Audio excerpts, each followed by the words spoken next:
Hi, good morning, everyone. My name is Žarka. I'm the dean of this venerable school. Welcome to Belgrade and Serbia, and welcome to our Faculty of Media and Communication. It's good to see you all. We are truly honored to be hosting this symposium. Now, I'm not going to pretend that I know much about these topics. I'm not a political theorist or anything similar. I'm a musicologist, music historian. But from the little I know, and for as long as I can remember, and sadly I'm going to be 45 in a few days, ideology has been pronounced dead for a long time, at least in its original Marxist connotations, having been replaced first by postmodern and post-structuralist skepticism and relativism, and then supposedly by the definitive triumph of Western liberalism and neoliberalism. However, for the past 10 years or so, and especially now, at least to me, it seems that we are living in a total ideological desert, inhabited only by rabid xenophobic populism, naked opportunism, and kleptocracy, facing almost no resistance from an abjectly impotent and acquiescent and morally bankrupt center, left and right alike, with some notable but few exceptions, such as, at the moment at least, the government of Spain. Meanwhile, Russia's invasion of Ukraine, which may have indeed, as your symposium description says, sparked a sudden renaissance of a united West, in scare quotes, but only a very short-lived renaissance, with Donald Trump's return to the White House and fractures within the European Union itself, most notably involving Hungary and Slovakia at the moment, has already been superseded by at least two more recent developments. Obviously, Hamas's atrocities against Israeli civilians from the 7th of October 2023, and Israeli forces' carnage of Gaza that soon followed, as well as the ongoing US-Israeli illegal aerial attacks against Iran. None of this has provoked anything remotely similar to the West's outrage at Russia's invasion of Ukraine. At the same time, here in Serbia, we are now in what is our 14th year of sustained democratic backsliding and effective state capture. The worst, by some measure, the worst in Southeast Europe, and possibly in Europe as a whole, disregarding Russia, Belarus, and Turkey. Despite this, EU leaders, for their part, most notably those representing the so-called center, such as, for instance, the president of France, are happy to be making lucrative deals with Serbia's regime, whilst keeping the country languishing outside the European Union as an eternal candidate state. So things are not good, left, right, and center, to put it mildly. And you have a formidable task ahead of you to make sense out of it all by tonight. one day event. Obviously, that's not going to happen. But I do hope that come tonight, at least those of us in this room, will be a little bit smarter and better equipped to find our way in the ideological wasteland that we are forced to inhabit. So with that in mind, I wish you all a productive, constructive, and enjoyable symposium, and stay in Belgrade. Thank you.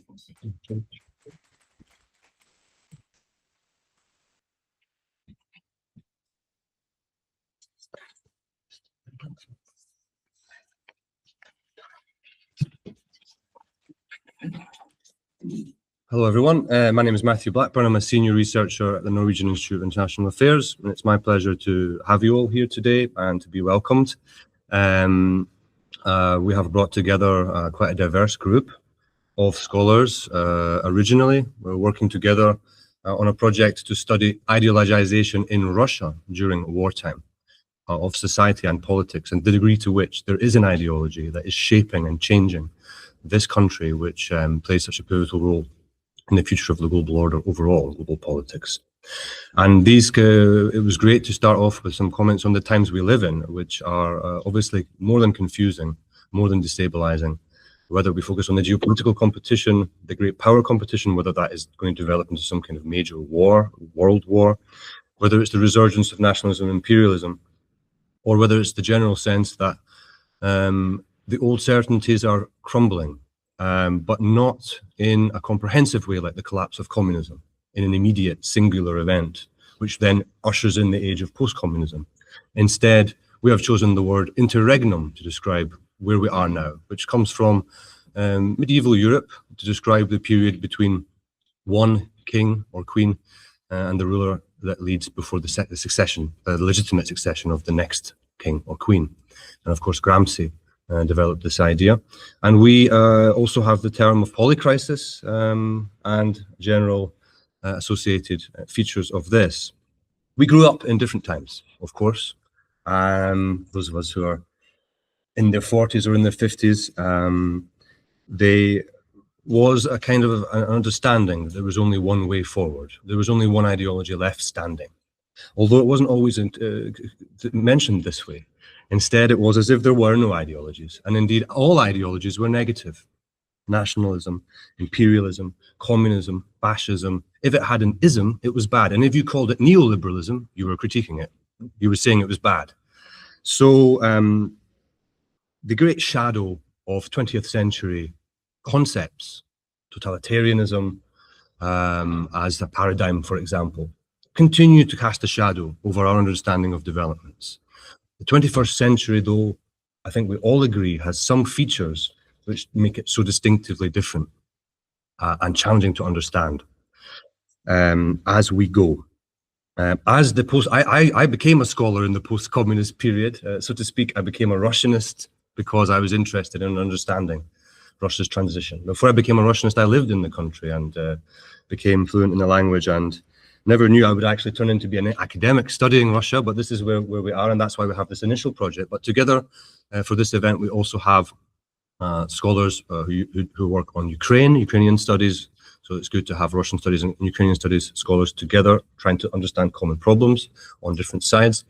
And more broadly, we have our scholars who work on the European Union, work on the broader question of Europe's future.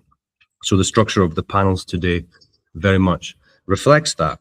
But if I said that by around 2018 or 2020, the lines of a new ideological conflict were becoming clearer, that would not be a consensus position. That ideology is the best term that's used to understand where we were before COVID. However, since COVID, it feels like we are living in accelerated times where more and more crisis-like phenomenon happen one after the other with unpredictable ferocity. And for us to be able to make sense of it today is indeed a hubris. And there is a strong possibility we will only create more chaos today.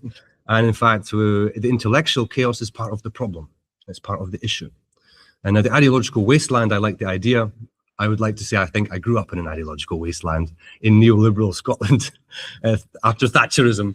And that was part of the reason why I left and went to live in Russia and become a scholar on Russia, because I felt there were no parties for me.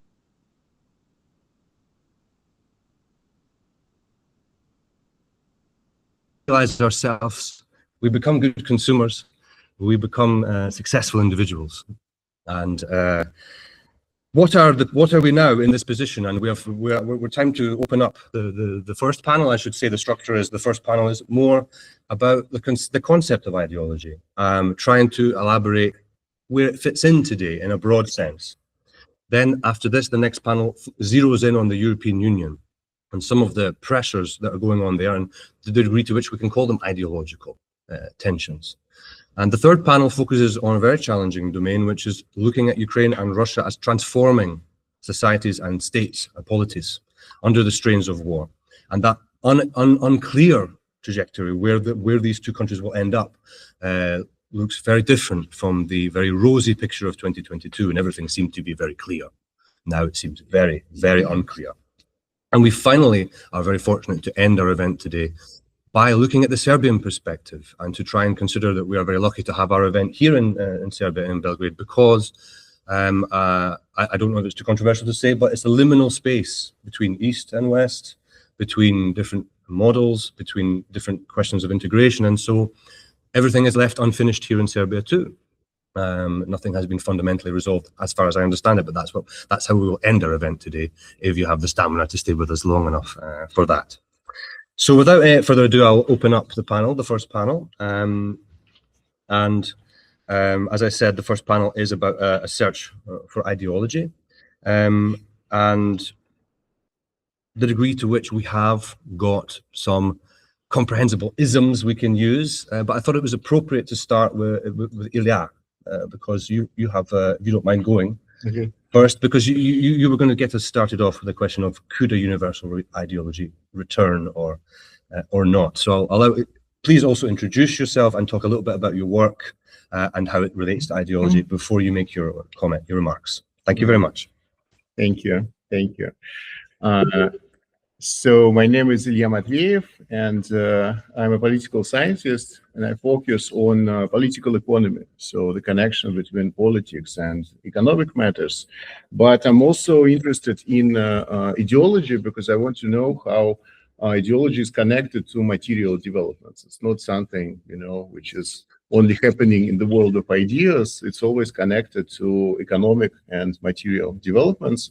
So I have lived in Belgrade for almost a year, and also I had the privilege of teaching at this department, and I'm really happy about it. So I will pick up where Matthew left off, this idea that we live in this time of global change, and also it's the end of history. So there was this period. It began in 1989, and Francis Fukuyama wrote his famous essay, and now supposedly this thing ended, right? So we're beyond the end of history. So when I thought about this, I decided to reread the essay, right? The End of History by Fukuyama, and apparently it's not that simple, right? Because it's a rather rich and complex essay, and he makes two claims. The first claim is that liberal democracy, so liberal democratic capitalism, is triumphant in the world of ideas. So it won the battle of ideas, and eventually it will also be triumphant in the real world. So every country will become a liberal democracy at some point, and basically the whole world will live according to the principles of liberal democratic capitalism. And the second point is that all alternatives are defeated. Fascism, communism, all other ideologies besides liberal democracy, they're all defeated, right? So two claims. And the first claim, well, obviously it was disproven by events. So the liberal democracy is in crisis. It is not triumphant in the real world. To the contrary, we see the reversal of this expansion of liberal democracy. More countries are becoming authoritarian, and even democratic countries, they have these huge problems with their own democratic process. So the first claim, well, it's not true in 2026. But then the second claim, that all other ideologies are defeated, is it actually true? So Fukuyama offers a very specific scenario. He says, we had a Cold War before, and it was a war between, well, a geopolitical conflict between different ideological formations, but now liberal democracy won. And can you imagine Western countries arming themselves against each other? So he says, it's impossible, right? The West is united by this liberal democratic idea, and we will never have geopolitical conflict within the West, because it's the end of history and end of geopolitics, and liberal democracy is triumphant, right? But this is precisely what is happening right now. We see a conflict between Europe and the United States, and this conflict is ideological. So Trump's administration hates Europe for ideological reasons, not for some, pragmatic reason, for ideological reasons. So they say that, Europe is the land of woke. It's precisely, it's a liberal, ideal realized in real life. And Trump's administration is conservative and far right, and they have this ideological hostility towards Europe. And this has consequences for the real world. So now there is this conflict between America and Europe.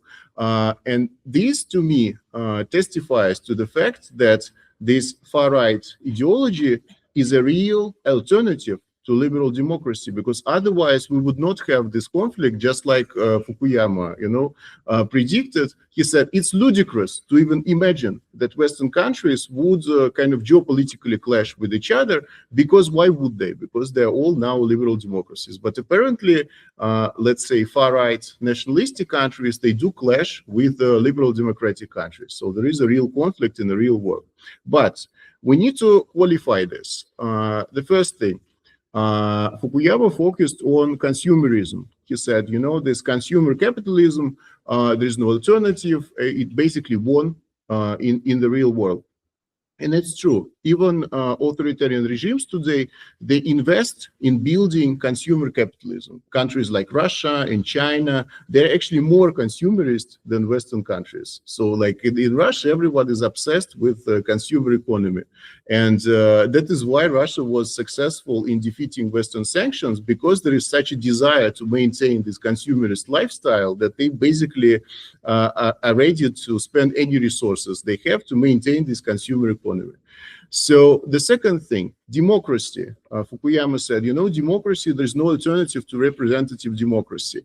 And what we witness today is that even these far-right regimes, like Trump's regime, they are not ready to abolish democracy, unlike the fascist regimes of the past. Like, for instance, the Nazi regime. It was no problem for the Nazis to simply abolish democracy as such and declare that Hitler is a Führer, and democratic institutions, they are not working. They're a thing of the past. So today's far-right regimes, they don't do that. They don't abolish democracy.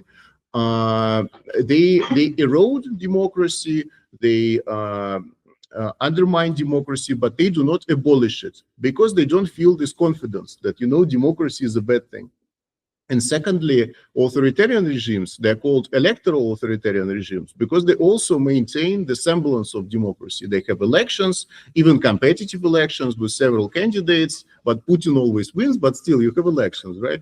So because the idea of democracy is still very influential. It's not like, this attractiveness of democracy is a thing of the past. In that sense, actually, Fukuyama's thesis, strangely, is kind of still, it rings true, because consumerist democratic ideal, it's still very much present. It has not been defeated by any specific alternative, right? So my conclusion is that actually, for now, it's true. The liberal consumerist ideal, democratic ideal, has not been defeated. But it is entirely possible that these far-right regimes, they will evolve into fully fledged kind of anti-democratic fascist regimes, similar to Nazi Germany or fascist Italy. So it's possible that we will have another incarnation of fascism, which is a full-on alternative to liberal democracy. And it hasn't happened yet, but to me, it is possible, right? And Fukuyama said specifically, fascism, it was defeated. It was defeated as an idea. It was defeated as material reality, because the Allies, they won over the Axis. They just destroyed fascist countries. Well, apparently it's not true. It was not completely defeated. It was like beaten down, but somehow it survived, and now it reappeared. And we are moving closer to fascism becoming a very real alternative, in the sense of Fukuyama, becoming an alternative ideology and an alternative reality to the world of liberal democracy. So the question is how to prevent that. I don't think that anyone in this room likes fascist regimes. So how to prevent this scenario? But this is a separate topic, so I don't have the time. I will leave it at that. All right. Excellent. I'll just ask a few follow-up questions before we move to the next speaker, just because while it's still hot and warm. Yes, the question I wanted to ask was, I think you make a very good point about neoliberal economic kind of doctrine or practice, or capitalism as the model of development. We might see various variations on the theme But there is no fundamental alternative political economy model. That's my first follow-up question, in your view. But we often hear the phrase late-stage neoliberalism, and the question of what is happening to the transformation of capitalism and technology. And if you have thought a little bit, if we think of the Marxist idea that first the structural base changes, then the ideology comes to legitimize the class interest or the ruling class interest, how you would see that developing in the current period. My second question is very briefly linked on to that, that the autocratic states aren't really offering anything. Just to sort of clarify, this is what you're saying. They're not really offering anything genuinely new. They're offering an alternative version of kind of democracy, a market, and a globalization, but one in which they now play a higher role than in the previous Western-led order. And then, if I could just throw a final thing in, it's not too difficult to hold, but I think we could make the argument that what has held democracies together has been an electoral coalition, which includes right and left elements. Perhaps they are also getting elected, and the one tolerates the other being elected. And what breaks down democracy is hyperpolarization and this the collapse of a center. So if you also would be willing to say something about a right-left synthesis, or anything you might say about where you see the left's capacity to stop the breakdown of democracy, thinking about this, as you ended on the topic of fascism. So if that's okay, if I put too much on your plate there. This is like 3 gigantic questions. I'm so sorry. Yeah. So modern economies, right? So a simple thing that all the competing major powers today, they're all capitalist countries, unlike, the Cold War. So China, Russia, the West, they're all capitalist countries, capitalist blocs. And actually for Putin, this is like a point of pride. He says, yes, the Soviets, they were very stupid because they developed this administrative economy. It's not effective. And that's why we lost the Cold War. But now we have the market economy. It's very effective. It's flexible. And this is how we're going to win the new Cold War, because we have the market economy. So for Putin, it's kind of a weapon, right? And consumer capitalism is also kind of a weapon, because Russians, they're now consumers. They're now satisfied with, the level of life that they have, at least some significant parts of Russian society. And this will also be our advantage, right? So market economies, they're kind of weaponized. They're weaponized in this geopolitical competition.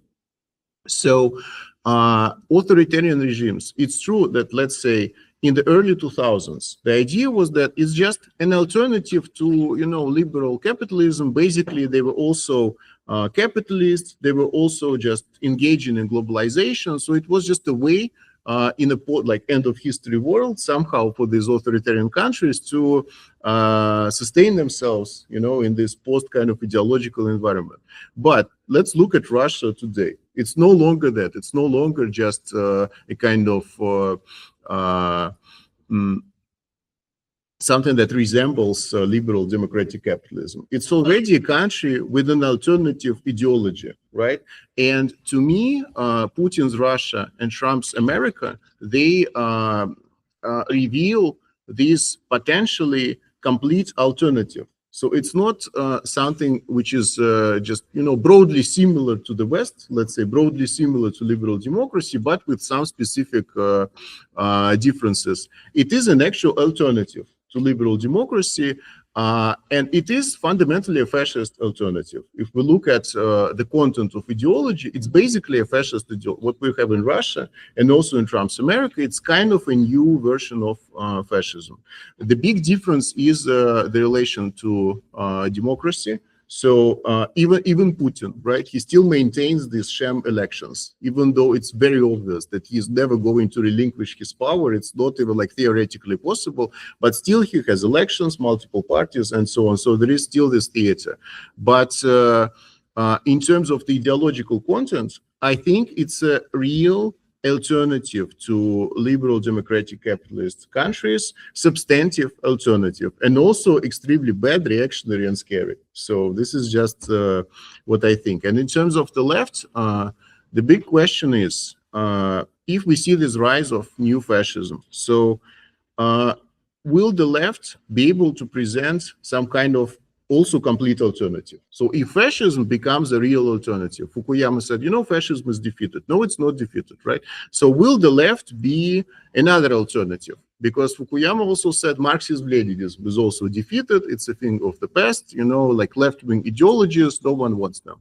So will the left be able to somehow revive itself and become an alternative similar to this neo-fascist tendency?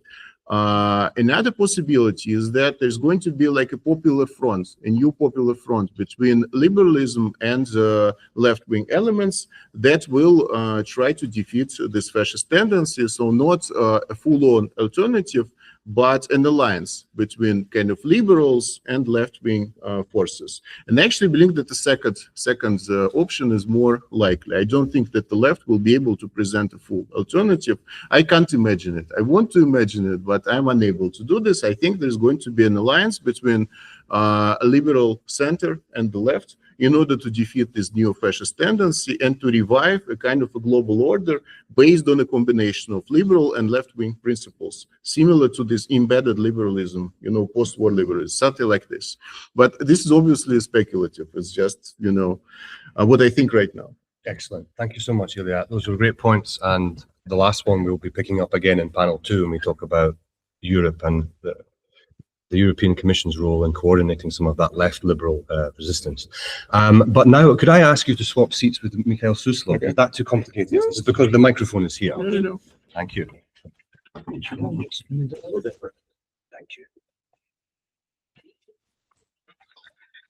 So in the last remarks from Ilya, there was some clear ideas about Trumpism, Putinism as a distinct emergent ideology which offers an alternative to liberal democracy. And our next speaker, Mikhail Suslov, has got some distinct ideas about this left-right synthesis that he's going to talk about. So I think it makes sense for him to be the second speaker in that regard.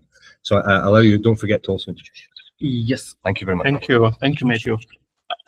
And thank you all for having me. My name is Mikhail Suslov. I'm associate professor at the University of Copenhagen. My primary sphere of interest is political philosophy and ideology production in Eastern Europe with the focus on Russia. The recent book I published was exactly on Putinism, post-Soviet Russian regime ideology, published with Routledge in 25. So I will be making one point today. The point is that what is happening in today's world is that ideologies are changing not only in their content, but also structurally. Namely, they're getting more and more hybridized. Hybridization of ideology is increasing. So that's my point. In order to develop it, I will make two clarification remarks. The first, I will define how I understand ideology. My understanding is informed by Bakhtinian approach of dialogism, Michael Frieden's morphological analysis of ideology, and intellectual history of Cambridge School, such as Quentin Skinner. So I understand it as a system of arguments about politics used in political debates. System of arguments about politics used in political debates. To give the example, in Russia, there is a popular singer named Shaman, and he's singing, "I'm proud to be Russian." That's not ideology. That's you can call it propaganda. Or anyhow, he's conveying his idea by means of by different aesthetic means, emotional means, whatever. If you can imagine a person who is saying, "I'm proud to be Russian because Russia is fighting against globalism," for example. So everything which comes after "because" is ideology, because it's an argument. You can accept it or not, but it kind of invites a discussion. My second clarification point is following Frieden's understanding that ideology consists of concepts. So you have core concepts, adjacent concepts, and peripheral concepts. So what is hybridization from this perspective? It is when you have two ideologies in communication, in dialogue, when two core concepts are put together. And the problem is that these two concepts, core concepts, could be commensurable or not commensurable. Yeah? And this creates this dynamics of hybridization. I'm following the recent research by Benjamin Franks and Mariusz Ostrowski. They laid out the classification of 4 types of hybrids in ideology.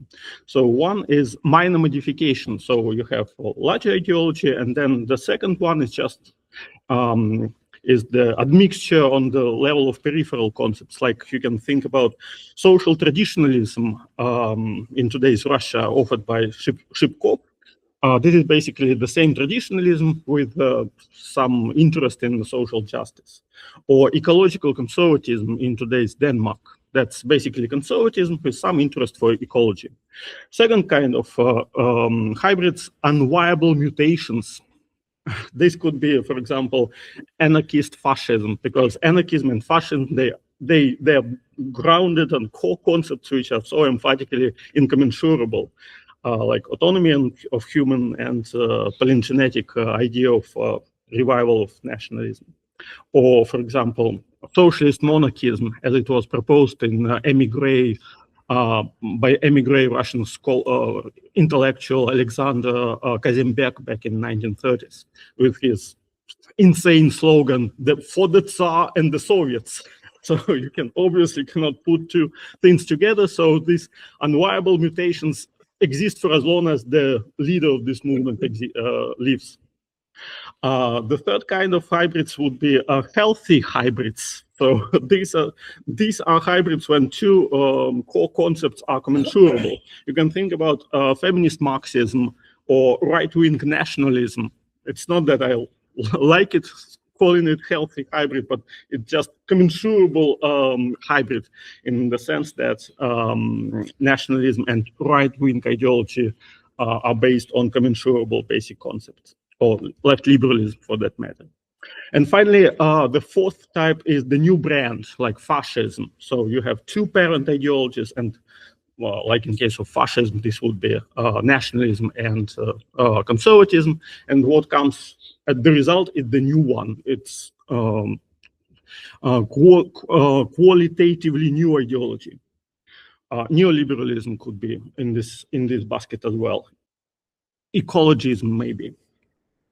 Okay, so having said that, the development arc of hybridization is that in the 19th century, we have classic ideologies, liberalism, conservatism, and socialism. And then in the 20th century, we have the first wave of hybridization, and basically all 20th century we lived with the hybrid ideologies of the first order, so to say, like fascism, Soviet Marxism, left liberalism, neoliberalism, feminism. These are all ideological hybrids which defined our life today.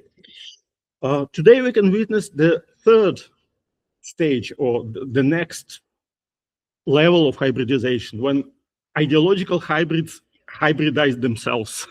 So you can imagine all different combinations, including, for example, nationalist neoliberalism or ecological neoconservatism. But most often, this 2nd level hybridization is connected with the personalist authoritarian regimes. I'm talking about Putinism, Trumpism, Orbanism, ideology of Xi Jinping. Let us focus on Putinism, and I will show how this 2nd order hybridization works. Putinism was developed it has developed at the process of 3 hybridizations. So first, in 2009, 2012, conservatism was put together with new European right-wing movements, and the resultant was identitarian conservatism, basically. The parallel movement is hybridization of Putinism and neoliberalism.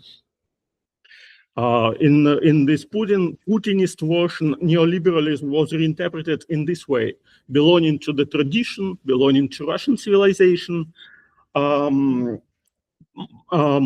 It was interpreted as, or following the Russian traditional values, was interpreted as the sign and the boost for personal success.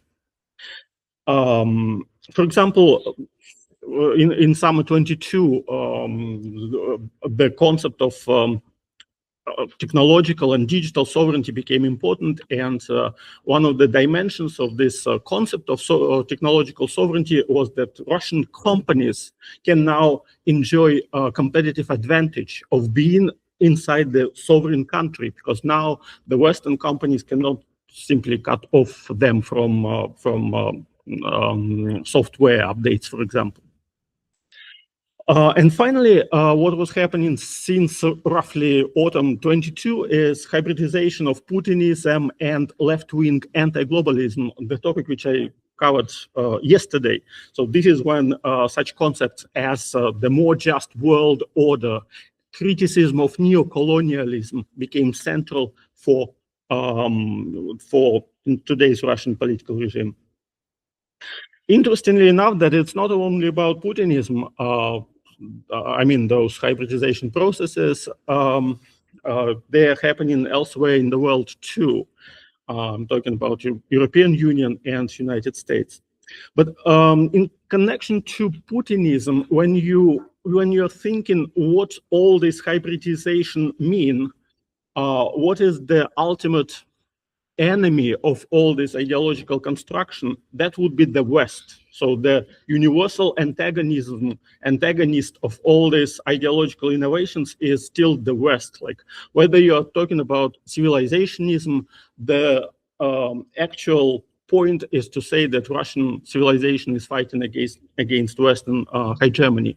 If you're talking about Russian criticism of left liberal tendencies, traditional values, and family values, the enemy is implied enemy is still the West. So whatever part of the contemporary Russian ideology you look in, the actual enemy remains the West. So when it comes to this second order hybridity in ideology, then the actual antagonistic line is becoming geopolitical.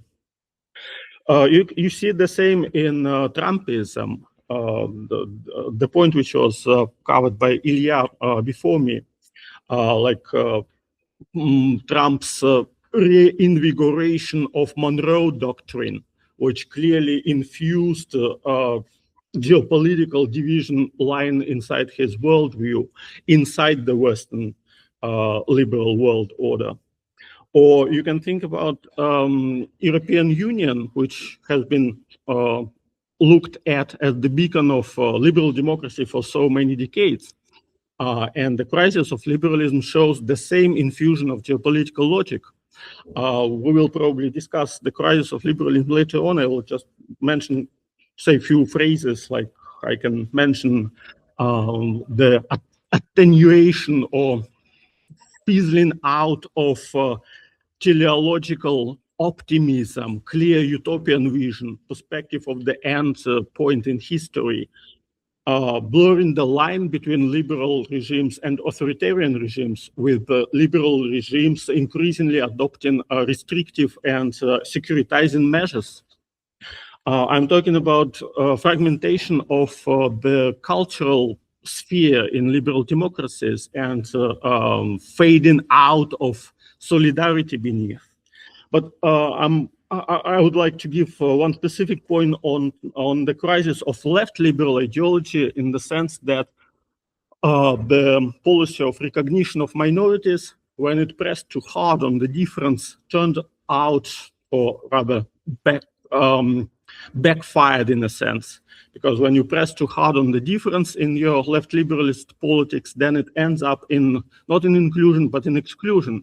And the obvious example is the implied concept of collective responsibility and guilt, which is assumed so often when European Union leadership is talking about Russians, for example. Just the very recent examples would be the European Commission's reaction to the presence of the Russian artists at Biennale, or the presence of Russian athletes at different sport events. For me, this is so obvious that you can't have the cake and eat it. You can't be a liberal and say that that collective responsibility works. So it means for me that the very core, the fundamental pillar, the fundament of liberalism inside the edifice of European Union is actually crumbling. And what comes instead is the geopolitical logic. Think about these talks and discourses promoted by von der Leyen, for example, about European Commission becoming geopolitical commission. Yeah, geopolitical commission. Okay, so wrapping up on that, I would just make a couple of points. Ideologies, they did not disappear, but there are too many ideologies. They're becoming too complex. Sometimes they require professionals to work with them. And as the result of that, you have this anti-ideological and anti-intellectual stance, exemplified in populism, for example, pragmatism. It becomes more difficult to draw antagonistic lines inside ideology. So the obvious solution is to draw geopolitical divisive lines. And so when you look at the conflicts today, including war in Ukraine and conflict in Middle East, this is also something which could be interpreted as turning the blind eye on the divisive line inside ideology domestically and compensating for geopolitical divisions and geopolitical conflicts. So the final point, what could be done about that? What is to be done? Well, the short answer, we don't know, of course, but probably universalization of authoritarianist ideologies, which Ilya mentioned before, it would reboot or restart the discussions or genuine competition on the ideological plane, not only on geopolitical plane. And the obvious battlefield would be the global south. So I'll stop here. Thanks. Thank you very much, Misha. That's wonderful. Would you change places with Philip? Is that okay? So this was actually, I think, sets Philip up quite well, because he's coming at it from a different angle, I would say. But we are going to continue with this question of reconfigurations, and Philip, you don't forget to introduce yourself. Yeah, thank you, Matthew, and thank you to the faculty for hosting us for this discussion. So my name is Phillip Cunliffe. I'm an associate professor in international relations at UCL in the Department of Risk and Disaster Reduction, and I am going to offer some remarks. My specialism is, or my expertise lies in conflict management and the changing distribution of power. And what I'm offering is some thoughts about, or sketching out, the beginnings of a research agenda about the relationship between ideology, conflict, and the distribution of power at the global level. So I want to begin by talking about which my story, in fact, begins in Serbia, appropriately enough, with the humanitarian intervention of the 1990s, 1995, with the bombing, NATO bombings in Bosnia, but then obviously, most importantly, the 1999 NATO bombing of Serbia, justified on the grounds of this altruistic understanding of human rights that justified overriding the sovereign rights of the state in question at the time, the Federal Republic of Yugoslavia, in order to mount a humanitarian intervention to defend the human rights of ethnic Albanians in Kosovo who were involved in the secessionist insurgency to break Kosovo free from Serbia and from Yugoslavia. And humanitarian intervention was very much part of the Fukuyama effect that we've mentioned and talked about. This ideology that was post-political, in which military force is not justified in political terms, but in moral terms. The urgency of preventing what was said to be a genocide as part of the counterinsurgency campaign that Belgrade was waging against Kosovar separatists. The notion that it was bound up with violation of international law, and also the fact that it obliterated questions of political right and substituted questions of morality for questions of political right. So not only in the sense that morality demolished the rights of states, in this case, the classical right of the sovereign state to be free from external interference, but also confiscated the rights of the Kosovo Albanians themselves, because the war itself was a dispute over autonomy and independence. The KLA wanted an independent state, but what they ended up with instead, because their human rights were being defended rather than their national rights, instead what happened, as I'm sure everybody knows, was at the end of the war, Kosovo became a United Nations protectorate. So even in the defense of the human rights of the Kosovo Albanians, you ended up with a situation in which their national rights weren't respected. And so I think this example of humanitarian intervention is a classic kind of paradigm of the way in which, under unipolarity, which is to say a single superpower, ideology itself became depoliticized.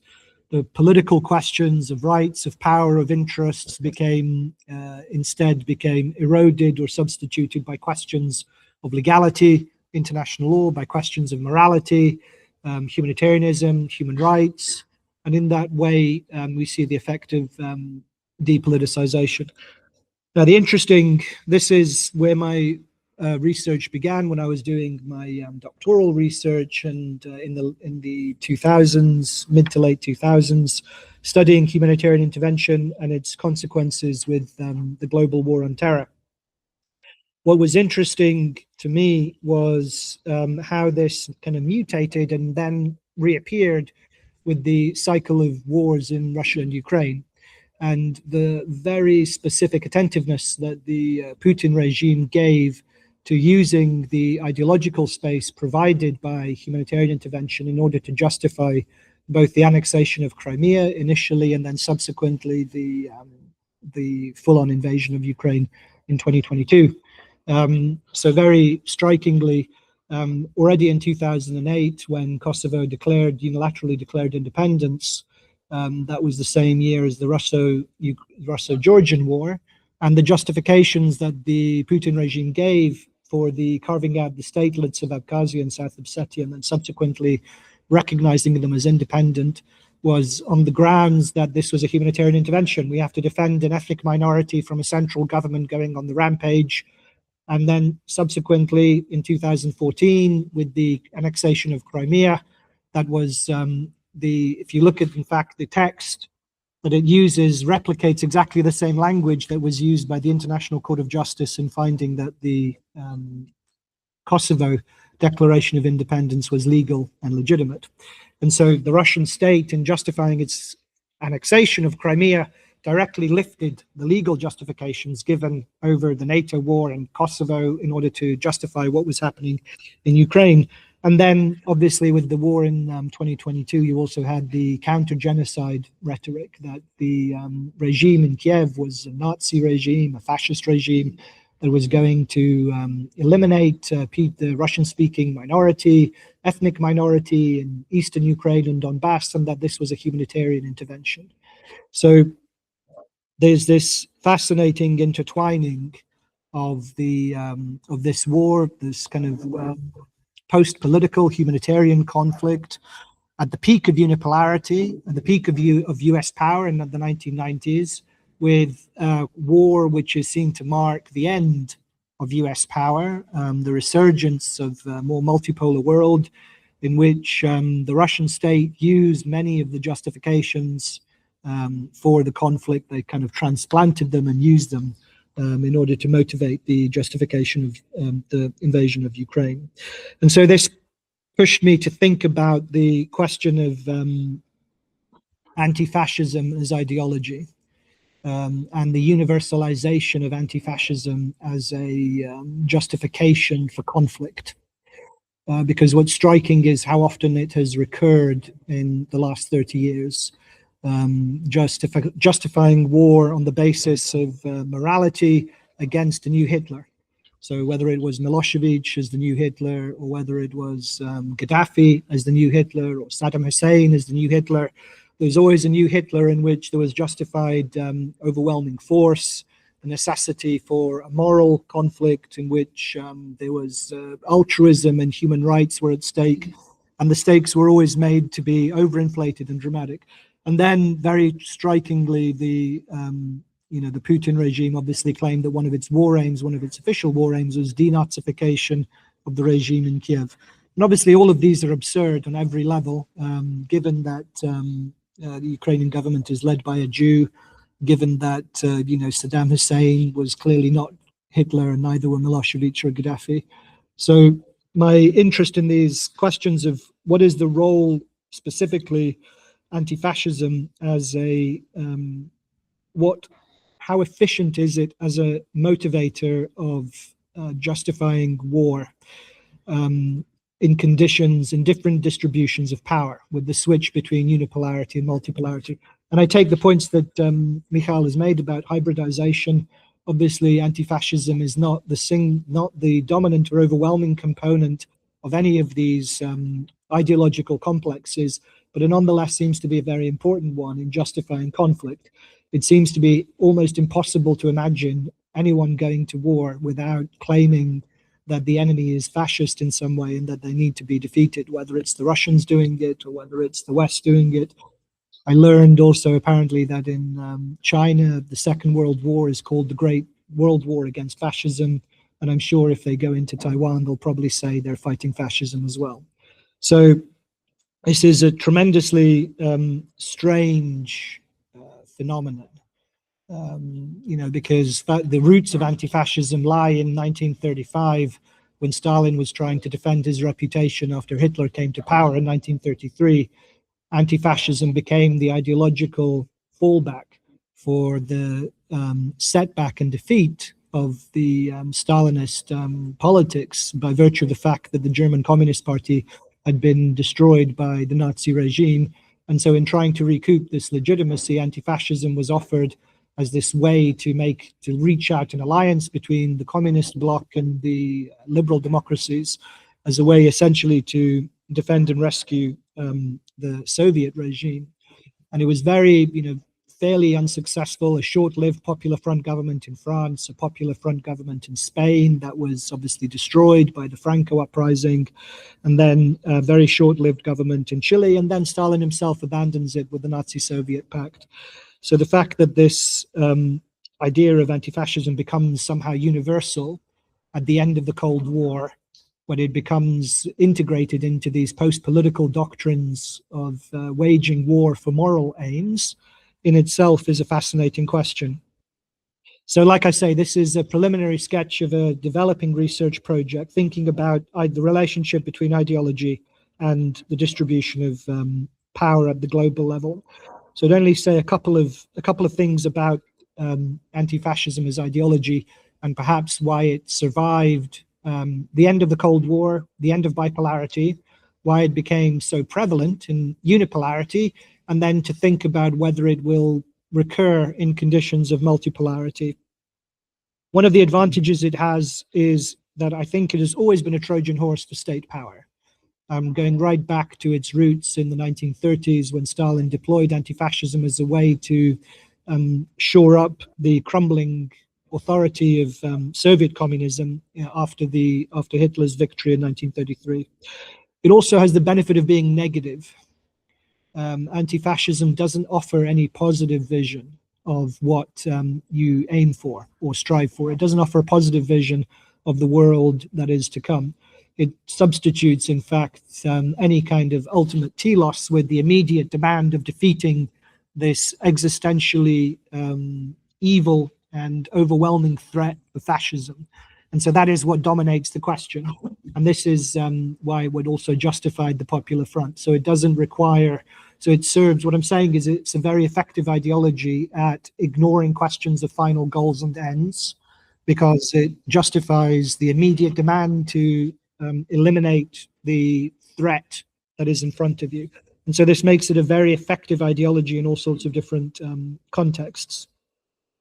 So what is the relationship between how far is anti-fascism effective in justifying conflict, and whether or not it will survive as a justification for conflict in a new world order, in a new distribution of power. So Putin has tried to do it with the war in Ukraine. I suppose the counterfactual is, would it have been, is it possible to imagine justifying the war in Ukraine, for Russia to justify the war in Ukraine without some kind of anti-fascist rationale to it?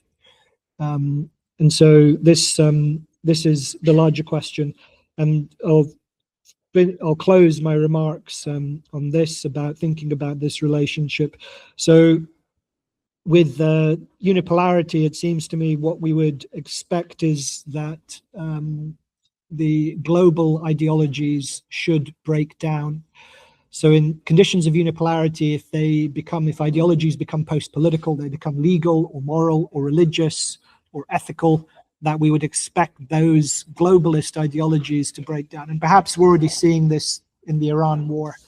As what's striking, it seems to be, is that the Iranian regime seems to be becoming increasingly nationalistic and less Islamist in its response to the bombing by the US and Israel. But we should expect to see the breakdown of human rights, humanitarianism, Islamism, all of these ideologies that are post-political in some way. We would expect to see them break down. In conditions of bipolarity, if we have, but it's very difficult to imagine a world, because our only example of a bipolar world, the Soviet communism versus American capitalism, there you had the geopolitical conflict and the ideological conflict coinciding. It's very hard to imagine a world, a bipolar world, in which ideology and geopolitics don't map onto each other. Maybe it's possible, but it's, like I say, very hard to map analytically. And then we have examples of multipolarity, in which you have both geopolitical rivalry and also multiple ideologies competing.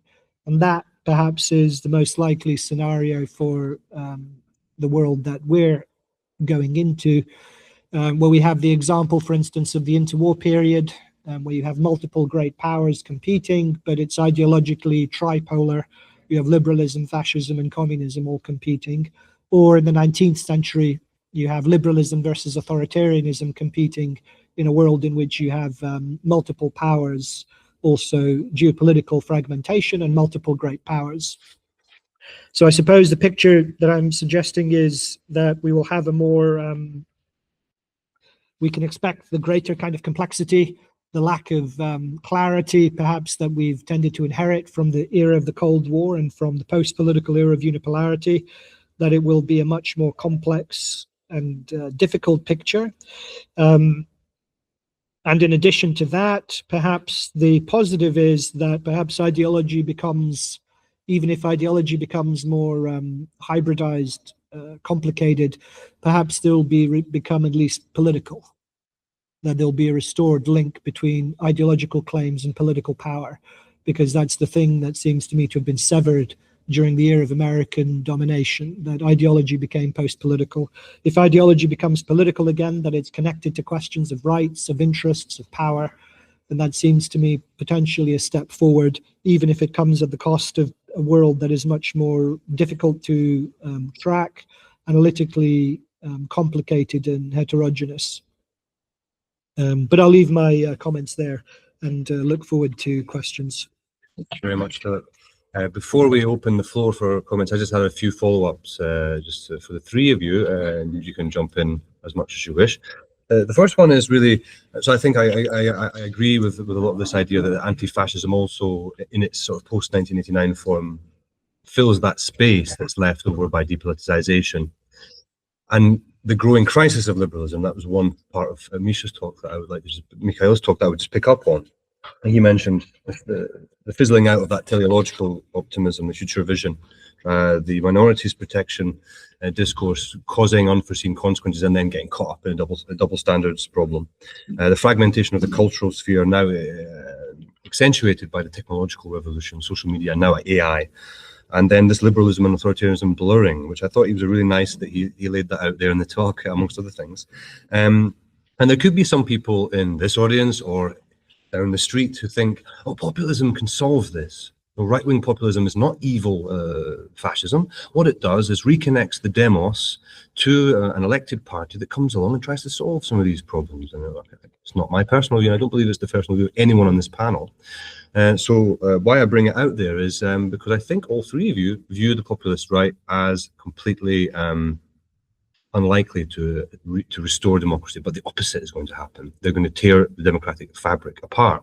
However, if a left liberal coalition backed by a technocratic EU or superstructure tries to block the election of the right populists, that also seems to me like potentially extremely corrosive of democracy. So the question is for your, I guess that if I sort of parse out the questions, if I ask Philip to think about his view of the populists, and you mentioned this term techno-populists, and I think you're highly skeptical of their capacity to change Europe for the better, or to even have an ideology at all.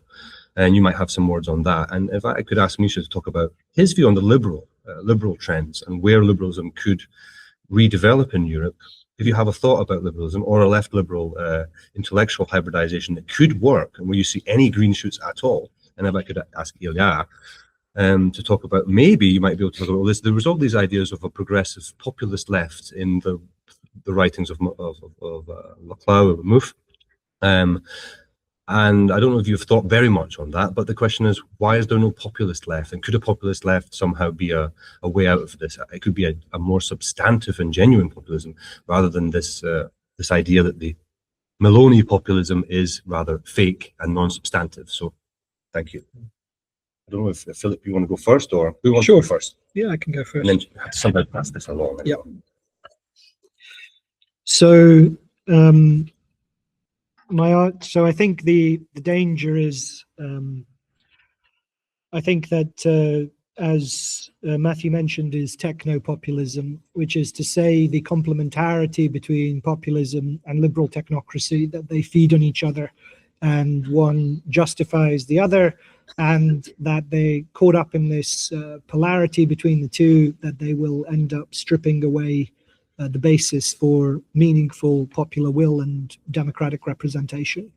So on the one hand, you have populists who are hostile to institutionalized mediated representation.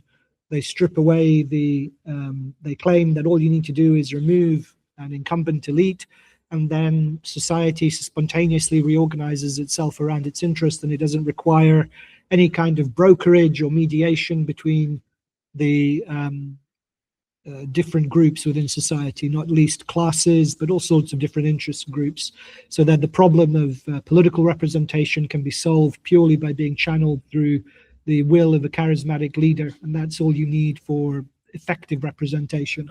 And so that hostility to representation sees its complement on the other side, where technocratic liberalism sees expertise as the basis, the most effective basis for understanding, for directing politics and for coming up with policy, rather than channeling popular frustration or grievances or addressing popular concern. Instead, you have citizens' assemblies, or you have coalitions of experts, or you have lawyers, or different ways of avoiding the question of representation. So between those two, the danger is that the idea of democratic representation, which is to say citizens feeling that they can put forward their own views legitimately and without the need for either being diluted by expert claims or channeled through expert claims, or that they need purely that all of their different interests can be expressed in the form of a single charismatic figurehead. Between those two things, democracy evaporates. So I think my perspective, I think the way to break this deadlock is through understanding the need for building up new nation states in the wake of the end of globalization and the end of unipolarity, and nation building new political identities around cohesive identities which are based around sovereign states. So as we see the breakup of the American empire, effectively the end of American unipolar domination, then we are all forced to consider what the basis of political loyalty and obligation is. And it seems to me that has to be focused around nation states as the only meaningful vehicle for effective democratic representation. And in that context, that means effective strategies of building up institutionalized representation, nation building, effective political representation at the national level, something which I think neither technocracy nor populists have a real interest in. And so that is the third way, to coin a phrase that I think is the best way for us to try and carve a path through Scylla on the one hand and Charybdis on the other. It won't go, it won't go that far, just let it go as far as it would. Okay. Yeah, my short answer is that the way of reinvigorating liberalism lies in tightening its connections with republicanism. I don't see anything good coming from the unholy alliance of liberalism with either left or right-wing populism, because both populisms are grounded on the conceptual mess around the concept of popular sovereignty. Unfortunately, the same mess around the concept of popular sovereignty is observable sometimes on the side of left liberals. All these discussions and debates concerning, for example, that which I touched upon in my talk, this idea of collective responsibility. The argument is being constructed in this way, like how come there is a degree of popular or group or collective responsibility, because in the final end, these are you, Russians, who are responsible for your country. Wrong. It doesn't work like that. The problem is that popular sovereignty is sometimes understood as precondition for Republican procedures, but it is the result of Republican procedures, not the precondition. Like Republicanism tells us the story that that popular sovereignty could be procedurally transformed into decision-making, which could be changed next day. Yeah, so republicanism is about the way how you can make voting and voting on the principles of majority into political decision-making, with the possibility to remake this political decision-making. So when there is the Republican process, the Republican/democratic process in work, then you have collective responsibility, but it comes as the result, not as the precondition of that. So that did I make myself understandable? Yeah, good. Yes, so I'll just try to answer shortly. And specifically about left populism, right? About real political forces that we can call left populists or like new social democracy.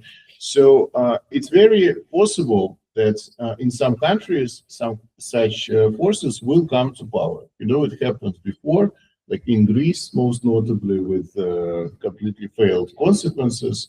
But for instance, in France, Mélenchon is very close to coming to power. So this will be a huge victory for kind of a new left, you know, political party, political force. So it is possible. But the biggest problem to me, it's not internal and domestic, it's external. Like, for instance, let's imagine Mélenchon coming to power in France, right? So France is becoming a left-wing like country.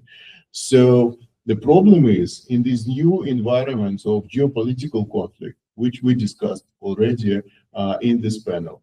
So all countries have to remilitarize. It's just not an option not to do this. If everyone is against each other, you know, then you have to remilitarize.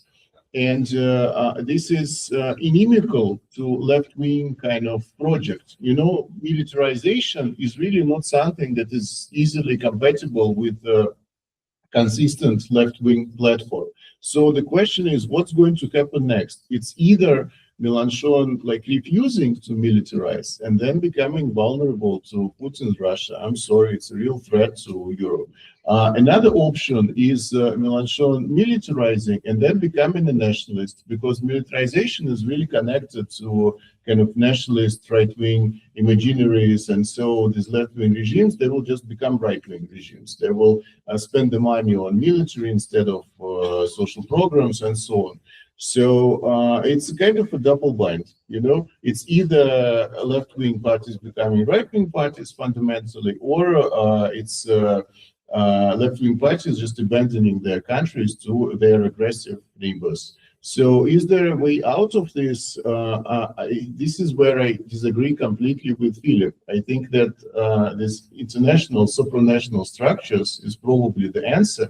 So the whole European Union should militarize, and then it's possible to have social democracy in, you know, single countries. That's what I think. So because, I mean, on the European level, it's not a right-wing nationalist project. It's a kind of a common defense of, well, a progressive project, you know, if these left-wing parties are able to make it progressive. So this might be a way forward. But again, it's speculative. At least we need to recognize the dangers here. So both kind of scenarios, they're not an option, you know, like becoming a nationalistic, militarized kind of party, or becoming a party that just abandons the defense of your country. Well, we've lined it up nicely for the future podcast debate. Supranational structure to revitalize Europe, or on the nation state. That's a key debate that needs to be had. I'll open the floor for questions, and we have about 20 minutes, 15 minutes. And please state your name and affiliation when you ask the question, and try to speak loudly so that we can hear it here. So first is Mikhail, then Tatiana, then Ivan. So we have 3 questions in the first round. Yeah. Mikhail, European University, Ekaterina. Recently, we, philosophers and historians, had a discussion about post-Soviet culture, and Vasily Zharkov, within this context, has brought an idea that still bothers me: a new role of capital in this war. If you look how armies are organized in the Russo-Ukrainian war, they are very much connected with financial incentive. It's not a nationalist, but financial incentive. In Russian army, it's like fully fledged argument, and in Ukrainian army, that's an important, although not the biggest argument. So would you say that it's literally a new page in Eastern European history, when we have 2 huge armies based on new role of a capital, or we still reuse some ideological forms and capital that existed before? Excellent. I'll just restate that question for the recording. Can we have militarization without nationalism through financial incentives? So who wants to answer that? Yeah, I can try. So I think it's a very interesting question, but I was reading about the conscription in the United States during the Vietnam War, and it's actually very similar. That it's a very kind of class-based process with the poorest sections of the population ultimately going to war, and then they canceled the conscription. So now it's a fully professional army, but it's the same kind of dynamic. You know, these financial incentives, they work for the poorest sections of the population, and it's just so similar to what's going on in Russia, that you have essentially now a professional army fighting in Ukraine, even though there was like this partial mobilization, but it's the poorest of the poor who accept these terms, and then they go to fight. So it's not unique, at least. We know that in America, it's kind of similar, that it's a very, to me, a very unfair system in which people who have really very few opportunities, they join the army because it's basically one real opportunity available to them, because they can go to college, you know, they receive free healthcare after this, and also the salary itself. So it's all super important to them. And it's exactly the same in Russia, where besides the pay, there is also an option for the veterans or their children to go to college, you know, with relaxed kind of exam criteria. So it's almost like Russia is just copying the American system in that regard. Yeah. Tatiana Maleventa, National University, Odessa Law Academy. My question is to Mikhail. I would like to ask about Russian understanding of Russian civilization. What is the difference between Russian civilization and Western civilization? What is positioning? The argument is Maria Zakharova yesterday when she criticized this Oscar-winning documentary, she appealed to human rights, to rights to child. And today, Oleg Tsarev, not particular Russian, born in Ukraine, but he was happy that Ukrainian Berkut family won in European Court for Human Rights. So what is the feature, the question was Mikhail, what is the feature of Russian civilization? Is not the part of Western civilization?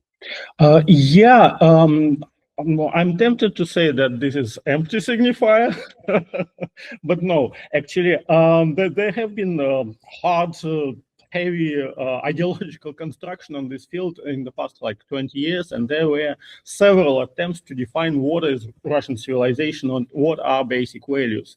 But yeah, the bottom line is that the basic values were one of the most important concepts developed starting from 2009 roughly. Basic values is the identitarian concept, meaning that Russians are fundamentally different in terms of their political and societal values from other countries. So there were several attempts to create physically this kind of put down the list of those features which differentiate Russians from other civilizations. For example, this All Russian People's Council, the organization associated with the Russian Orthodox Church and presided by Patriarch Kirill himself, in 2011 came up with the list of 11, if my memory serves, characteristics of the Russian civilization. The first three being striving for holiness, justice, and what else? Love for freedom or something like that. Humanity. Yeah. Say it again. Humanity. Maybe, yeah. So there were different lists which were created. Importantly, that justice features very high on the top of these priorities, number 1, 2, or 3 at least. But yeah, in which meaningful sense this is different from the Western civilization remains not totally clear. Yeah, so the point is that they're trying to respond to your question exactly, yeah, because it's fundamental, like how come that you are postulating the existence of separate civilization without putting some content into that. But probably this is the feature of the process, like it's never-ending process of trying to say something meaningful about it. If I could add just a very brief point on that, that even in terms of the overall war aim, in terms of Russia's relationship with the West or Russia's civilizational otherness, is not fully clear. I mean, is Putin a new Peter the Great who wants to fight a land war and then receive recognition and reintegration into some kind of Western system? Or is he a new historical figure who wants to break away and have Eurasianism, a real Eurasianism? He never makes it clear, and he comes back and talks about there's two Wests. You know, that he said that at Valdai 2021, I think. There's two Wests. There's a rotten, cosmopolitan, anti-Narodny West, and then there's the real West, and we're part of the real West. Right? That's what he says. But then he says it once and doesn't come back to it. It's not consistent. Thank you. Now, Ivan Fomin, Charles University, I'll introduce you. You can give the question. And you also stole a part of my question. I actually wanted to ask Mikhail and go back to this issue of Putinism is being consistently anti-Western. So it seems that it always is until it is not. So can you please elaborate on is there any system to how Putin's regime argues for when it needs to justify some kind of rapprochement with the West? I don't know, after 9/11, with the reset, with Trump. So we can see that there can be exceptions and deviations. is there a system of arguments used in those two? Yeah, exactly. Two ways to argue in this case, and Matthew has covered part of it. So the differentiation between the two true, genuine West and false, corrupt West, and then rapprochement with the right, authentic West is something positive. Coming up to the point that probably in some sentences, in some utterances, Russia is even part of this true West. And the second point is to emasculate the concept of the West, arguing that this is just another civilization without any universal claim, or it should not have the universal claim. The universal claim is wrong. So the West is just one among many other civilizations, and the same way how Russia is friends with Chinese civilization, Russia could be friends with Western civilization as soon as the West abandons its universalizing liberal policy. Fantastic. Well, we have one more from the audience, yeah? Hello, my name is Dmitry Kuzhatayev, Institute of Economic Sciences in Belgrade. I have questions for Ilya and for Sam. For Ilya, I couldn't quite understand the link between the material and ideology that you posited in the beginning of your presentation. So this revival of ideologies, what are the material forces behind it? Why are we observing it? Why are we observing the end of history at this moment?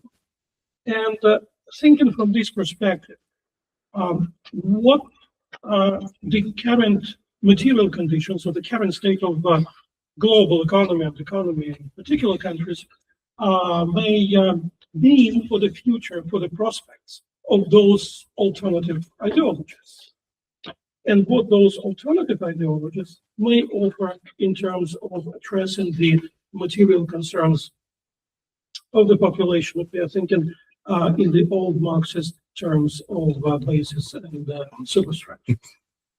And to Mikhail,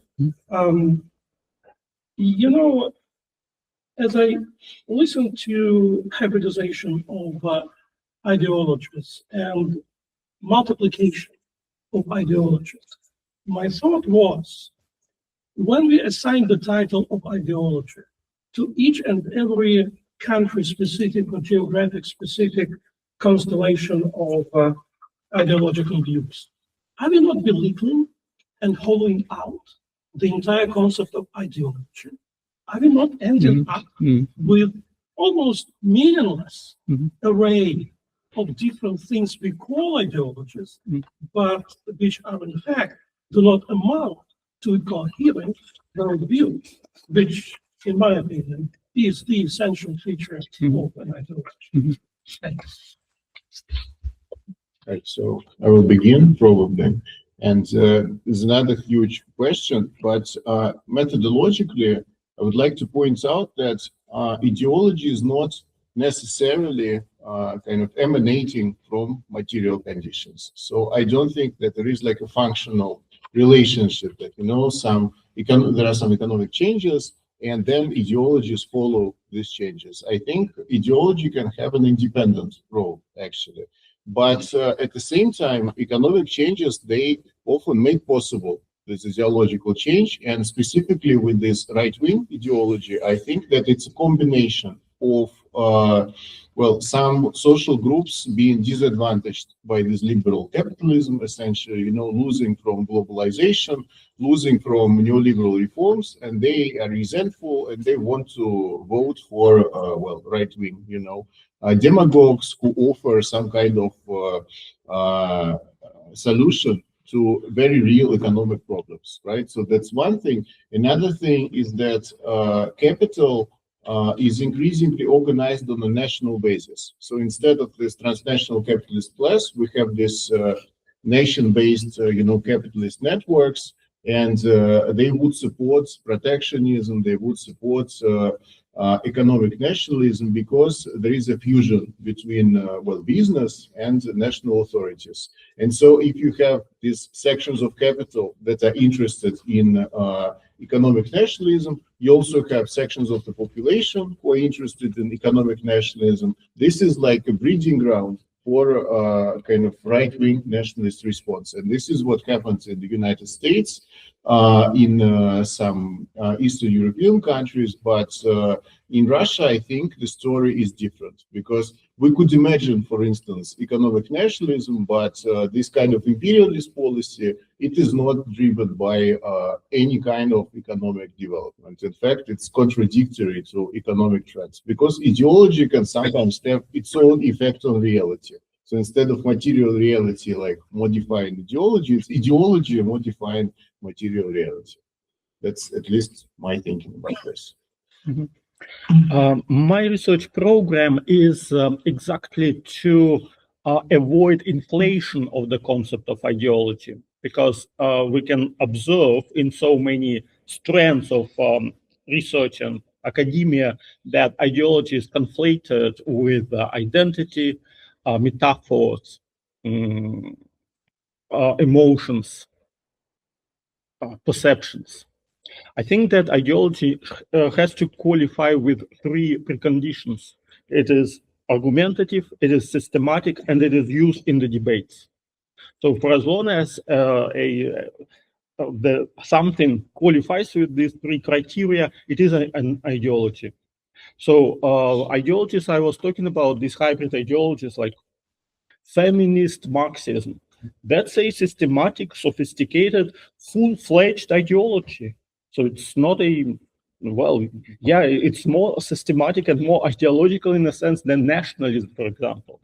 Nationalism, in my perspective, is not a full-fledged and even not a thin ideology, as Friedman would be arguing. It's simply not an ideology at all, because it doesn't explain you why it is good to be Russian. It just builds on that. It's good to be Russian, and that is why all others have go away from the country, something like that. So nationalism is more on the side of identity and emotions than on the side of ideology. The second dimension of your question is connecting ideology to national contexts. This is also part of my research project, and I think that it is so important to keep focus on the fact that ideologies exist in debates, meaning that they exist in ideological echo chambers, and these echo chambers are historically, to some extent up to now, they are encapsulated in national regional context. Like if you're talking about 19th century Russia, then Slavophiles were talking with Westernizers. Slavophiles were not talking with Western liberals. Slavophiles did not talk with John Stuart Mill, although they could have, but it was not interesting for them. They were talking to Westernizers, because it is the national echo chamber which creates this precondition of ideological dialogue. So ideologies, at least historically, existed in these national niches. And now with the advent of digital media, democratization and globalization, ideologies became more international, and this added a new layer of hybridity on them, the new layer of complexity. So I hope I responded to some extent. So we're running out of time, but if it's a quick question, I can take it. It's not a question. Okay. Yeah, it's just I want to follow up on what Ilya said. And maybe this is just one more term for you, and maybe I'm an economist from University of Belgrade, Department of Economics. So there is one term that Branko Milanovic, I don't know if you heard of him, he calls that in his latest book, national market liberalism. So what is left from this Fukuyama's end of history is in fact market liberalism, but within national borders. So Trump promised lower taxes, and which got lower taxes. You have all over Europe, we are discussing to cut welfare benefits. Why? Because we have to invest in army. So you have national, so market liberalism within national borders, but capital, as you suggested, want to be protected from you know, competition abroad. So that's why we have tariffs. It's not, I mean, that story started from Trump's first presidential term. And now, I mean, it's a full-fledged program full of tariffs. And everybody, Europe also wants to be protected from China. And so I think that is what we have at the moment. Excellent. Well, I'm going to close the session at this point, but that was an excellent opening panel. I just wanted to ask you to give a round of applause to the participants. Thank you.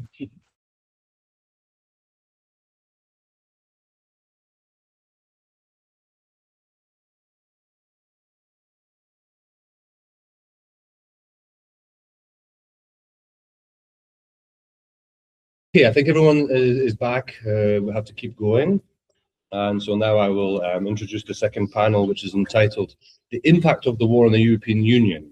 Now, to talk about ideology as a factor in Europe's ongoing transformation is extremely difficult. And of course, each of the speakers today will have a different take on how they see this. In fact, we would need several large research projects to understand what is going on in this diverse European Union with its various strands and sub-regional kind of trajectories. But broadly speaking, we're looking at the challenge of, well, a period of moralization, of extreme, lots of value-based discourse on the high level of European politics, and securitization, to some extent, replacing a discussion of substantive policy choices or discussion of ideological choices on political economy, or responding to the massive challenges that were revealed in the Draghi report, for example, which I think was 2023. And on top of that, the pressure of Trump 2.0, passing the burden of this war to Europe when they are not ready militarily, economically, perhaps even, but especially not in terms of having a unified strategic culture or even a strategy for war or defense. So we certainly are constantly hearing refrains about a populist insurgency which threatens European democracies, and then this idea that there needs to be not only a participation of the, a coalition of the willing has to be created for military means, but also a coalition to defend democracy. The European Commission recently outlined the Democracy Defense Shield initiative. So amidst these developments, what future for liberal internationalism as the ideology of the European Union? What kind of fissures and tensions do we see, and to what extent does ideology help us understand that? This is the focus of the panel. So without further ado, I will turn over to our first speaker, and they will also each will introduce themselves and talk briefly about how their work relates to ideology in Europe. And then we will open up for the questions later. Thank you. Thanks. So my name is Agnes Gagyi. Thanks for being here. Generally, my research is about East European politics and how it is connected to the region's world economic and geopolitical integration in the long term, how it changes through that connection. And I will speak about what I was asked to speak about, which is how this general trend of sovereignism, or in the EU parlance, strategic autonomy, is connected to changes in the global political economic context. I will speak to it from the perspective of word systems analysis, where the basic idea was that you analyze economic policy not as on a state-by-state basis, but as an interconnected capitalist economy and its dynamics. And obviously, then you have the problem that no state completely encompasses it. The state policy only refers to parts of this global interconnected economy, which is always exposed to external changes. And at the global level, the political regulation is sort of done through interstate systems that are changing together with the changing structures of the global economy. And the big systemic changes in this tradition have been analyzed in terms of, probably you all know this, the systemic hegemonic cycles, which are these big cycles of building out global models of growth and coordination, and then these reach their peak and their crisis. And they have been speaking about it in terms of the naming them in terms of the hegemonic powers of each era, like the Dutch, the British, or the US hegemonic cycle. So from this perspective, this current moment of proliferation of ideologies of sovereignism, or the way political economy calls it, they call it state capitalism, this era of intense activation of state intervention into the economy. So this moment is the characteristic of a cyclical shift from an early crisis moment of neoliberal global crisis management to a later stage of the crisis. So by now we know all kinds of things. There is consensus over what was neoliberal globalization. There was a decrease of the profitability of the post-war economy by the end of the 60s and especially in the 70s. In response to this, several structural changes happened. One of them was the typical thing that happens in other cycles too before at such moments. It's a financialization, that money doesn't go into the real economy that much anymore because it's not profitable anymore. It goes to the money markets, and then there it contributes to the buildup of various speculative bubbles.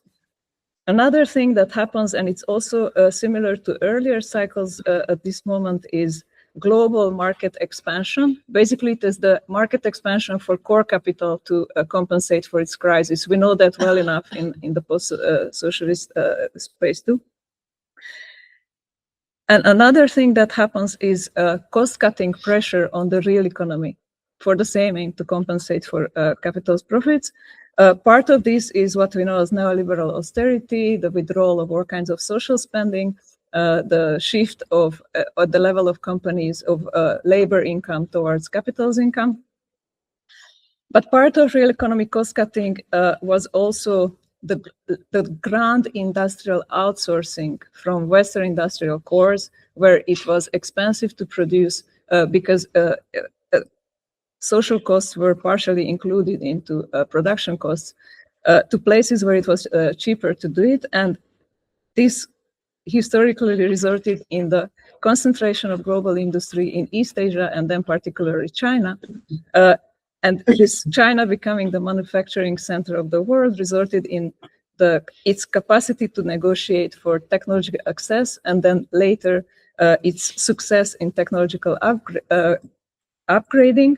And this is how, by the 2010s, we got to the situation where it wasn't this global model of interconnectedness and global value chains still dominated by Western elite firms using the cheap production in China. It didn't work anymore because Chinese companies themselves already stepped up as competitors with Western elite firms. And this was the moment when Western industrial lobbies, together with Western states, initiated this shift towards what became the rebirth of industrial policy in the West too. Or in other words, this new era of intense state intervention, state capitalism. Basically, what happens here in the Western hemisphere is states intervening in order to help their domestic big capital, their main domestic champions, to resist competitive challenge from China and try to maintain and expand their export markets. And at the level of this systemic problem that real economy is not profitable enough and there is this disbalance of financial overaccumulation, what this does is that the state intervenes to artificially create investability in the real economy, in its own domestic industrial champions, for private finance, which otherwise wouldn't be willing to invest into it. And this is also very similar to how it used to happen earlier, even though, of course, we are at a later stage of global capitalist development, so some aspects are different. But this context is similar, that states are increasingly intervening in this competition of real economy for financial investment. The way this can be made to bring returns is by expanding on the export markets. But these are export markets that are globally contracting, and there is global overproduction already, which is made even harder, this problem, through these new state interventions. So what used to be economic competition turns into geopolitical problem. And the ultimate link that emerges in this state-driven industrialization or state-driven industry and the geopolitical problem is that the national security, geopolitical, and economic interests in the end are collapsed in the linchpin of military industry. There is this military industrial boom all over the world, and the merging of private economic intervention with military development.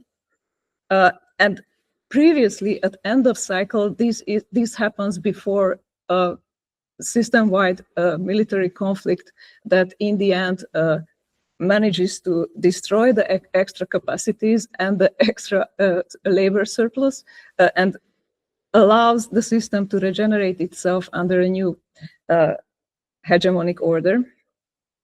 When the pent-up financial capacities can finally be invested into a new material expansion. We don't know whether that is possible under the current level of military destruction. So within this situation, where is this EU strategic autonomy moment?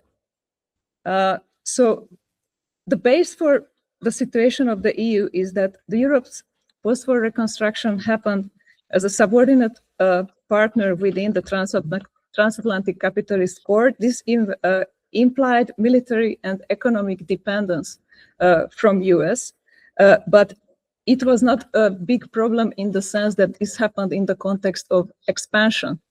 Now, as soon as the contraction problem kicked in the 70s, European integration was stepped up. So basically, the European institutional system that we have now, it was built out as a crisis-induced regionalization project, which was not specific to the EU. It was happening similar regionalization project all over the world. And this was the process itself of neoliberal crisis management. It included economic polarization, distribution of wealth to the top, and the political insulation of European popular classes from the decision-making over this direction. In the literature of that era, this was called authoritarian neoliberalism. Now, in the 2010s, when even under this authoritarian neoliberalism crisis management, the EU industrial lead firms came under threat. The industrial policy wave first focused on the green economy, partly because this was where Chinese expanding green industry was threatening basically the automotive export sector that was the leading export sector of the EU, and also because the climate cause could be used as a political issue to legitimate this, basically the social cost that this imposes on the population. It was called creating strategic autonomy. It was not creating autonomy in the sense, strategic autonomy or sovereignty in the sense that the way this was the way industrial policy happens in the EU is that the EU, in the name of its populations, states, it takes on public debt to help industrial reconstruction from private finance, and it is private finance that sets the conditions and the priorities of this. So basically, it is global private finance that is leading this. And these contradictions obviously have been intensified and more exposed even more after the 22 Russia-Ukraine war, because here it was also exposed that the fact that Europe doesn't have military autonomy, it meant that it couldn't do anything else but to go with the Russia sanctions, which meant that it annihilated the energy basis that still sustained its industry. So it is a direct cause of the current complete industrial crisis in which Europe finds itself. And then with the second Trump administration, we have this threat that Europe might need to bear the costs alone. And the response was to really ramp up industrial policy as it was, but shift it from green to defense, but still in the model that rests on public de-risking of private finance, but expanding it in the way that the limits on public debt and deficit that were imposed during the neoliberal era were completely scrapped, not for anything else, but for military purposes. So it's an escalation of the previous neoliberal finance-led industrial policy. And there are many other contradictions under this that are also threatening the previous European projects. So there is, in political economy literature, there is lots of description of how by now the different European capital fractions are so differently positioned in this crisis dynamics that it is becoming increasingly impossible to create a coordination of interests that could set any direction to policy. And yeah, on the other side of the same thing, political science literature documents how political coordination is becoming more and more impossible. Like obviously one of the most important symptoms to this is the centralization of decision-making, already not on the top, but on the top of European policy, like Economic Commission bringing unilateral decisions. Like one of the symptoms of it was that the European Parliament sued the European Commission over the latest decision on the rearmament package SAFE, that even they were not consulted about it. And of course, at the bottom, we see all the other symptoms, one of which is the general popular resistance to the social costs of this, of military public debt-based reindustrialization. People sometimes say that this centralization is a centralization of power in the European Commission, but I go with the analytical tradition that sees this kind of centralization power without the capacity to coordinate interests as weakness. In the Marxist tradition, this was called Bonapartism, when there is a systemic coming apart of coordination potential, then there is the artificial centralization within personalized, centralized leadership, but which is ultimately unable to recreate the broad stability of a hegemony. And my last point, sorry for if I'm a bit too long, because I was asked to speak about the new popular sovereignist models of the eastern flank of the EU, like the Central and Eastern Europe, as a counter project to this. How does it fit into this framework? So these are countries that are, since their integration, post-socialist integration, they are the industrial periphery of the German automotive industry. And as national economies, they are extremely dependent on external financing. And they joined the EU at a relatively late stage of European neoliberal institutionalization. For them, it imposed extreme social costs. And also it was extremely inimical to their domestic capital. And after the 2008 crisis and the global reorganization that followed it, these new sovereignist regimes, they tried to use the wiggle space of global reorganization in order to try to expand their domestic capital with lots of state help. So basically, they are doing the same state capitalism but that everybody does, but on their smaller level. And they were trying to do this by geoeconomic polyalignment, not by taking side in the emerging geopolitical conflict, but using their existing situation of being geoeconomically connected to both sides, like in their case, typically Russian energy and German industry. But this is a generic trajectory that most of the global South took because it was a globally interconnected economy. These dependent economies, they were connected to both sides. So many countries took this lane of trying to balance and wiggle space for their own model of state capitalism, trying to get something for their domestic capital out of this. So the way these countries did it, and like Orban's Hungary was the, how to say, most successful example for this, was that, for instance, Orban's Hungary, it really became an industrial node by getting exemptions from sanctions against Russian oil, getting lots of German industry being outsourced, and connected to incoming East Asian, also Chinese battery makers. So Hungary became this new battery automotive node, also based on Russian energy. The only problem is that this same industry now is in deep crisis because of the generic market conditions of the battery economy, but also because of its direct dependence from the German economy, which is in deep crisis.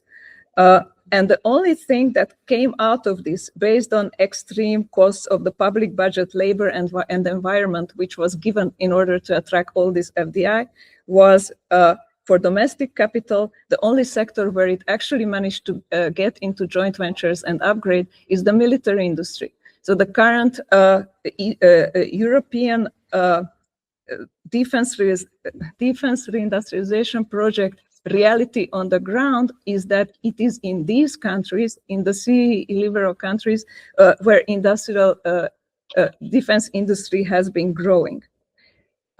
And some Czech or Hungarian or Slovak domestic capital can be connected to it, like doing IT part of some new Rheinmetall project locally. Does this cause sovereignty? I think no, because you are building a new military industrial base in a geopolitical border zone at the time of conflict. And I was going to say geopolitical border zone, but today morning, an Israeli arms factory in Czechia, in Pardubice, was blown up, just to show how safe that makes you to have this on ground. Another thing why this is not a way towards sovereignty is that both in Hungary and Czechia, which are the biggest successes in domestic upgrading in military industry, that these companies are private. And it's an extreme privatization of the military industry, taking out state military companies into private hands that is happening. It is not the populace that is going to decide about this. And the last point is that it is also not sovereign because it relies on extreme amounts of debt taken from the same European private finance-led rearmament packages. Okay, I'll stop here. Thank you, Agnes. That was a fascinating and comprehensive insight to the political economy kind of approach. So if I pass on to the next speaker and just move that microphone into the center as much as you can, it doesn't have much. Okay.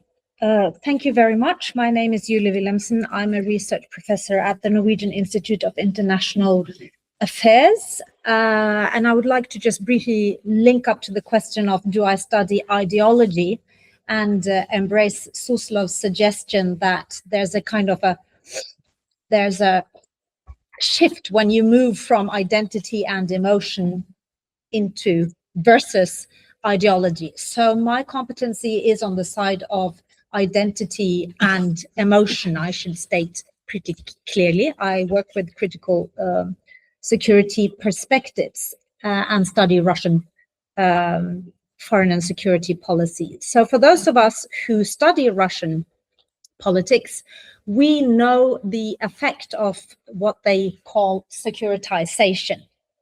And what is securitization? It is the lifting up of something or some other rhetorically and framing it as an existential threat to us. So this is what Putin has been doing. First it was the terrorists in Chechnya, and then basically it's been the West since about 2003. Now such invoking of an emergency situation enables political leaderships to undertake measures beyond those rules that otherwise bind, including the use of military force. And I would also claim that broad securitizations in society, and I'm going to speak briefly about the Nordic and particularly the Norwegian case, which I know, not from a structured studying of the Norwegian case, but at least anecdotically. What it also does is that it really transforms collective imaginations. And when war is invoked in collective discourse, as it has been, these us and them identifications really become prime. And I would suggest that coherent ideological thinking is placed in the shadow of these. So if there was any coherent ideological thinking, it is hampered even more by this us versus them discourse. And this has surely happened in the Nordic countries, particularly since Russia's invasion of Ukraine in 2022. But you can see the pattern fairly clearly already after the annexation of Crimea in 2014. And then I would like to add that despite a clear structuring of the debate in this, we are threatened by this existential threat, the parties, at least in Norway, they still draw on their self-ascribed ideologies or identities as liberal, leftist, and conservative, and pulling them into their wartime narratives. But the main thrust of the reordering is still this clearer dichotomy of external threat, and most importantly, I think for my talk, the unity which is called for on the inside of this threatened community. So a unity has been created between Europe, discursively, I mean, between Europe and Ukraine, which is very, very strong. So Ukraine is Europe, and which was also mentioned earlier this morning, a clear transatlantic reunification, which was very much wanted and sought for after the Trump 1 administration, which I think was, you know, a painful shock already then. So this was an opportunity to reunite within the NATO allies and with the US. There was a kind of a Biden embrace, I would say, in the way you could see it in news programs, for example, in Norway. Then I could add that the urgency of the situation with Russia's invasion of Ukraine meant that the full powers of the state were implicated. So both the military machines, which any state leaderships command, these were set in motion. And the language, for example, of people who work in the military establishment in Norway, as well as their solutions to the situation we are in, they became very authoritative in the public debate. And official identifications, when I use that word, I say, what does the Norwegian Prime Minister or Foreign Minister say, became very defining for identifications and the narratives we found in the debate as such, and they became extremely united. So if you looked into what do they say in Washington, what do they say in NATO, what do they say in the different European capitals, Brussels, and in political parties, you could find nearly exact similar phrases, and probably they were very consciously made similar. So first of all, it is an unprovoked war, according to this discourse.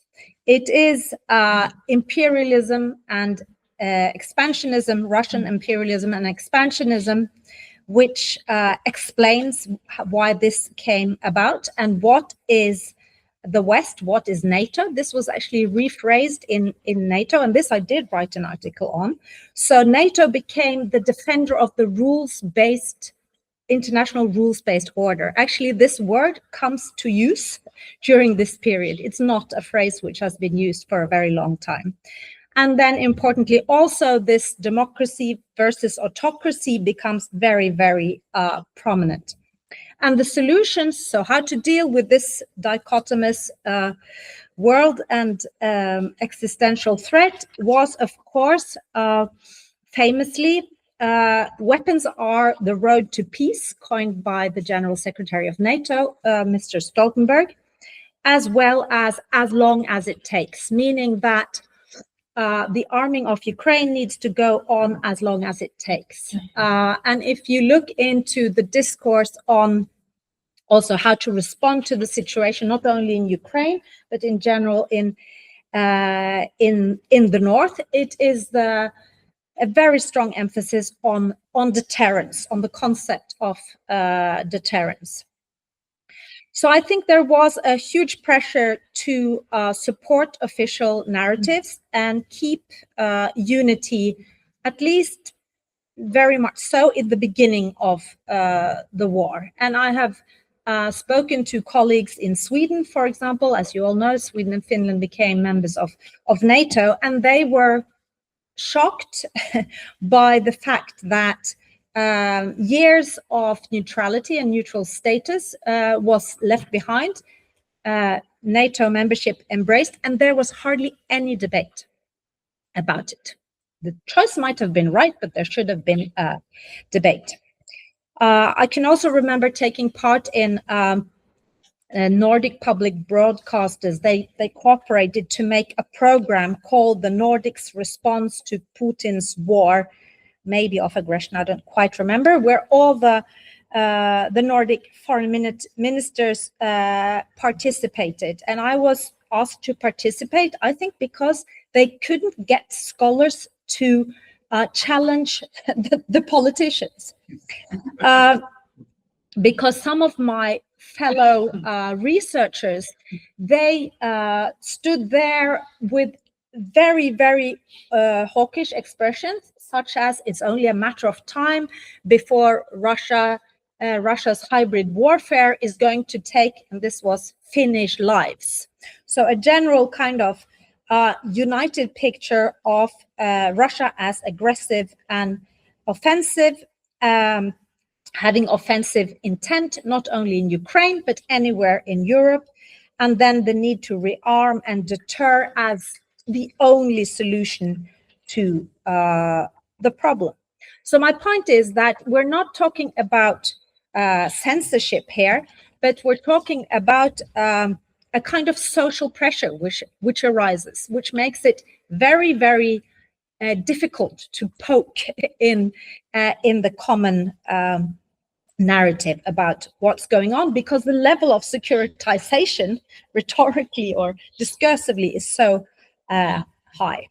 Then I would like to, and this is not to say, I just have to underline it, this is not to say that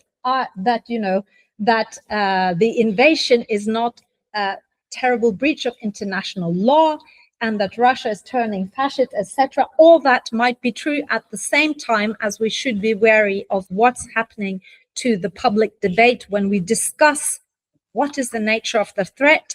Most importantly, how can we avoid getting into a situation where this war expands from a Russia-Ukraine war into a full war between Russia and NATO countries. So I would like to add, since I'm a scholar, that it would be misleading to say that the securitization of the Russian threat has been unison in the Nordic countries. There are clear differences reflecting political choices, historical experiences, and the fact that political leaderships navigate different discursive terrains in these three different countries. And if I have the time, I would like to just sketch out the Norwegian case for you, who is not a member of the EU, we should say. This is a panel on the EU, but Norway is actually not a member of the EU. And Norway has a very particular historical heritage concerning Russia and the Soviet Union, which has been our neighbor in the High North. So first very important point is that Finnmark during the Second World War was liberated by the Soviet, Russian and Ukrainian forces in 1945, and they pulled out. This is a very, very different historical experience from, for example, the Baltic states. Secondly, during the Cold War, Norway had a very conscious policy of balance, which implied that we did deterrence. We were a member of NATO to make sure that the Soviet Union understood you can't attack us, but it was coupled with the concept of reassurance. And part of the reassurance policies, which were kind of signaling that we can defend ourselves, but we will never be part of an attack, was the so-called self-imposed restrictions. So no military exercises too close to the Russian border, no nuclear weapons in Norway, no foreign bases, so no US bases in Norway. And then in the 1990s, we had a very specific discourse of partnership between Norway and Russia in the High North. That was a practical partnership. That was a people-to-people type initiative. And even in military relations, I attended a roundtable last week, and I had a general remembering together with me how Norway and Russia actually operated together in the High North. All, you know, this was even the year before 2014, very close collaboration. Then, and this I actually have done some research on, then what was the reframing of Russia after 2014? In Norway, it was reframed with two labels. So Russia as a threat to international law, and also as a state capable and willing to use military force.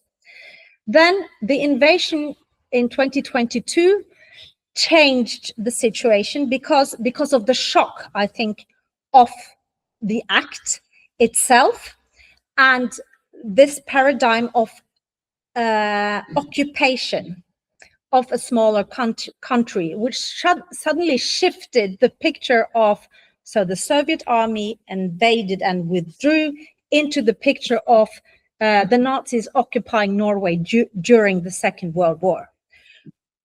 And then, so I think that was really significant, that parallel. And another very significant development was the feeling that the Norwegian political elite, really regardless of political party, is bound into a collective with the European and the EU elite, more than they are, particularly those who deal with foreign policy. Still, there was a clear difference because Norway has avoided, Norwegian official rhetoric has avoided to use the word Hitler, for example. Norwegian authorities would never do that. And it was very interesting to see. In 2023, I attended a conference in Kirkenes, which is, you know, on the border with Russia. And it was the year where there wasn't a Russian in the room. Suddenly he was replaced, the Russians were replaced by the new American ambassador who took the stage first and used this parallel, speaking about Russia as a kind of Hitler type threat. And our foreign minister, who was also there, she was asked specifically by the national broadcast, so is this a Hitler type of situation we're in? And she said, no. It is not, and Norway will have certain interests in the High North, which we need to protect and deal with together with the Russians, for example, the fisheries. So again, I would claim that the main labeling in Russia is this of international law, the threat to international law, which Russia represents and which is crucial for a small country such as Norway. But if you look at the policies that have been implemented, there is a huge level of embracing this need to just decouple from Russia. So it's cutting nearly all contact, apart from actually negotiations on the fisheries. The self-imposed restrictions are under strain, I would say. I could exemplify that, but I don't think I have the time. And this word to reassure Russia that we will not be made a launch pad for attack on Russia was suddenly used in a different setting. It was used to say that we reassure the Baltic countries that we will be come to their defense together with NATO allies, Article 5 type solidarity if you need it. Then, of course, as you have touched upon as well, it is the rise in the defense spending, an enormous amount of money being used on defense now, and there is a unison and cross-party agreement on these measures in Norway. And even the very left-wing and very right-wing parties have agreed on this defense spending in Parliament. And I would say that the main reason why there is no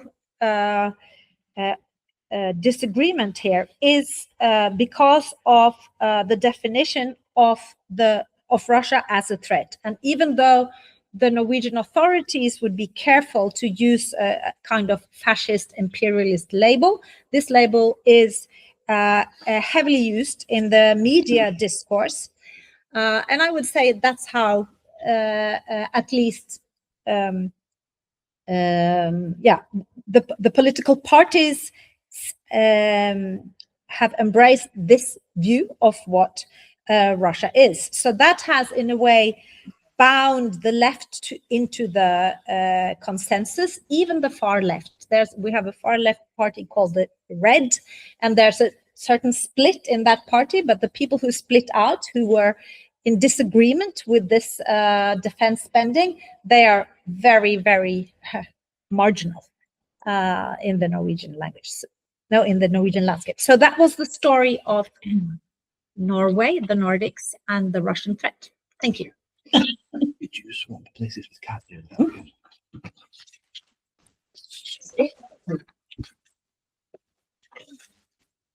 Thank you, Juliet. And the next speaker, Ekaterina Klimenko. Am I supposed to turn this on? Just speaking to here. Okay. And you can turn that For on, the yes. audience. Yeah. Okay. Right. Well, good afternoon, everybody. First of all, this is allergy, so I'm sorry. I will be interrupting myself with a cough every now and then. My name is Ekaterina Klimenko. I'm a sociologist, and I work at the intersection of memory studies and nationalism studies.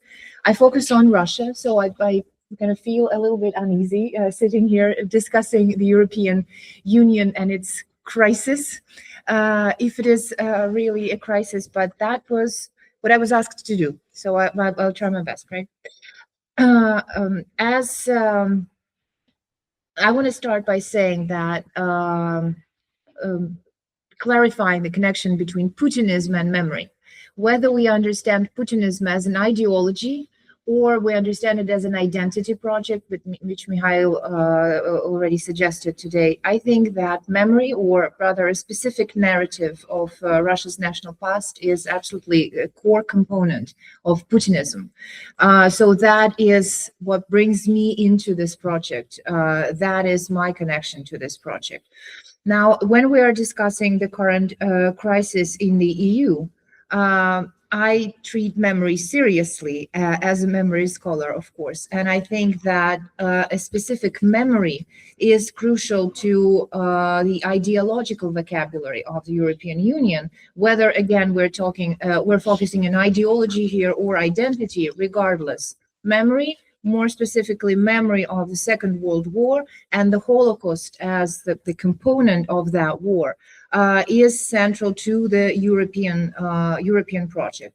Now, the war in Ukraine revived references to this memory, and these references make it seem that the European Union is united in common understanding what the war is, what it is about, what kind of threat it poses to Europe, and so on. But my suggestion is that a closer look at this memory shows how it divides the European Union rather than unites it. And studying memory and memory wars inside European Union and memory debates inside European Union can help us understand both the sources of the current crisis and maybe also anticipate something about the future development of the European project.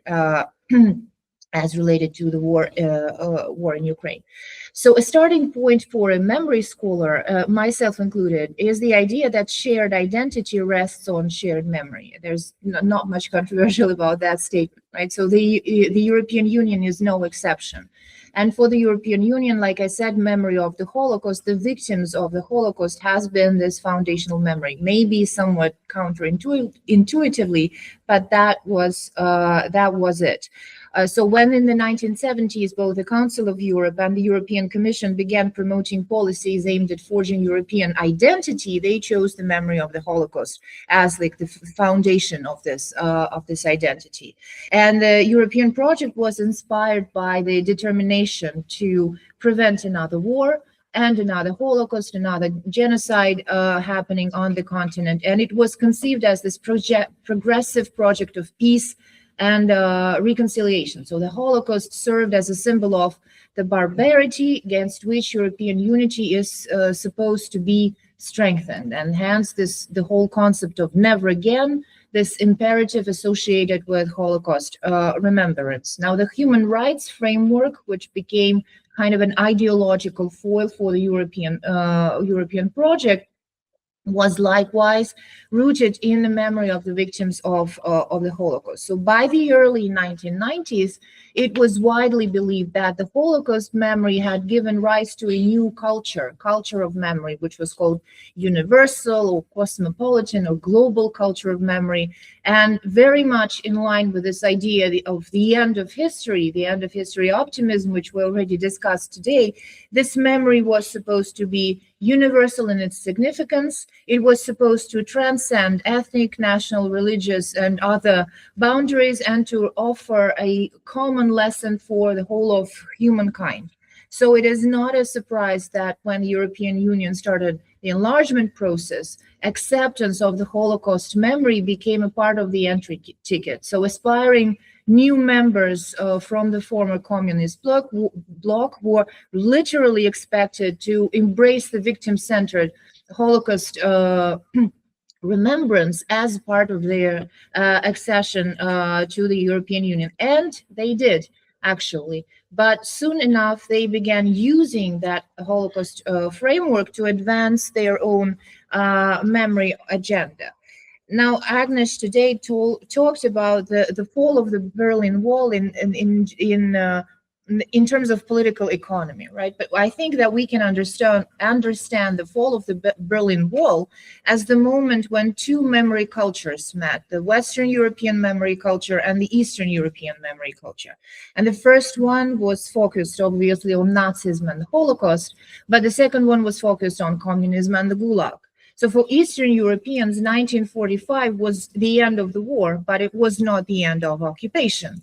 Poles, Ukrainians, Lithuanians, Latvians were cast as victims of the genocidal policies of both Nazi Germany and the Soviet Union. And in their memory, in their national memory, they, not European Jews, were the ultimate victims of the 20th century.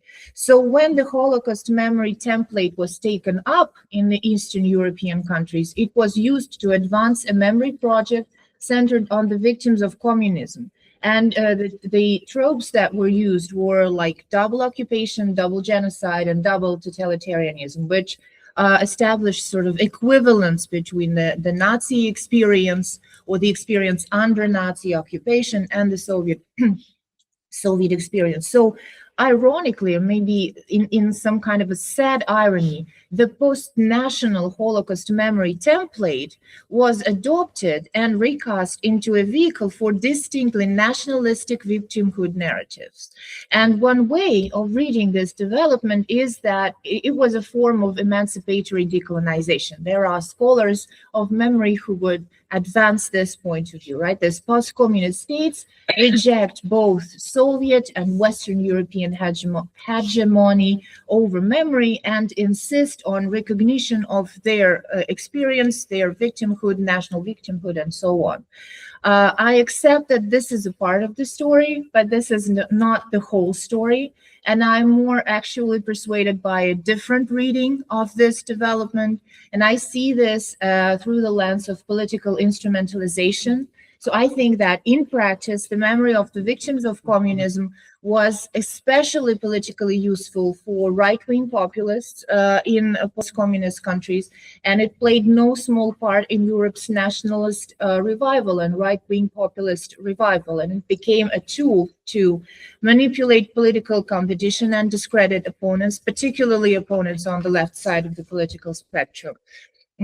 Legitimize post-communist elites, as well as the inequalities that were produced by post-Soviet or post-communist transition, and normalize far-right actors and ideologies in several post-communist countries, such as Lithuania, Croatia, Romania, and I think we can continue this list, right?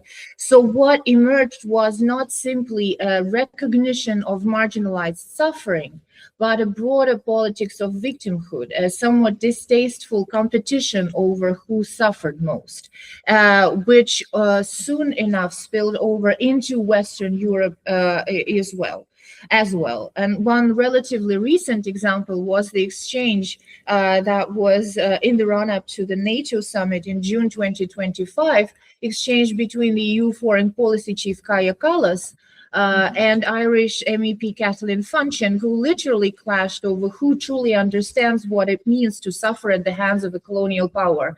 Do Estonians understand the experience better, or do the Irish understand the experience better? So all in all, this victim-centered memory turned out somewhat paradoxically to be a major obstacle to historical reconciliation, so kind of working against its own, becoming self-defeating in many ways. That's probably the best way to put it.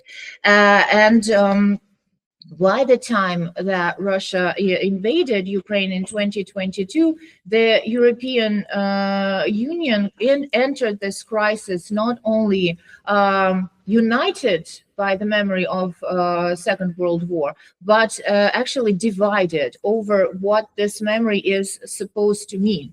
And this division was, and maybe even is today, somewhat obscured by the ubiquity of references to World War II memory in this political discourse that Julie also already discussed today, right? So this memory of World War II has become somewhat like a language in which the current war in Ukraine is discussed, is debated, right? We all know that Putin claims Russia is fighting neo-Nazi regime in Kiev, but Ukrainian leaders, in turn, claim that they are fighting Russianism, a Russian version of fascism, right?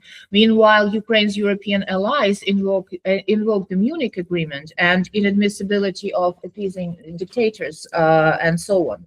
So this creates this impression that World War memory unites or provides a common ethical baseline for Ukraine and its European allies.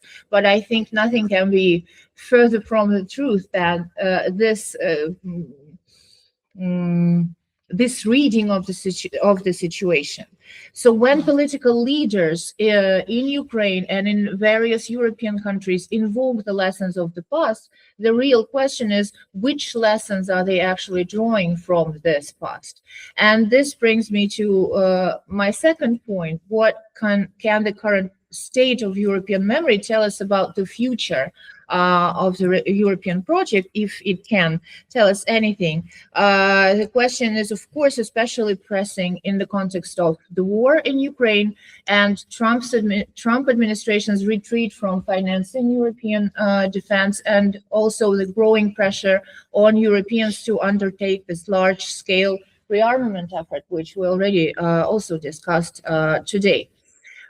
So in Western Europe, and this is somewhat a simplification, of course, as any scheme is a simplification, but still, in Western Europe, the lesson drawn from the Second World War and from the memory culture centered on the victims of that war is that war is a senseless orgy of violence and suffering. And war is something that civilized people should avoid at almost any cost. So death at war is seen as abominable and abhorrent. Right? So this way of remembering the war and understanding what the war is more generally may uphold human rights, but it does not necessarily generate people who are willing to defend them by force with arms, right?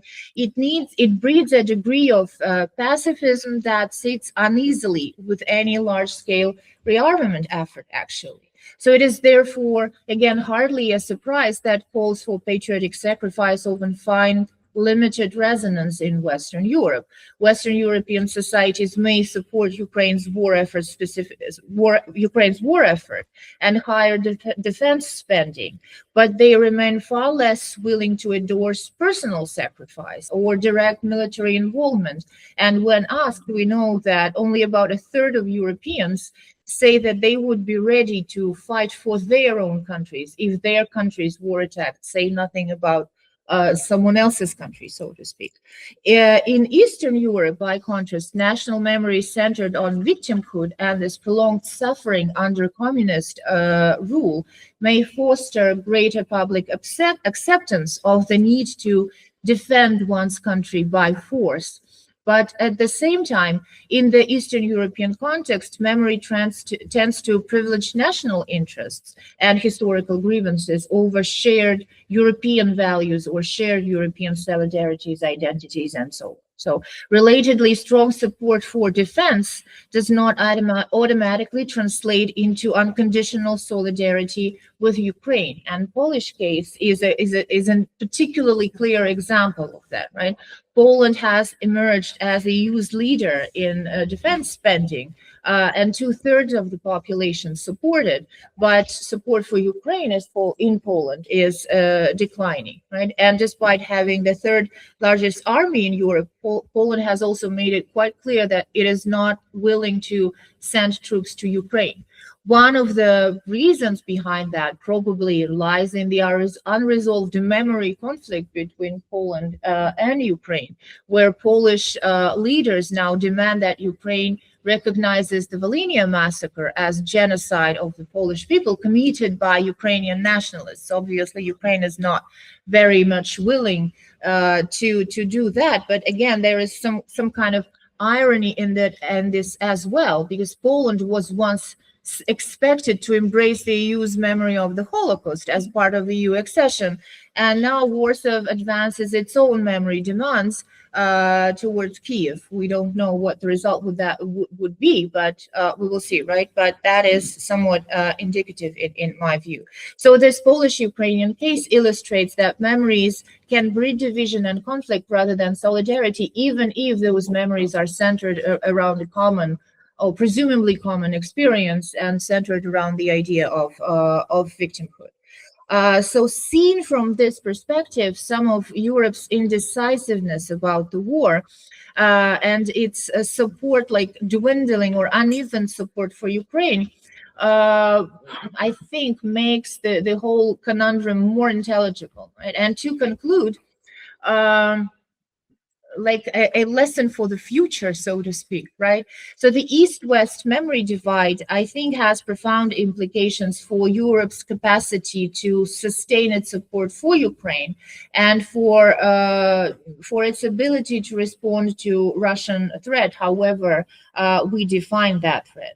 And despite this current appearance of unity, I think that the risk of fragmentation of the European project is very, very real. Now, how to respond to that challenge? In my view, as a memory scholar, that would require some reconfiguration of memory culture that the whole European project was founded upon. And I would even suggest that it may require decentering victimhood-centered narratives altogether as a part or as foundational to the European project. Now, the question, of course, is Europe capable of doing this decentering, and what emerges as a result, because this memory was so foundational to the whole European idea. And I stop here. Very much, Katya. Could I ask you to swap places with Thomas? It's a little bit awkward, but you could come in.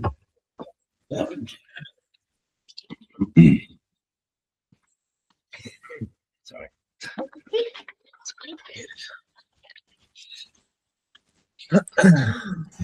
Okay, is this working? Yes.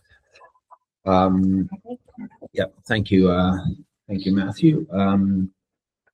My name is Thomas Farsi. I'm not an academic. I'm the only one who's not an academic. Here, I'm a journalist and an independent researcher.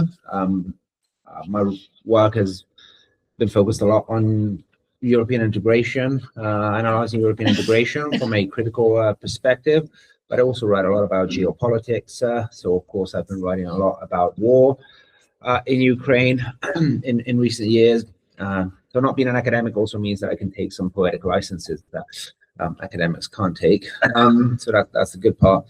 In terms of sort of my interest in ideology, I've always had a keen interest in economics. So traditionally been much more focused on the material factors. But especially as a result of the war, I've slowly come to the conclusion that material factors alone were not sufficient to explain Europe's, in many ways, irrational response to the Ukraine war, which led me to take a deeper look at what you could call more ideological drivers of EU policy, especially concerning Ukraine, but not only. So before getting to ideology, to the question of ideology in earnest, just checking the time so I don't go over. I think since we're talking about the impact of the Ukraine war on Europe, it has to be mentioned that the war in Ukraine, which I would better frame as a war between NATO and Russia, has of course been another disaster for Europe in economic terms, to the extent that it has led Europe to cut itself off cheap, reliable Russian gas in exchange for much more expensive and unreliable LNG, liquefied natural gas, mostly from the US, and before the outbreak of the war in Iran, Qatar. But probably we're not going to get that gas anymore. So this has caused a massive increase in energy prices that have increased poverty rates across Europe and crippled European industry, leading some countries to outright deindustrialization, such as Germany. And then on top of that, you have, of course, the hundreds of billions of euros that have been sent to Ukraine, which is money that gets diverted away from domestic programs. So overall, the social and economic impact of this war on Europe has been staggering. I think this is a key point that I think always has to be emphasized when talking about the war. That said, the impact of the war has extended well beyond the economic realm. Of course, in fact, one might say that the geopolitical and security, and in fact, even ideological and civilizational implications of the war have been even more far-reaching and consequential. This war has geopolitically fractured the European continent, and indeed, I would say the European psyche and even its soul. Soul is one of those poetic licenses that I feel free to take as a non-academic, to a degree really unseen since World War II, since Germany's total war against the Soviet Union, launched in 1941. Western Europe hasn't just decoupled economically from Russia, but also politically and culturally, to a degree not even seen at the height of the Cold War. This is really completely unprecedented, I would say almost in history. Since 2022, Europe has severed, as it's already been mentioned, all diplomatic contacts and institutional dialogues with Russia. And indeed, there has been a de facto ban, EU-wide ban on European leaders even talking to the Russian leadership. You might have seen the reaction to Orban committing this grave crime of engaging in talks with Putin as a way of reaching some peace deal. And this is not normal. This is not a normal conduct in warfare. It's not normal not to keep diplomatic channels open during a war, for the obvious reason that it makes it virtually impossible to bring that war to an end, which can only occur through diplomacy, i.e. talks, especially when we're talking of the largest nuclear-armed power in the world. At the same time, we've seen the exclusion of Russian passport holders, of the Russians, from virtually every international sporting and cultural event in Europe. This has included World War II commemorations of the defeat of fascism, which was, of course, largely a result of the sacrifice made by the Soviets, or even commemorations of the liberation of concentration camps. Again, pretty much unprecedented in history, really. And of course, we know that this has only applied to Russia. Of course, the argument was Russia committed the gravest crime, invading another country, the gravest crime you can think of in international relations. Which, yes, is true. But at the same time, over the past 2 years, we have seen other countries commit the same crime. One in particular, which one might mention, is Israel, which has, in fact, bombed and or invaded 7 countries over the past 2 years without suffering any consequence whatsoever, not even mild sanctions from the EU, let alone being cancelled from every international event you can think of. And we have also seen, I would say, an equally unprecedented attack on sort of Russian culture as a whole, and even kind of the Russian nation, which is also totally unprecedented, with cases of films and books being banned in Europe. In my country, Italy, a professor was actually forced to cancel a course on Dostoevsky. This was early into the Russian invasion. So this is kind of the level or sort of the cognitive situation that we're in Europe at the moment. And I think this is, I would say that this has also been accompanied in many cases by openly racist discourse on Russia. And and again, this is unprecedented. Even during the Cold War, several Soviet films won Oscar prizes.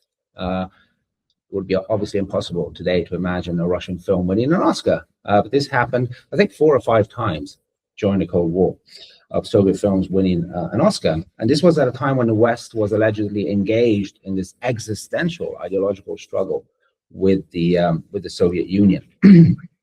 So I think, the question, I think what we've seen is that Western elites, especially Western European elites, but of course, transatlantic elites more in general, including American elites, at least until Trump, under the previous administration, they've gone to great lengths to paint Russia not just as a security threat, but as a civilizational threat, civilizational other that is kind of ontologically different from and incompatible with liberal democratic West. And this civilizational wedge that has been lodged between Western Europe, I think, and Russia might very well prove to be the most consequential and tragic, at least in my opinion, consequence of this war, because it means that even if this war comes to an end, as it will have to at some point, it will take years, if not decades, for Western Europe and Russia to engage not just in political and economic dialogue, which might happen at some point, but perhaps even more importantly in cultural terms. And I consider this tragic because ultimately I consider Western Europe and Russia to be 2 sides of the same kind of European civilization, so the same European cultural and civilizational realm, and these 2 sides have been cross-hybridizing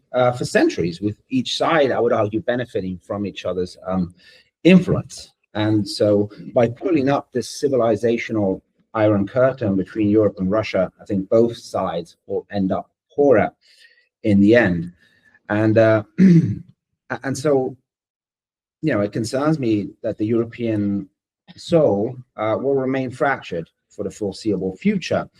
And this is also problematic, I would say, in geopolitical terms, because we hear a lot of talk about strategic autonomy, right? Europe needs to become more strategically autonomous from the US. But of course, the precondition for strategic autonomy is cultural and civilizational autonomy, and that's something that has been severely weakened in Europe, in Western Europe.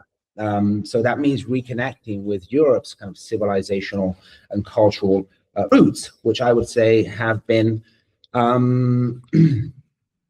sort of compromised by decades of kind of Anglo-American cultural colonization of Western Europe, and in fact, replacing Europe's self-understanding of this understanding of self with this kind of fictional idea of the West. So today, most Europeans don't necessarily think in terms of, we are Europeans. No, they think in terms of, we are Westerners, even though that's very much, I would argue, an artificial concept. And I think in material terms, of course, this wedge that's been driven between Europe and Russia undermines Europe's core interests because it represents probably the largest obstacle to the renormalization of economic and political ties with Russia, which, again, I would argue that ultimately this has to happen, regardless of sort of dynamics in Russia, because if we want to avoid a situation of permanently militarized relations with Russia, if not outright war, which remains a very serious risk if we continue down this path, we will have to find a way to coexist with our neighbor, even as it embodies a different cultural and political system from the Western liberal democratic model, which, by the way, is becoming increasingly recognizable even in the West itself. And so I think the question, all this begs the question of why Western elites have been pursuing this civilizational rupture that clearly, at least in my opinion, runs counter to Europe's core interests. And a short answer, I would say, is that the current European transatlantic political establishment has long stopped thinking in terms of the national interest, which is why a lot of these policies seem to be kind of irrational. And they become beholden to other interests, private and foreign interests. And and this is, to a large degree, that means that they become beholden to kind of Western oligarchic elite interests that, thrive on permanent warfare, right? So from a geopolitical standpoint, the demonization of not just Putin, but kind of Russia as a whole serves several purposes. Again, so geopolitically, it serves the purpose, and it has served the purpose so far and continues to serve the purpose of prolonging the war as long as possible. Of course, you can't make peace with, a new Hitler or the embodiment of evil, right? There's only total defeat. And of course, once the war ends, it will continue to justify this permanently militarized relations with Russia. So this is on a geopolitical sort of external front, but it also serves a key purpose at the domestic level. I would say also a dual purpose. Well, obviously it justifies this massive rearmament program to the benefit of the European military-industrial complex, and that's already been mentioned. But it's not just that. The specter of the permanent Russian threat we constantly hear about in the media, this invisible Russian hybrid threat that is everywhere, all over the place at the same time, provides the perfect justification for the EU's increasingly authoritarian rule, and frankly, I would say the kind of progressive dismantling of democracy that we are witnessing in the European Union. Because today, fighting, Russian disinformation and Russian interference has become a catch-all justification for, sweeping censorship measures, the stripping of civil rights of dissidents in some cases through the use of sanctions, and now even the direct subversion of electoral processes themselves, as we saw in Romania in 2024, where an entire election was cancelled on the basis of so far still completely unproven allegations of Russian interference in that election. Pretty serious stuff, right? And that event kind of provided a blueprint for what is becoming a systematic form of EU interference in national elections. Paradoxically, it's all done in the name of countering foreign interference, i.e. Russia's foreign interference. So, but actually, you know, so it's foreign interference in the name of alleged foreign interference, right? And this is being institutionalized through tools such as the democracy shield, for example. And of course, the Russian threat and, you know, this permanent war also justifies the constant transfer of more and more power from the national level to the supranational level. So this process of centralization at the EU level that's already been mentioned. And so to conclude, I would say that the sort of absent kind of regime change in Europe, the future for Western Europe at the moment, I think is quite bleak, because outwardly we, you know, we risk seeing the continuation of the war, and once the war ends, still a permanently militarized, you know, situation with Russia, and domestically an increasingly authoritarian drift away from democracy, even in kind of formal terms. And I think, yeah, I'll stop here. Thank you. Thank you very much. Well, we had four very interesting presentations which touched on different threads, but somehow contributes to a whole. I think it's quite coherent. We're going into lunch a little bit, but I've got Ilya to the table, so we still have 15 minutes to take questions. I will have my questions first then. The first one for Agnes, I wonder if you would give me your view on the question of, can Europe actually create a model of military Keynesianism without a fiscal union, without the key moving parts that, for example, America had after 1945, or the USSR had in 1945, a centralized defense procurement industry kind of model. Discussions of this, I wonder if you have a view on that being perhaps fundamentally impossible. So it's going to be some kind of fragmented, hybrid version of military Keynesianism, which is privatized as well, which is doesn't seem to be changing, the idea that it's still going to be privatized. So I wonder if you have a thought on this, and then just kind of related to that, this whole question of the fourth industrial revolution, or that Europe is failing, and that this is now still not there on the European level, as in terms of championing the European industry revival. Whether you have a take on that. The Green Deal has been replaced by the idea that Europe now has to become competitive in the fourth industrial revolution, or not. I just wonder if you have a view on that. And then quickly moving on to Julie, I wonder if you would agree or disagree or comment on the idea that, as you said, it started with this very one-sided vision of the war, light versus darkness, as long as it takes, no negotiations. But of course, as time has moved on, you know, that looks increasingly impossible. It's replaced with something that's quite incoherent, neither war nor peace. So there's no idea about how to make a peace, but there's no idea about how to really successfully wage the war and bring it to a successful conclusion. So in a sense, that incoherence continues. I wonder if you see into this new discourse of can't let Russia win, but can't make Russia lose. And so we're in an impasse. The war just keeps going. Europe is continuing the war to this uncertain point when something collapses. And I'm just wondering if you see any signs that European leaders are coming to some other idea about how to play another way out of this impasse, whether this impasse now is the overarching political problem or not. And to Ekaterina, I just wondered if you would just develop a little bit further. And there's this traditional idea that the idea of the usable past is used to substantiate state patriotism, which in turn justifies conscription, defense spending, and the ultimate sacrifice that citizens are willing to pay. And so it seems to me that you're suggesting that is not going to be possible in this fragmented military memory space of Europe, to generate something where all of Europe will contribute. So it's almost inevitable that somehow the Eastern memory culture will be functional, will support the militarization, and that will be the frontier, the ball of defending Europe, and somehow that might be where we end up.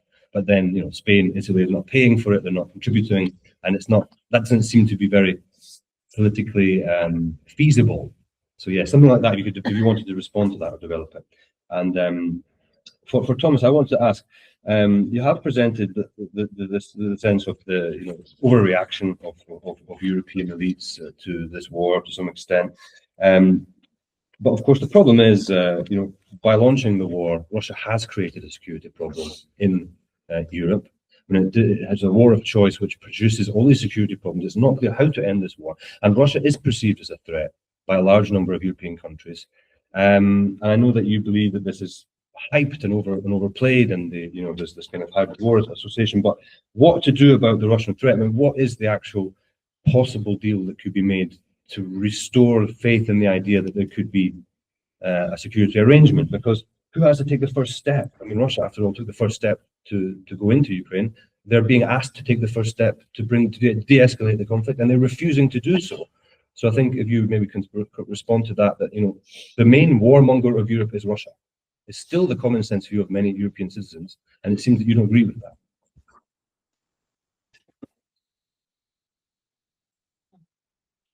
So the response is in order of presentation.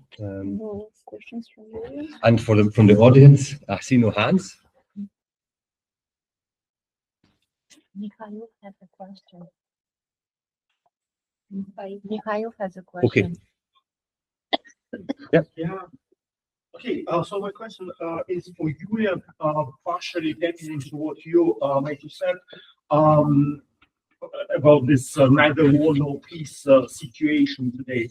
If you assume that European Union and Norway are at war with Russia and all these securitization measures are justifiable and normal, because the country at war, like Ukraine today, cannot afford itself a liberal policy. So that's normal. And here comes the whole question, what is war? Because I think that the concept of hybrid warfare, which is in place right now, it destroys the very concept of war.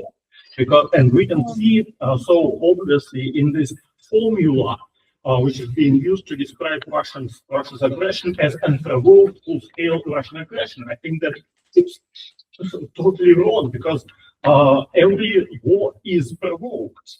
So it was provoked too, but the war means that you make the decision to steal somebody else's blood.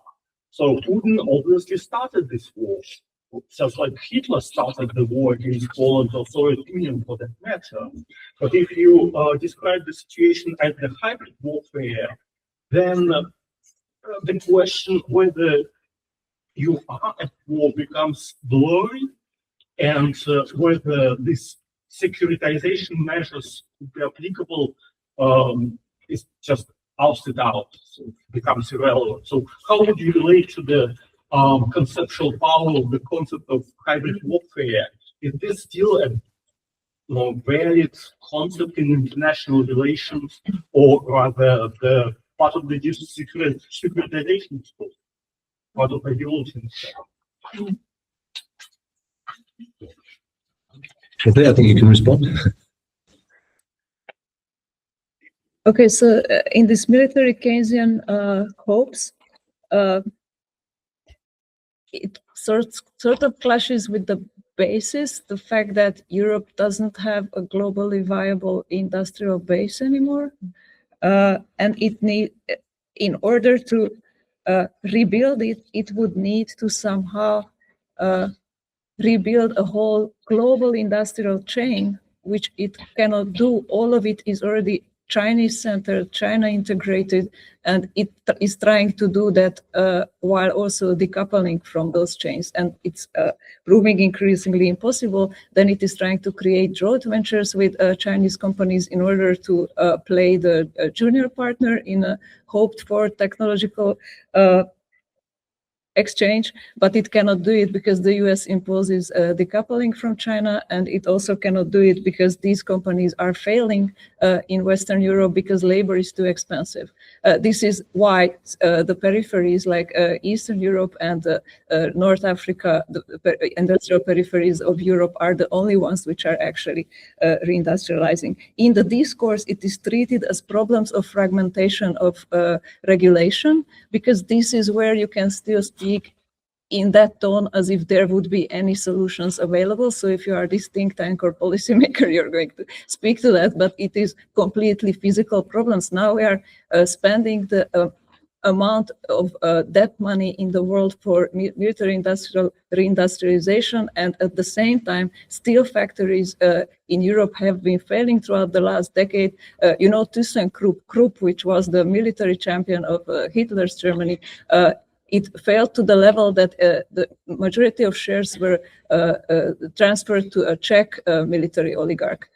This is not going to happen, I think. And on the fourth industrial revolution, that's further than that. It's not tanks or drones. It is the level of industrial sophistication and upgrading in China, which even US cannot even hope anymore to emulate. So I think that part is on the one hand there, but I want to say another thing which brings this to the problem of ideology, like at which level European political elites are at fault of imposing this. And I think you really need to bring back the discussion to the level where the physical and economic industrial relations are also counted as part of the whole debate.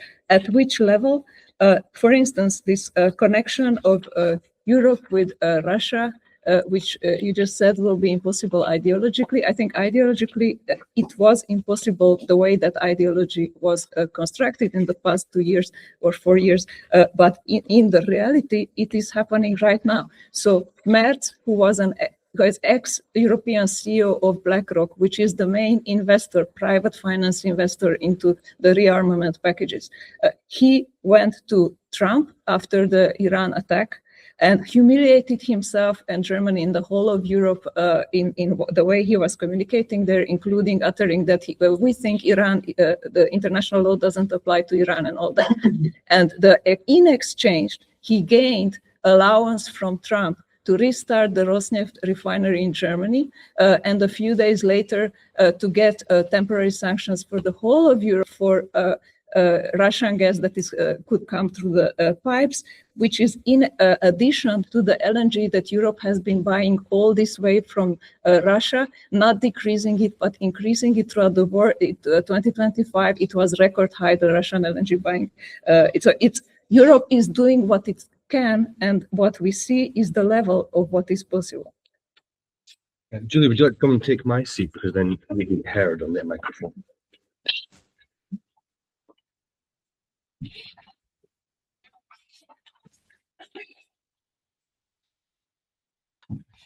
So I had two questions. I'll take the question from the audience. First, I've been very skeptical to the concept of hybrid warfare from the very beginning, precisely because it blurs the distinction between war and peace, and in general, there tends to be a kind of inflation with certain concepts. Then they frame our way of seeing the world in a very, and in this case, in a very problematic way. And I think, Fasi, you were talking about it, the fact that, and you see that because this I actually have done some research on already from 2014, you see what I have called multifaceted securitization, which means that in the Norwegian view or representations of Russia, it is not only the military threat, but you see Russia as a threat in all spheres, so including the cultural sphere and down to even placing diplomacy on the inside of the conflict and not on the outside, which diplomacy should be used for.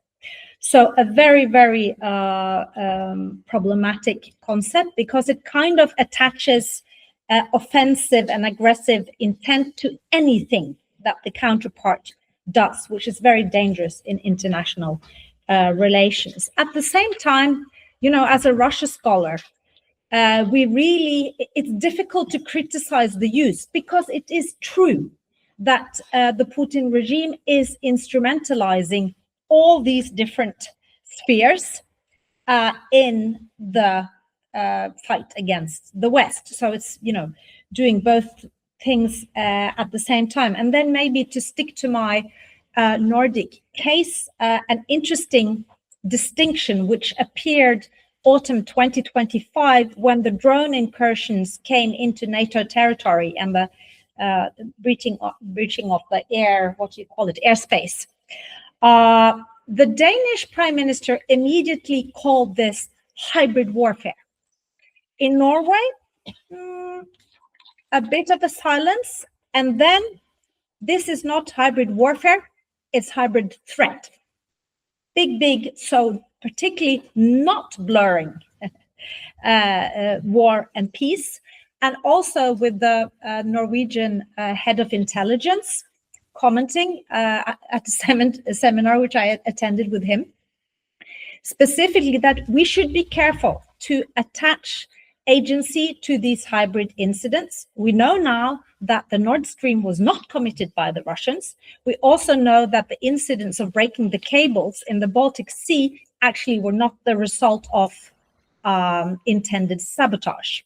So there is obviously some thinking going on. How are we going to keep away from bringing the tension, into the high north, in particular for Norway, by making this distinction? And then to Matthew's question, neither war nor peace.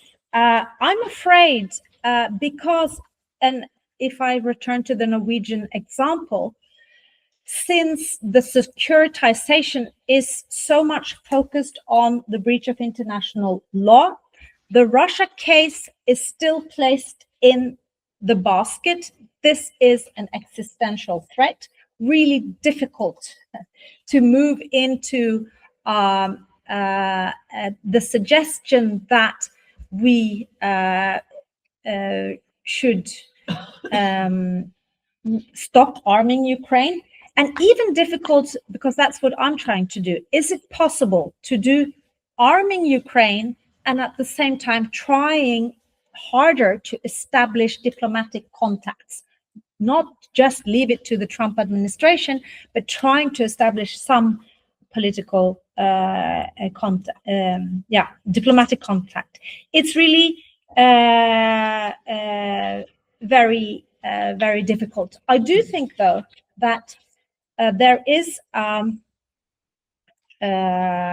some movement on actually understanding that it's important, at least for Norway, not to have the double standards on international law in general, which is in a way a positive development, because it means that Norway actually addresses, the war in Gaza, for example, in a very different way now.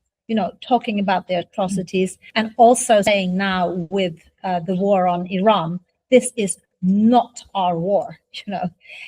We will stay on the outside of it. So the embrace of the kind of liberal interventionist idea, I think in Norway, for at least the government we have in place now, is kind of dead.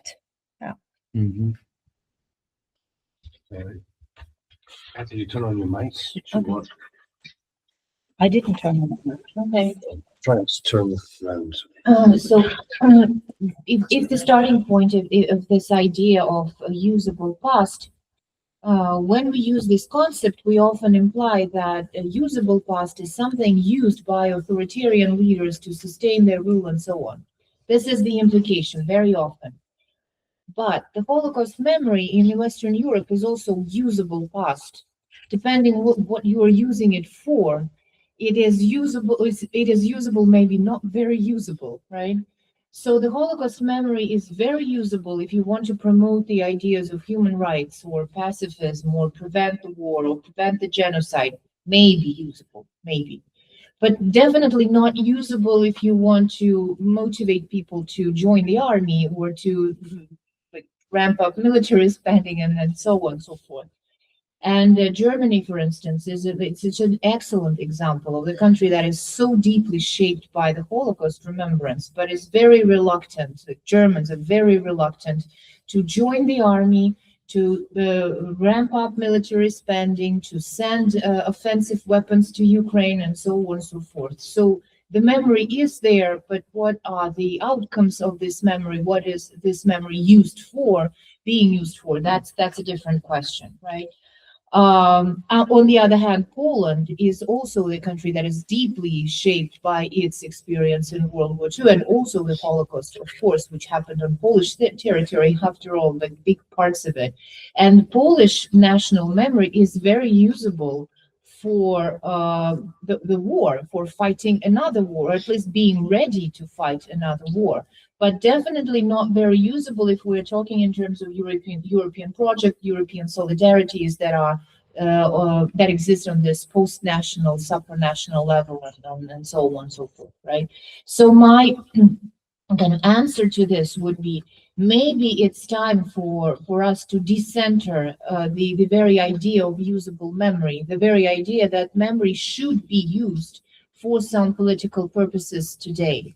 And if we are going back to Russia, in Russia, the debate about its Soviet past, the fact that Russia has not worked its Soviet past, has not worked through it, has not overcome it, and that is the reason for its failed transition to liberal democracy. This idea is still very popular within Russian opposition in exile, within Russian liberal thinkers, and so on and so forth. And I think that nothing could be further from the truth, because we see in the case of Western Europe and Eastern Europe and the United States and across the board, that memory, even memory centered on the victims, even memory centered on the suffering that your nation inflicted on someone else, even this kind of memory is not very usable in terms of avoiding conflicts, building cross-national solidarities, preventing resurgence of nationalism, ethnic animosities, and so on and so forth. So I'm sorry for being such a pessimist, but that's what I am. What can I say?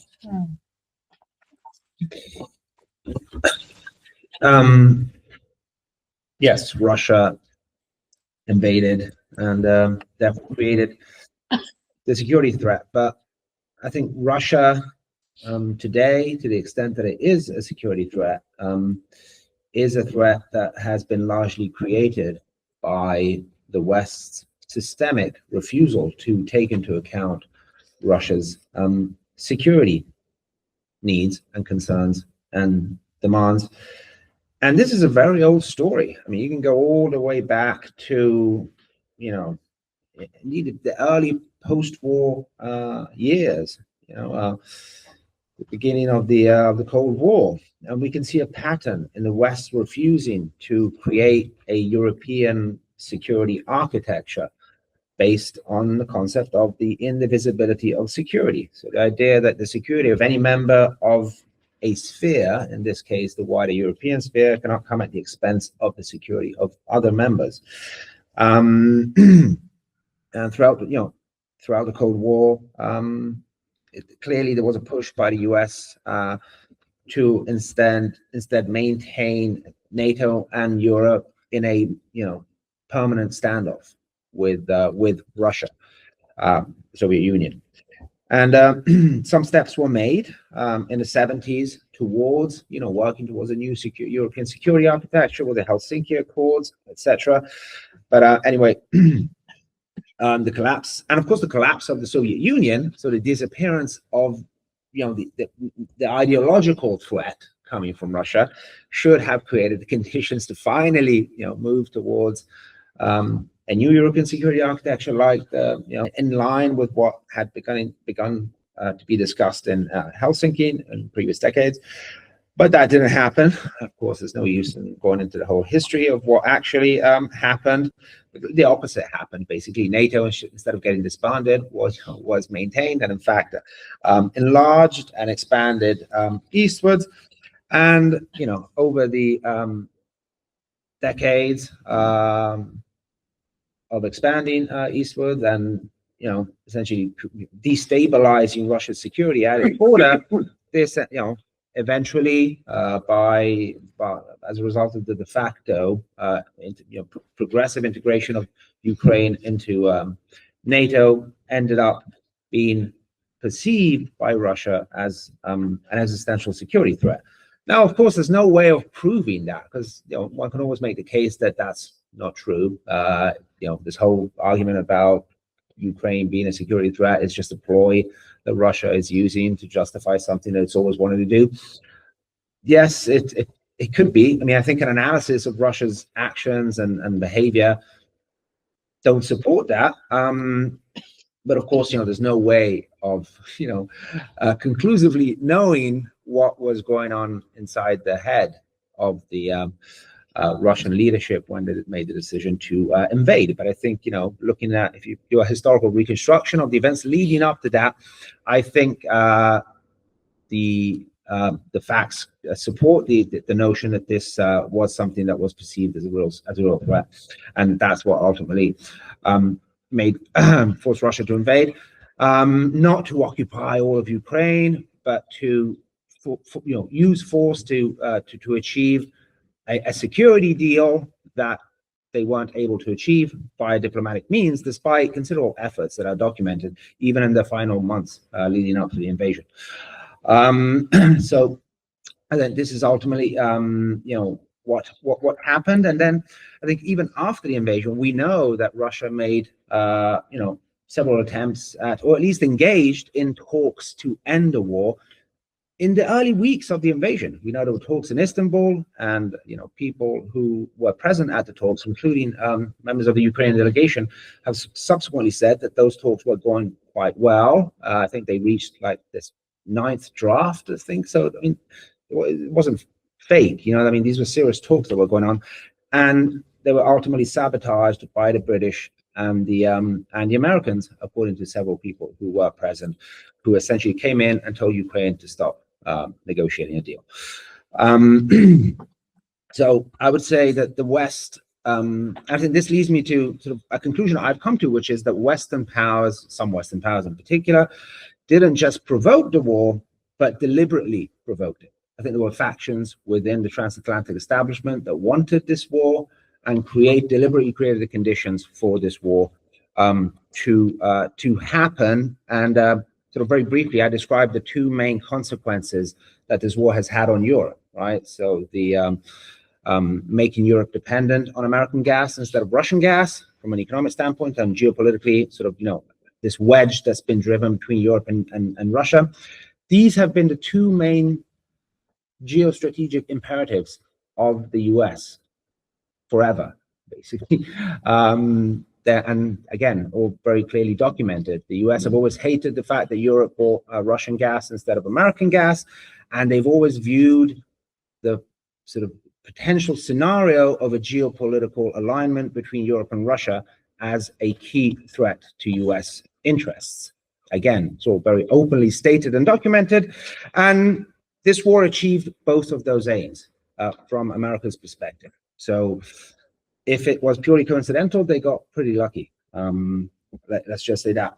But, so how does it end? I think there aren't many ways this war ends. I mean, it ends with either the total defeat of one of the two sides, which seems unlikely at the moment, or it ends with a new security architecture that takes into account Russia's security needs, as well as, of course, Europe's security needs. And I think the reason that the talks, despite being ongoing now under Trump, are floundering is because there's a fundamental unwillingness, from the Western side, from the American side too, to take these needs into account. They think it's just about territory. If we can sort out who gets which parts of Ukraine, then the problem is solved. But from Russia's perspective, this is about more than just territory. It's about a new security settlement, which no one seems willing to accommodate at the moment. But ultimately, I see this is the only way in which this war ends for good. And so I think we need to stop viewing this war in moral terms, because it's not helpful. I don't think the West has any moral high ground to pass moral judgment onto Russia for, I think, obvious reasons. When looking at even the West's recent foreign policy and track record, but also because it's unhelpful. It's not helpful in ending this this war. So that's kind of where I stand. Yeah. All right. Well, please take the opportunity to the round of applause for all the panelists. It's a fascinating discussion. So now we break for lunch. We'll have an hour for lunch, and we'll be back here again at 2:45. We are right now, we're late. Yes, indeed.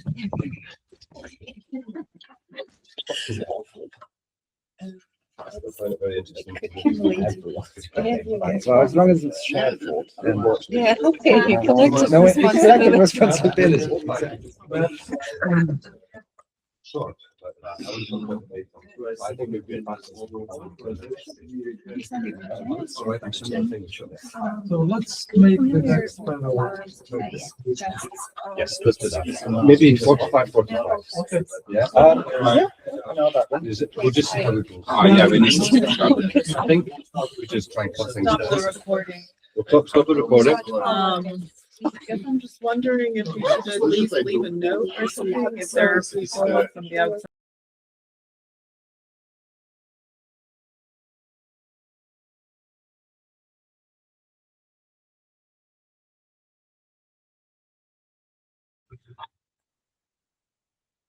We now turn our gaze eastward, away from Ukraine and to Russia. In this panel, we will discuss in an almost mirror-like fashion what kind of transformation is going on in Russia, a question of great importance but huge complexity.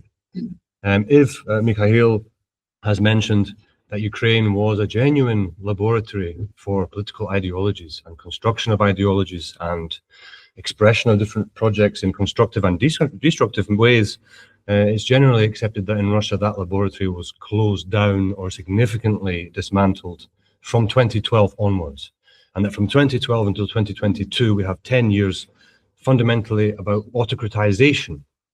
That's maybe one headline we have. A political regime that has consolidated itself and has got a degree of stability and self-confidence that was perhaps unexpected in 2011, 2012, when it looked like a critical juncture was shaking that regime to its foundations. In those 10 years, we have lots of threads we could pick up for me to introduce the session. I won't go for too long on this, but the nature of the regime itself, the system itself, and its model of governance, and the way that it governs the regions and how the political pluralism is reduced is one element of this, and how the regime legitimates itself and how it keeps the elite unity, at least as facade. No clear breaks in that, as Vladimir mentioned.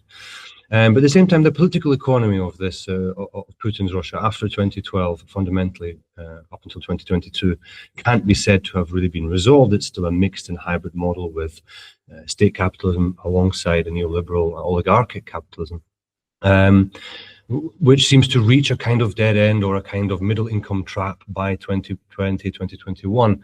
That seems to constrain this system of government capacity to legitimate itself in performance terms as a kind of provider of growth and living standards and investment. This complicated picture has been consistently driven by the actions of the Putin government, as if they proactively, not sometimes reactively, but often proactively shaping the nature of politics, the nature of the state-society relationship as they are able to influence it. Whatever assessments we had in 2020 and 2021 as to what kind of Russia was emerging from the constitutional amendments and another 6 years of United Russia, those were all shaken up in 2022, where all of a sudden this great uncertainty emerges as to what next in Russia, and putting aside all of the more fantastical predictions of the collapse of Russia and the collapse of its economy, something else has occurred. And we're trying to get to grips to that. Of course, one explanation or one way of understanding the change is that this is a system of government that has become more cohesive because of its ideology, And we have talked about that hybrid ideology as it has emerged and how it, to the degree to which it can consolidate it. But Russia is more than the Kremlin. Russia is more than just these decision makers in Moscow. Russia is a complex and diverse society, and its elites are complex and diverse. And so I hope that we can start the discussion on this kind of question of the different threads of transformation and the degree to which this Russia in 2026 is fundamentally different from what we saw in the end of 2021. So I'll pass the floor over to you, Ivan. Thank you. Yeah, I will present on some topics that I normally focus on in my research, and my focus in this respect is Russian political discourse and ideology. And I would start with trying to disentangle three different questions. The one is, does Putin's regime need an ideology? Does it have one? And can it rely on one? Because I believe it makes sense to consider these three questions separately. And if we start with the question of whether Putin's regime needs an ideology, I think it makes sense to maybe go back to 2022, to the February 2022, and see that it is very difficult to imagine the full-scale invasion as a response to any kind of popular demand that existed at the moment, because actually, if you take a look at the polls at the moment, it was actually kind of the close to 8-year minimum of anti-Ukrainian sentiment in the Russian society.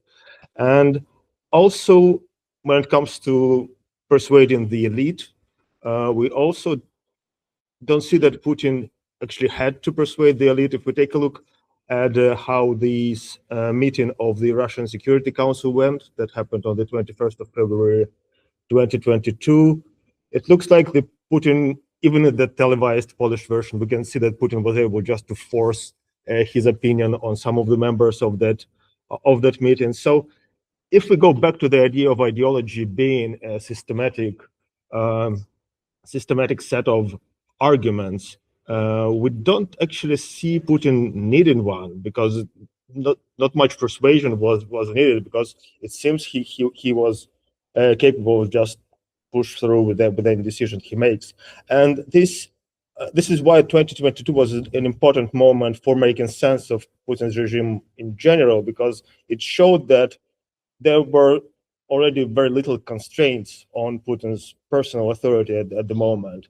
And I believe it is important for us to be careful with our terms here, because I think I myself have used the word elite today, but it is questionable whether we can apply this term to the high rank officials in Russia, because it doesn't seem that these people have any real political power in these kind of major decisions. And the same can be said about other words, like the word oligarch, for example. I think 2022 has also shown that there are no oligarchs in Russia, in the sense that some wealthy people who have any political power. We actually saw like people, the oligarchs so-called, who showed some dissent, like Alektinkov. They just lost their assets, and it shows that their assets are just conditioned on being loyal. So again, back in 2022, in early 2022, the regime didn't need ideology, it seems. But if we look at the end of 2022, the situation did change, and we noticed that after the regime, after Putin declares demobilization, the military collapse, and more broadly because of this failed initial war effort, the regime did need to persuade people to endure the cost of the war and to actually participate and volunteer to be a part of this war effort.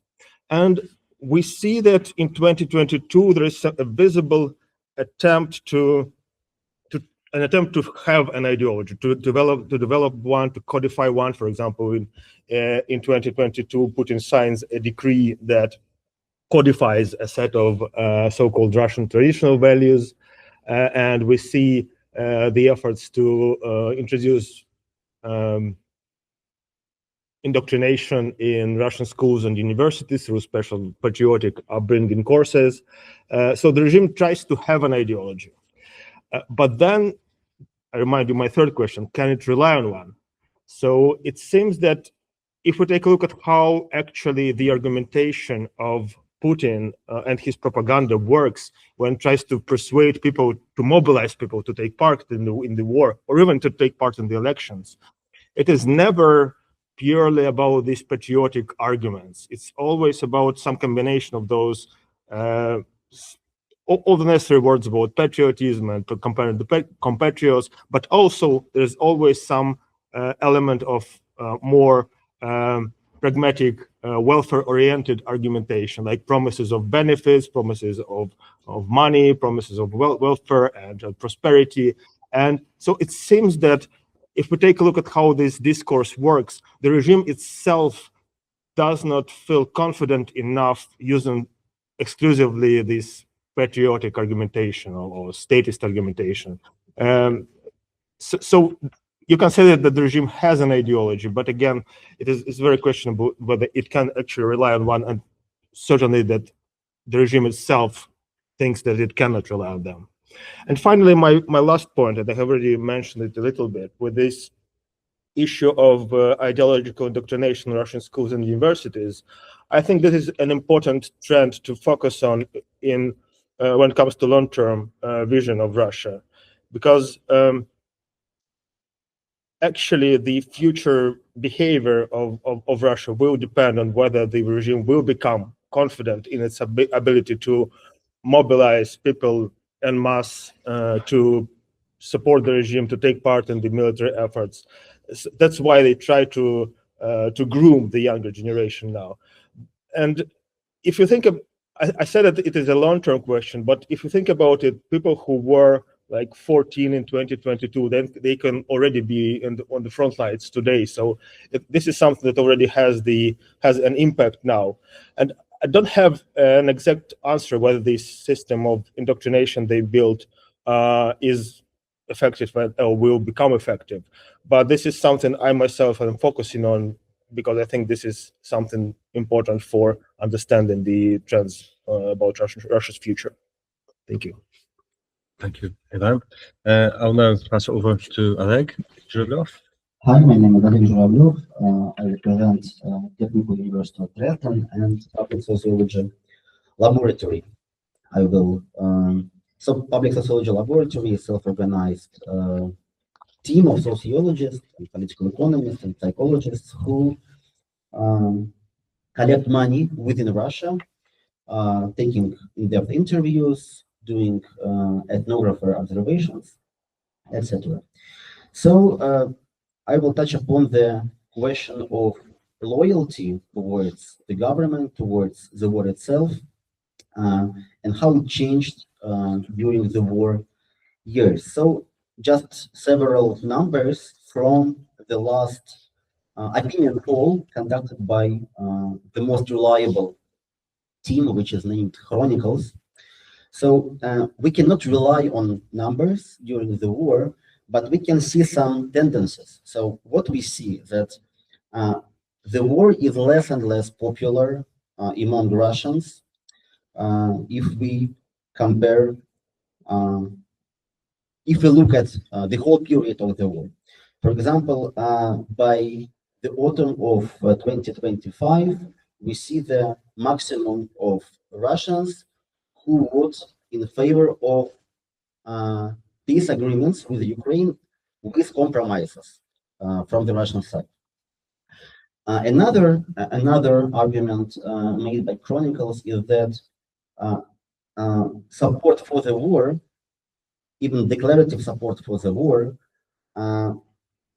is becoming less and less normative. So, for example, the pollsters ask people, so are you ready to go to the front line? And of course, they don't expect that people will reply honestly. Rather, they measure if people like to demonstrate their readiness. And we see that less and less people, so majority of the people would say, no, I was not ready to go to the front line, and my friends as well. So we see that people who want to demonstrate their agreement with this duty to go to the front line is becoming more and more marginalized. Also, like the last opinion poll shows that like they divided sample into two parts. So the first part was asked about what do you expect from the government, from the Kremlin, and the second part was asked about what do you want the government to do in terms of policies. So, for example, almost 90, like vast majority % of people would like the government to focus on domestic issues, not foreign policy. But only 50% expect the government to do this. Or, for example, 60%, which is 10% more than 1 year ago, would like to restore the relationships with the West, but only 30% expect that government will restore the relationships with the West. So we see this rupture between what people expect and what people want, which indicates a kind of legitimacy crisis in Russia. Okay, and then the second part of my short presentation about who are loyal. So we collected like more than 600 interviews from the very beginning of the war, and if to summarize what people think, I would say that the most loyal to what is happening in Russia are those who are privileged in two meanings of the word. On the one hand, it is people who are well-to-do, who became richer because of the war economy, and also these are people who have the privilege not to notice the war, so who are not suffering from the war, so who are not losing relatives and friends, who don't risk to be mobilized, etc., etc. So people who can live everyday life as if war doesn't exist, and people who are become welfare. So it's minority who are really loyal, which not means supportive, but then is this loyalty ideological? So I would say no, because ideological loyalty would mean that people who are suffering or who are becoming less well-to-do would say, okay, I am suffering, I became like poorer, but still I am loyal because I believe that the war is justified, for example, ideologically justified. But we see quite the opposite picture. So people who are not suffering, who are not affected by the war directly, are loyal. Then, so what are they loyal to? So from the interviews, we can see that they are very skeptical towards the war itself. So they can say something like, okay, if I'm choosing between Russia and Ukraine, I will in favor of Russia because it's my country. But I don't think that to start the war was a good idea. And I don't understand like for what reason the decision was made and what the victory will mean for all of us. So they rather don't support the war itself. They are also very often skeptical towards the state. Rather, they support the country, which is perceived as something different from the state, and which for these people means the hope that Russia will become more economically and technologically advanced. Why these people believe that Russia is developing in this direction? Because they themselves are well-to-do people, because they themselves are privileged people. And then how do they support this image of economically advanced Russia? So do they produce their loyalty through ideological lens? Again, no, because like the vast majority of these loyal people refuse ideological self-determination. So, and refuse to judge the politics and the war itself in terms of ideology. So they rather say, okay, it's not my problem, it's not my issue, so let the government do all these decisions. So we don't want to determine ourselves to articulate our opinion about all of this. Also, they are very skeptical towards official ideology. For example, the idea to return historical Russian land or to defeat militarily the West. So they don't use the official ideological narratives to understand what is happening around them. And again, if but instead, not relying on official narratives, they themselves produce a kind of, these who are loyal, these who are privileged, they produce a kind of grassroots patriotism, grassroots nationalism, which articulates a kind of imagined country whose advantage is not military, is not ideological, but economic and technological. So I think I will stop here. Thank you very much, Oleg. I will now just ask a few more questions just to get both of you talking a bit more depth on some of those points.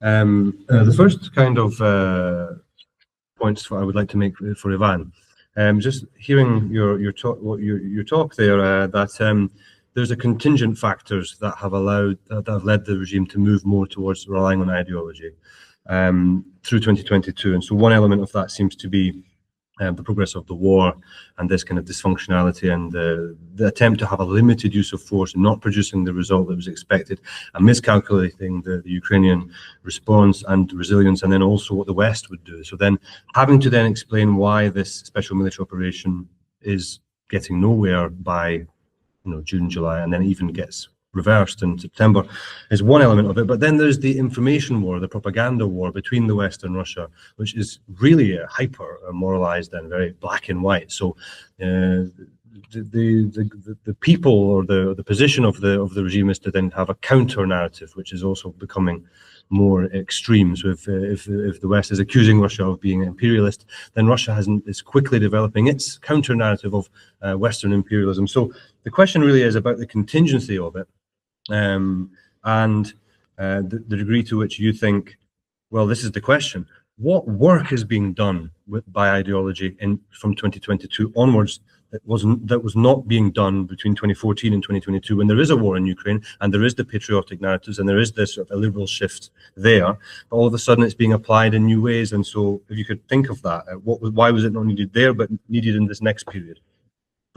Another thing is, we haven't talked about repression in 2022 and censorship and the way that silences a whole chunk of society, and there's a large number of people that emigrate, and so surely some part of the Russian population sees the Putin government as a dictatorship, and certainly that's how it's presented outside of Russia. But the question is, somehow does this ideological turn help to bolster the idea that this is still a government of patriotic, government of national unity that is fighting against these existential threats, that somehow that has been successful in some way, that ideology is a part of that? It's not what Oleg is saying. I'm curious to your take on how the government's kind of approach there in Russia, how to claim they are still, for the majority of Russians, that the common thread that goes all the way back to sovereign democracy. What legitimates the autocratization is that we look after the people, we represent the people, and we still are doing everything in the interest of Russia. We care about the future of Russia and so on. So this kind of links on to also what I want to ask Oleg. Oh, I should say the final question is, wait, I'll leave it there. Oleg, I want to ask you, first of all, if you would give us some of your thoughts on how the response to 2022 compares to 2014. So if we take a kind of very basic thumbnail of the sociological polling, we can say that over decades, we have some kind of politicized support for the government, which might be 20% of core pro-regime.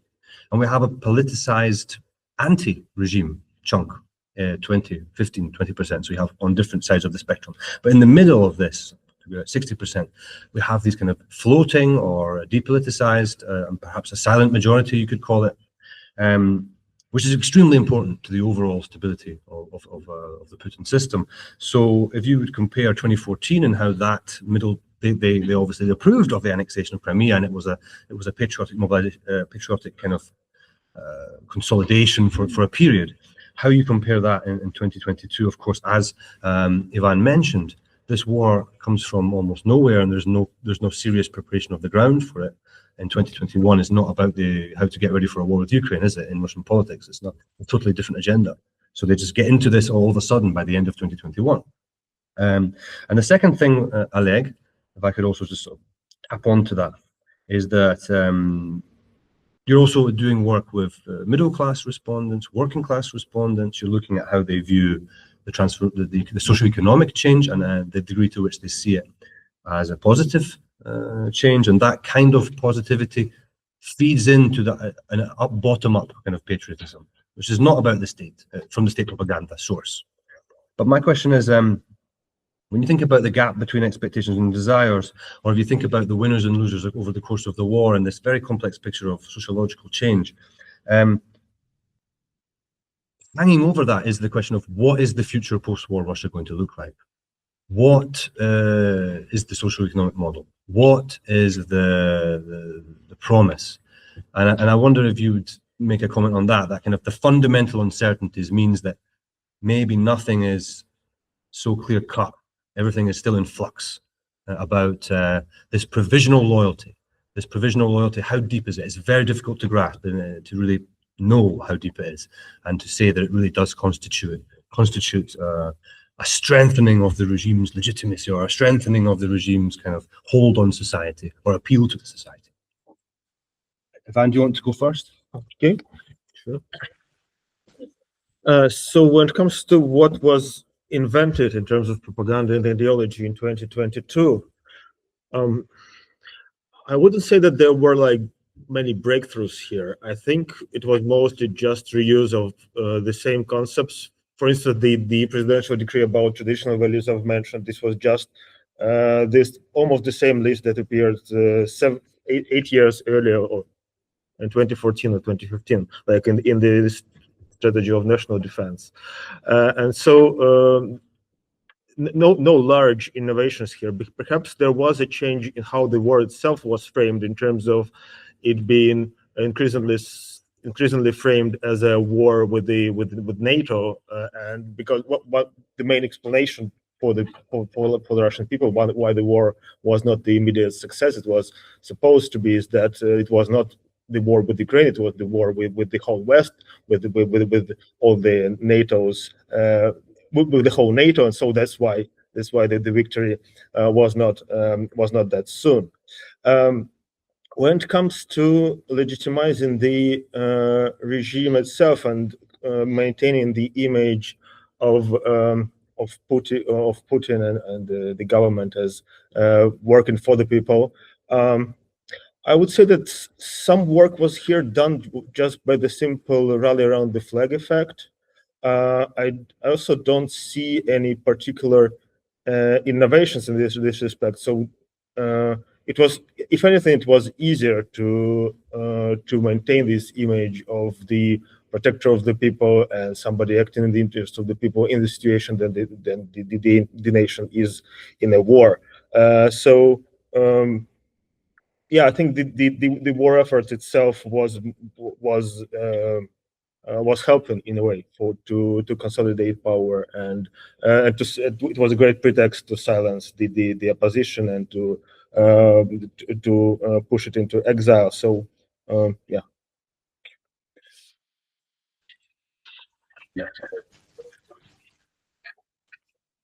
Okay, so yeah, reaction of silent majority to 2014 and 2022. So the events happened in 2014 were not seen as something that can affect people directly. So it was somewhere far from themselves. And so people expressed different opinions and attitudes, but what is interesting is that people who supported annexation of Crimea, like they were happy and like it was like a kind of joy. While 2022 event was a kind of moral shock for everyone, including those who then will become a kind of loyalist. So first, like many of those who then become loyalist condemned the war, but from the moral point of view, not political. But even those who from the very beginning expressed a kind of loyalty, they at the same time responded like that no joy at all. So people were not happy. People were not mobilized. So they were not enthusiastic. So enthusiasm, joy, a kind of feeling of support is what actually make a difference between the reaction of silent majority to these events. So even the second question, even the most loyal people feel that they cannot influence the government, and they don't feel that this government represents them, even if they are thankful to this government because this government created the conditions in which they could become well-to-do people. So when we ask them about future, for them it is easier to express what they don't want, because they don't feel that they can influence. So they don't want war anymore. So they wanted to be stopped as soon as possible. Some people want the war to be stopped in favor of Russia, but they don't actually. Many of them don't know what does it mean. So we would like the peace agreement, and that Russia will be like in a kind of privileged position. But what does it mean? So many of them I cannot articulate. So they don't want repressions. What they do want. So now I would say that, for example, the idea of redistribution is very popular. It is interesting because people who benefited from actual redistribution would like to keep this policy after the war stopped. But people who economically suffer from the war would like redistribution as well, because like they could not benefit from it, but would like to. And again, like when they talk about problems in Russia and how to solve them, the most people talk about economy and technological aspects of development, also because they believe that the reality of market is somehow different from politics. And that is why, like, it is much easier to expect that, to imagine that we can somehow influence on it. Excellent. Okay, we have 3 questions from the room and now 4. So I will start with Phillip. Thanks. So a really great discussion, and again, I've got mainly requests for more information and then one critical thought for both of you. So I've got just three questions for Oleg. First, does the Russian state conduct polls? Because I'm fascinated that you can that you've got such kind of great data. And I was wondering if the Russian state has does its own kind of polling, and if they do, if it says anything interesting. The second question is about whether or not you could infer that Western strategy or response has been self-defeating given your findings. So if the people you're talking to, they don't have voice, they don't really have loyalty, and they don't have exit either. And so they're kind of trapped. But then kind of Western sanctions and also the cultural hostility, in addition to the kind of political hostility since the war started, would seem to reinforce that they can't exit either. You know, and so that would seem to me to be a self-defeating response to the standoff with Russia since the war started. And the third question is, these people who are interested in kind of who think Russia's going to benefit technologically or materially as a result of the conflict, like what does that look like? I mean, what are they like? Is it drones, AI? Like, what do they think is going to be better in Russia after the war is ended? And then finally, a critical thought for both of you. So, listening to you talk about the kind of absence or thinness of ideology in Putin's Russia, and brings to mind the famous story of the greengrocer, Václav Havel's greengrocer in communist Czechoslovakia, where he said, you know, the real basis of the regime wasn't the diehard communist supporters, but the people who went through the public performance of support and loyalty. And he gives the example of the greengrocer who put up the posters, the right kind of paraphernalia in the window for the state holidays, but didn't actually believe in the regime. But nonetheless, he effectively supported it through his cynicism. And so the idea being that it was that Václav Havel saw the apolitical greengrocer as actually a much harder opponent for him as a dissident than the diehard supporters of the regime. Because the greengrocer thought he didn't believe in the system, but nonetheless kind of went through the motions that supported it. So I was wondering, you know, if Putinism doesn't have anything as world historic or grand or teleological as the communist parties had during the Cold War, is there an equivalent of like Václav Havel's greengrocer? People who, is it the 60% that Matthew mentioned, of people who kind of don't really believe in it, but they support it anyway, you know? So it's kind of apolitical cynicism is also an ideology as well, a kind of cynical ideology in itself.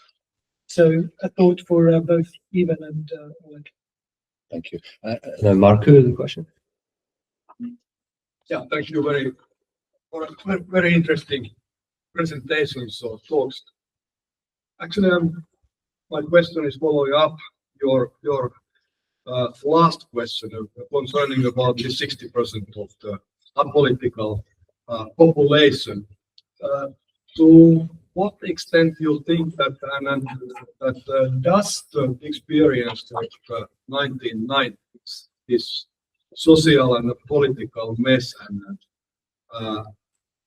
huge problems what population met and how this other situation what they really didn't see any perspective for the future, that to what extent it influences that they don't want back this 1990s, the situation of the 1990s, and because quite many, I have seen a couple of surveys where even people who are opposing the war or want to peace, but they answered that, but we don't want the Russia lose.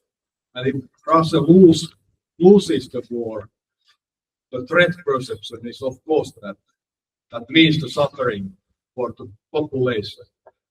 This threat perception of the 1990s, it worked in before the war, according to many surveys, but does it still affect to the opinion of the population, attitude of Thank you, Marco. And then Mikhail. Yes, my comment goes to Ivan.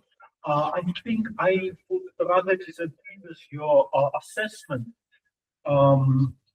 I think that you are mixing up 2 points. You are mixing up ideology and legitimization, and I think that we have to decisively decouple them, because ideology requires it is a debate or dialogue. It requires public sphere, and public sphere, by definition of the late philosopher Habermas, written about free and equal debates about free and equal partners.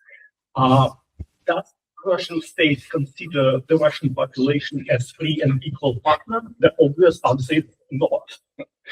Of course not. So the state is relying on many other tools to make them compliant. Ideology is one of them, perhaps not the most important one. Probably even non-existent, at least until the beginning of this large-scale educational programs. I'm talking about material incentives, and I'm talking about propaganda. Yeah, but now propaganda. So that would be my kind of point of criticism. I think that ideology is needed for the Russian political elite to talk to itself, to convince itself that they themselves are standing on the right side of history. What they're doing, including starting the war, is correct. So they needed this perhaps for self-therapy purposes, they needed this to tell to themselves. And if I make a very quick question to Oleg, how would you relate to this Chronicles project? Chronicles, did I say it correctly? Yeah. They came up with this absolutely shocking methodology, which kind of shattered, changed the table in a sense, arguing that like 20% of Russians actually support the war, because they mapped it out in the way like those who support the war have to answer yes to 3 questions. Yes, I support the war. Yes, I stand for the military expenditures, increased military expenditures, and yes, I think that the war should be continued despite the proposals of this agreement. 20%, minority. So, what's your take on that? And generally, what is your take on the larger problem of how can you measure public opinion in a unfree country like Russia? Is it at all meaningful to measure public opinions where you don't have public opinions by definition? Thank you, Mikhail. And the final question is Julie. Yes, it's a question. Question about not information, but speculation. So I was thinking about your group of those who support or somehow align with the regime because of the economy, economic prospect, and technology for civil point of views. Could you just comment on the recent shutdown of the internet in Moscow and St. Petersburg, and speculate a bit? So how does that hit this group? Thank you. A lot to respond to, and Oleg's got a very full plate of questions on sociological things, so I hope you can answer somewhat succinctly, and then Ivan. Okay, so does the government conduct polls? Yes. So they have the company which is named FCO.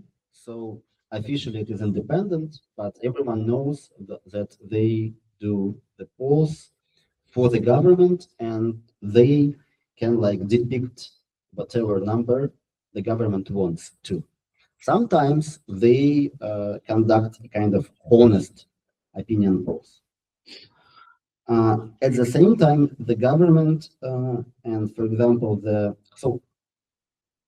also the Kremlin conducts secret research, so not public ones.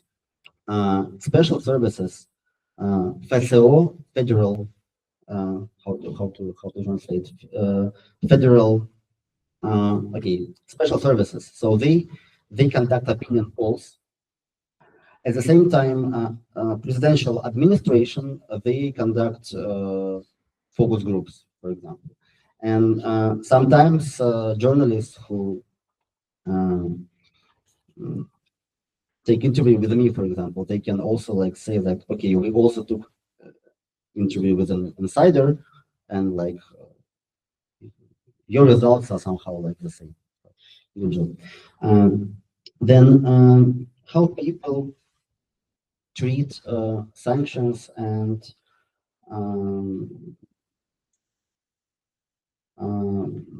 some insults towards Russian. So first of all, majority of Russians never like traveled abroad. So only like minority of Russians have foreign passport. So for people who don't have any experience of traveling or being abroad, like for them, it is very speculative issue. And what's interesting is that for them, the West symbolizes eliteness. So they believe like that it is elites who are making wars, like Putin's elite, Zelensky elite, and Western elites. So these bad guys are to be blamed for wars, and the Western elites are like the most elite elites because like, the most powerful. People who used to be traveling abroad, for example, middle class, they both are like very, so they express resentment. So we were very open towards the world, towards the West, and now, of course, they are unhappy because they don't understand for what reason they are blamed about the decision they cannot influence anyway.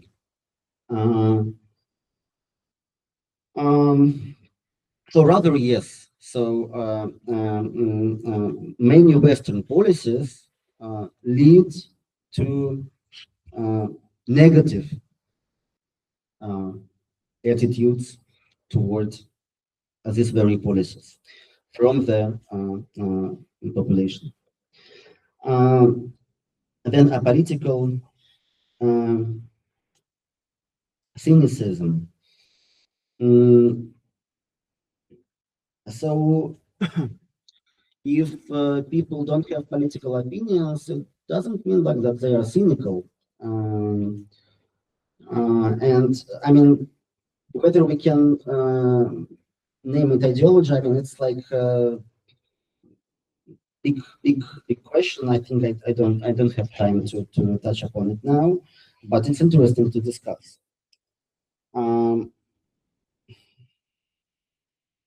Okay, 1990s. So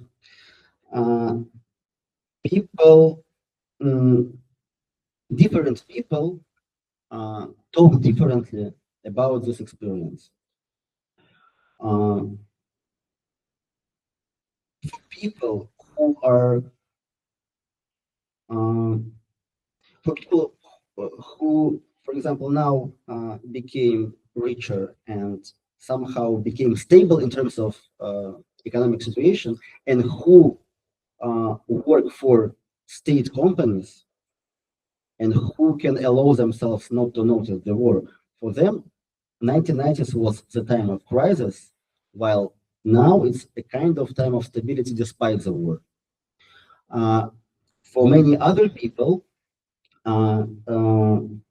both the war itself is a risk of coming back to 1990s, and regime change, for example, due to the war, also a risk to come back to 1990s. And like your second question is, I think, very precise, and this is like the answer. Yes, people who fear that Russia will lose the war, they fear it mostly because they believe that it will lead to very deep economic crisis. comparable to what Russia experienced during 1990s. And very many people respond like, okay, if we will lose the war, so they will take money from us in order to reconstruct Ukraine. So it's very dangerous thing. It will make us poor, and this is like bad scenario.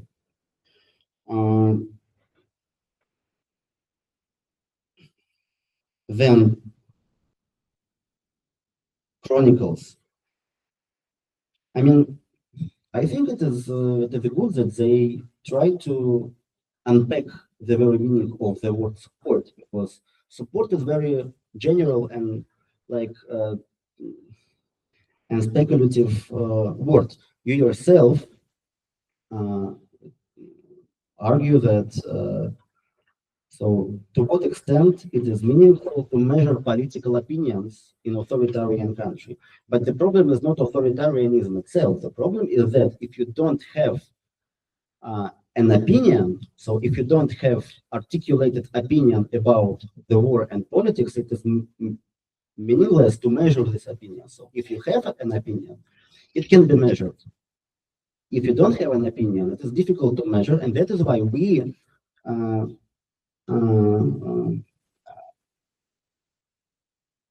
try to conduct interviews and do participant observation, because we not measure non-existent opinions, but observe how people talk to each other about all the things.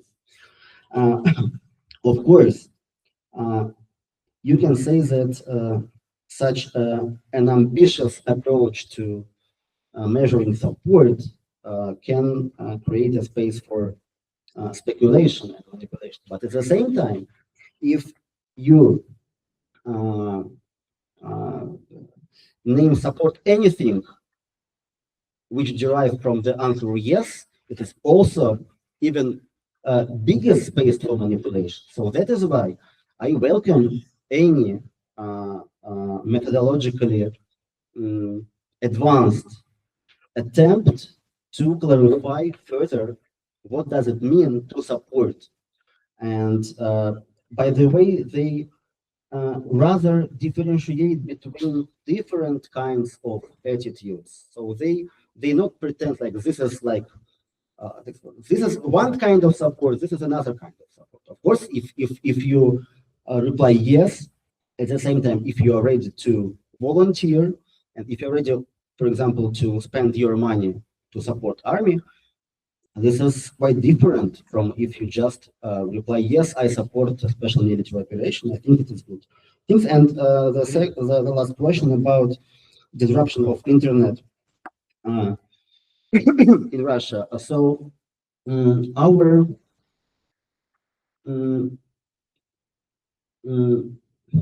so when I explain that for example, well-to-do middle class people are loyal but not supportive, it means that this loyalty, even if emotionally deep, for example, it is very fragile. So because it is dependent on economic wealth and ability to live routine everyday life despite the war, which is not, which is a deficit resource. So if people will be deprived from these privileges, which can happen because war generates economic turbulence, and war is more and more present in the society because of drone attacks, because of mobilization. Yes, we think that this internet disruption can be really crucial for such kind of loyalty, which does not mean that people will go protest, because protest is not naturally arise from moods. So but if you look at people reaction in internet, you can see that people are even professionally loyal people. So they are really angry. Excellent. And there's only 5 minutes over schedule on this panel, which is relatively speaking a success for us. So Ivan, could you make the closing points? Yeah, I will try to make them brief then. Okay, about the policies of NATO countries being self-defeating. I don't want to answer like in the broad strokes, not because I want to appreciate people who did try to be more nuanced and try to distinguish the government from the people when it comes to Russia. But for example, I remember President Biden saying that, yeah, we're not in war with Russians, something like that. But at the same time, the way the sanctions were designed in not a very smart way, it's really difficult to sell them as anything else but the attack on Russians as well, on the Russian government, and I don't think that enough. It doesn't seem to be even a part of the calculation process when these sanctions were designed. I don't see them being designed to distinguish between the government and the people. So yeah, in this respect, this response to the war from the allies of Ukraine did help Putin consolidate his power to some extent. Then with the passive and the performative support of the regime, I think we should be careful with comparing Putin's regime with the Soviet one. I think Putin's regime still demands far less of this performative support. You just being silent is often enough. But then again, the bigger challenge for the regime is not having passive support, but mobilizing the people in the wartime. This is the challenge, and this is where the regime struggles. And this is actually going back to polls and going back to the question of the regime legitimacy. One of what you actually notice in the polls even that Putin's support declined not when the war started, but then when the mobilization was declared. So this was the real stress for the regime in general, and the real test for how good the ideological arguments work. So they didn't work that well because people were okay with passively supporting or even cheering, but when it comes to actively participating in the war effort, yeah, it didn't seem to work. Mikhail, with the argument about ideology being a way to frame to structure argumentation inside the elite. Well, I would play kind of a reverse card and say that is there exist anything like a public sphere inside the elites? Are those people free to have a conversation about the justification of the war among themselves? Or maybe before the war, yeah, you can say that there was some discussion in the expert community and in the elite about where it is going. But I think after the war started, I'm not sure that these people can risk discussing it, maybe like in a very some closed room when nobody's listening. Well, maybe, but it's not similar, nothing similar to the public sphere then. So yeah, I'm not sure we can then speak about ideology in this sense at all. Maybe you're too strict with your definition of ideology. Excellent. Well, thank you to both of the speakers, and I conclude the panel at this stage. Thank you very much. Developments. So I've lived in Serbia for almost a year now, so I proudly call myself a local, even though I'm not Serbian. Still, I'm the only one local, in this group. And it's really a fascinating topic to me because every time I learn something new, another layer, it's such a multi-layered situation here. Just another layer, another aspect, another complication opens up. To me, sometimes it's even more complicated than Russia, for instance, Serbia. So I'm really interested in what you're going to say. And without further ado, please, short introduction and like a 10-minute speech, and then we'll open up discussion. Okay. Thank you very much. So I should briefly introduce myself.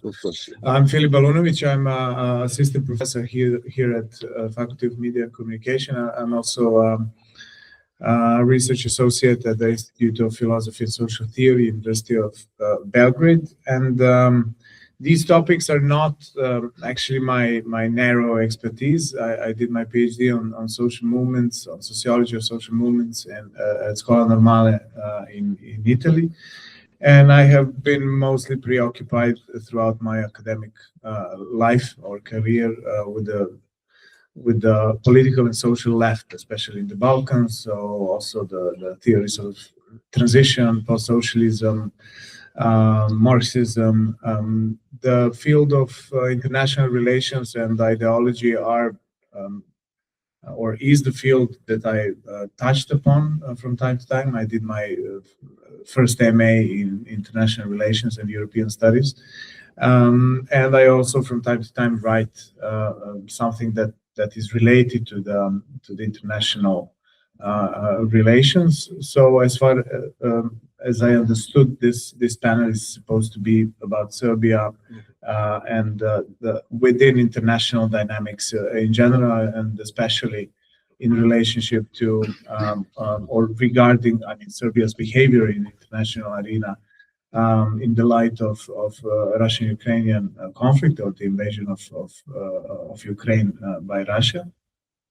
Recently, I wrote a piece for Southeast European Studies in which I tried to discuss the phenomenon or the Serbian neutrality. So as you all probably know, Serbia's international positioning is based on several pillars, but the general framework is the framework of neutrality. This is mainly military neutrality, so Serbia is not a NATO member, and its behavior also vis-a-vis the Ukrainian war is peculiar, especially with respect to the European Union's position on it. And I try to argue that this Serbian neutral position vis-a-vis Ukrainian war is a bit more complex than just what we usually see in the public sphere, mainly in the Western public sphere, about Serbia being a close ally of Russia, which is not totally untrue, of course. But it also has something to do with, I mean, the roots of such positioning are deeper.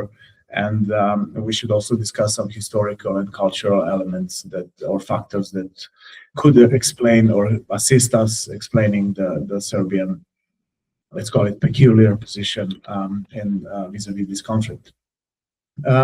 So Serbia is the only successor state of former Yugoslavia that partially relies to the glorious Yugoslav non-alignment, in spite of the fact that Serbia, like any other post-socialist country, and especially post-Yugoslav country, has departed ways with the heritage called Yugoslav socialism from both political and economic perspective.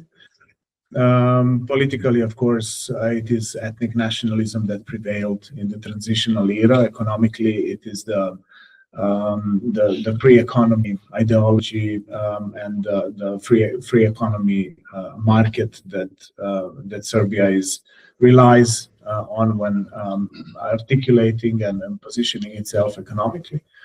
So evidently, Serbia has very little in common with the socialist Yugoslavia, and it doesn't have to. It doesn't want to have anything in common with it. However, especially in the past, let's say 15 years since the ruling Serbian Progressive Party came to power, there is this limbo that Serbia sometimes is trying to justify its neutrality by presenting itself as a successor state to the socialist Yugoslavia. And it seems like some officials, also some ministers of foreign affairs, who travel around the world whenever they go outside Europe, whenever they go to a country which used to belong to the non-Allied movement. It doesn't hesitate to make positive references to Tito's heritage and to the heritage of the socialist Yugoslavia, which is in my view, and I think objectively, we can also claim that this is par excellence dishonest position in which they find it instrumental to play on the card of neutrality or non-alignment, just to try to justify its neutrality nowadays. However, this positioning also has to do with the specific notion of Serbian national identity, and the notion of what I called in the article of Serbian exceptionalism.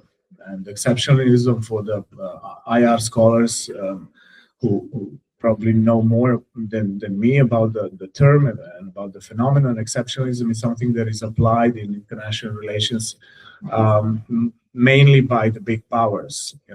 We usually talk about US exceptionalism, so whatever applies to others does not apply to us, etc. But Serbia has developed this exceptionalist kind of image, or tried to develop this exceptionalist image around itself. Whatever applies to others does not apply to us, due to our specific geopolitical and historical position within global affairs.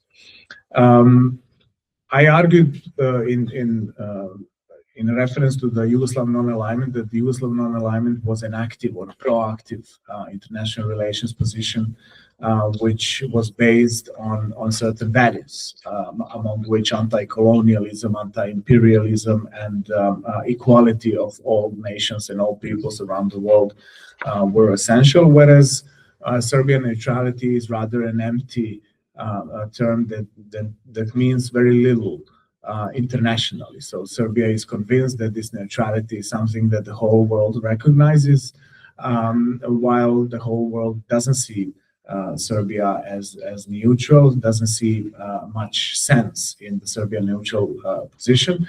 But this neutrality comes as a response or a reaction or a continuation of this sense of exceptionality, this sense of Serbian national identity, that Serbs are unique.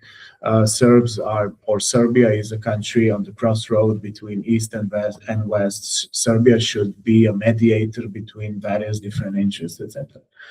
It turns out, especially in the last 10 years, I mean, there are neutral countries both in Europe and the world. Let's stick to Europe, and I discuss in the article a little bit about, for instance, Austria's neutrality or Switzerland's neutrality, and I provided some historical framework arguing and mentioning some countries like the Netherlands or Belgium historically.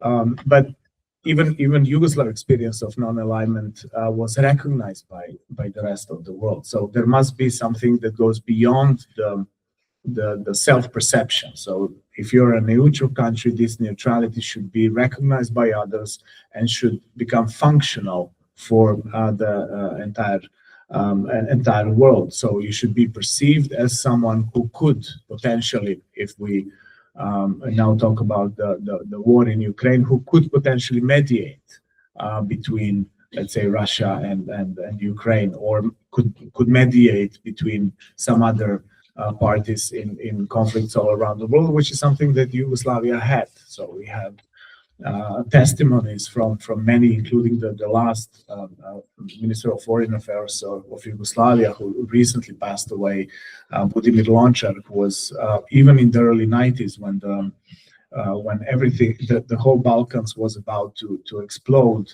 The Yugoslav diplomacy was engaged around the world, and the great powers were reaching out, trying to convince Yugoslavia to mediate from Iraq-Iran conflict to some others. So I'm arguing that Serbian foreign policy is a bit schizophrenic. which comes out also from the schizophrenic nature of the Serbian national identity. So in between East and West, we don't know whether we belong to the East or to the West.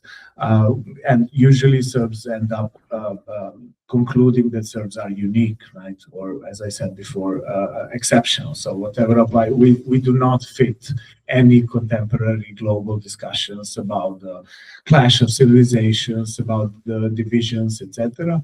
But the only problem is, I repeat, that Serbian self-perception does not correspond to the perception of Serbia from other actors, mainly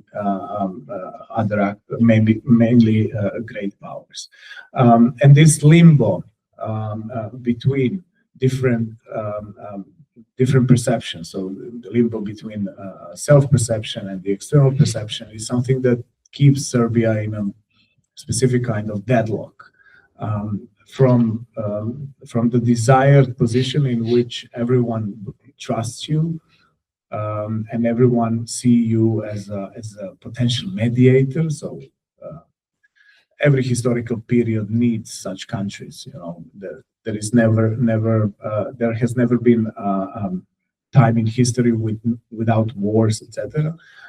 Serbia ended up being stuck and being asked by many actors to deliver. So Serbia ended up, especially under the rule of Serbian Progressive Party, as actually delivering to all parties in the international arena. So Serbia is blackmailed by Russia due to the fact that Russia is an ally in, for instance, UN Security Council, voting against decisions that violate its territorial integrity and sovereignty. I mean, the issue I'm talking about is Kosovo, of course. So you need to give in to Russian interests, mainly economically, in Serbia, but at the same time, you need to give in to the American interests, you need to give in to the Chinese interests, you need to give in to the Israeli interests, which is something that is being, especially in the last couple of days, widely discussed in Serbia in the light of the visit of Francesca Albanese. Serbia is exporting weapons to Israel that is still committing a genocide in Gaza. So from the desired neutral orientation where we are left alone from many different sides in order to be able to decide ourselves what to do internally and how to behave in international arena, Serbia ends up being stuck and being forced actually to give in to all interests, both economically and politically. And this is just a brief introduction by my side, so I'm looking forward to the discussion. Thank you so much. Excellent. Second panel, please. Thank you very much. Wait. Thank you very much. Okay, now we can hear each other. So I'll kind of tie in a bit into what Phillip was talking about, especially the empty signifiers notion. That's something that I'd really like to go in later. But first, I need to introduce myself. So my name is Milan Varda. I'm a researcher and PhD candidate at the University of Belgrade, Facultet of Political Science. Mostly, I'm interested in how identity and memories shape strategic decisions of actors in the international affairs. So theoretically, I'm interested in ontological security, a bit role theory, a bit of strategic culture, and mostly I'm interested into wargaming. It's something that me and the team that I'm working with have been big on for the last 3 years. So that's really a kind of a passion and a job. So I would like to start with a bit of a puzzle, but let's not call it academic puzzle, more like a general puzzle. So we have really, as Phillip said, schizophrenic social and, in general, international political landscape of Serbia. So if you look at Serbia's position of Ukraine, which is the topic of the symposium, right? We have really strong historical relations with Russia, and we have condemned the aggression in United Nations, in all of the bodies. But then again, we, under no circumstances, want to sanction Russia. And pro-regime media are constantly 24/7 ramping up pro-Russian propaganda. That being said, Serbia is also selling weapons to Ukraine. So it's a really schizophrenic position. There's no real true strategy there. It's mostly like tactical maneuvering. But what I'd like to suggest is that there's some kind of mechanism, ordering mechanism, that brings forth this chaos. And I think that it's more of a global phenomenon. So it's a research that I'm working on with a brilliant colleague of mine, and we're actually focused on Interregnum. So you obviously talked about Interregnum today, right? I mean, clearly. So yeah, we're kind of in a state where there's no new world order, but old one is not functioning exactly as it should. So now it's a hot topic in international affairs, right? Maybe 2 months ago, there was a special issue by Global Studies Quarterly focusing on transitional orders. So it's a big thing now. And it's really interesting because many authors claim that new world order is coming, right? So some from realist perspective, like John Mearsheimer, would like to say, yeah, we're going to have multipolar world order because powers are attracted by the hard power of the great powers. And somebody who's looking at that through the lens from, say, norm life cycle model, like Finnemore and Seeking and those kinds of authors, they'll kind of focus on norm cascades and how attraction to new norms will shape new order. You can say, okay, these norms are very attractive. We want to change the order for that. And there are many authors who actually claim that liberal world order is not changing, that it's going to stay. For example, Vučić and Hop, they focus on identity clusters, and they claim that really nothing is going to change that much, simply because powers like Russia, like China, like Brazil, like India, they don't have any attraction potential to attract other powers into its sphere. And that's kind of something that a lot of this research presupposes, that we need to have attraction. What we argue is that we don't necessarily have to have attraction, but that new order can be just driven by the simple and pure repulsion from the old order. So kind of we're interested into researching how the repulsion as an order mechanism functions. So are any of you familiar with the concept of norm backlash? It's something in line with this, right? Like normally we have norm devastation, like, you know, say this, now we have huge movements over trans rights, right? So maybe some norm contestation will go into, okay, we want trans rights, we want them to have different set of functions, but norm backlash would be simply counter-reaction to them. Complete, utter counter-reaction to it without no need necessarily substance. Like there's no attraction at all. It's just the blatant opposition to the dominant norm. And in the essence, we're not talking about the norm backlash here, but the repulsion functions in a similar way. People are just attached to the new world order, whatever it is, simply because they're disenchanted by the liberal order. And if we look at Serbia, Serbia is really a paradigmatic case for this, because Serbia is very, very much disenchanted by the old order. So like, look, Serbia has lost its force in the 90s, right? It's very disenchanted. It's really angry at the liberal order. Serbia has also not managed to develop as fast as it should have. A lot of hopes have been disappointed, let down. Also, Serbia, here's the thing, Serbia is also semi-peripheral state. So it's not really part of the core, but it's also not the true periphery. It just dislikes the core in its essence.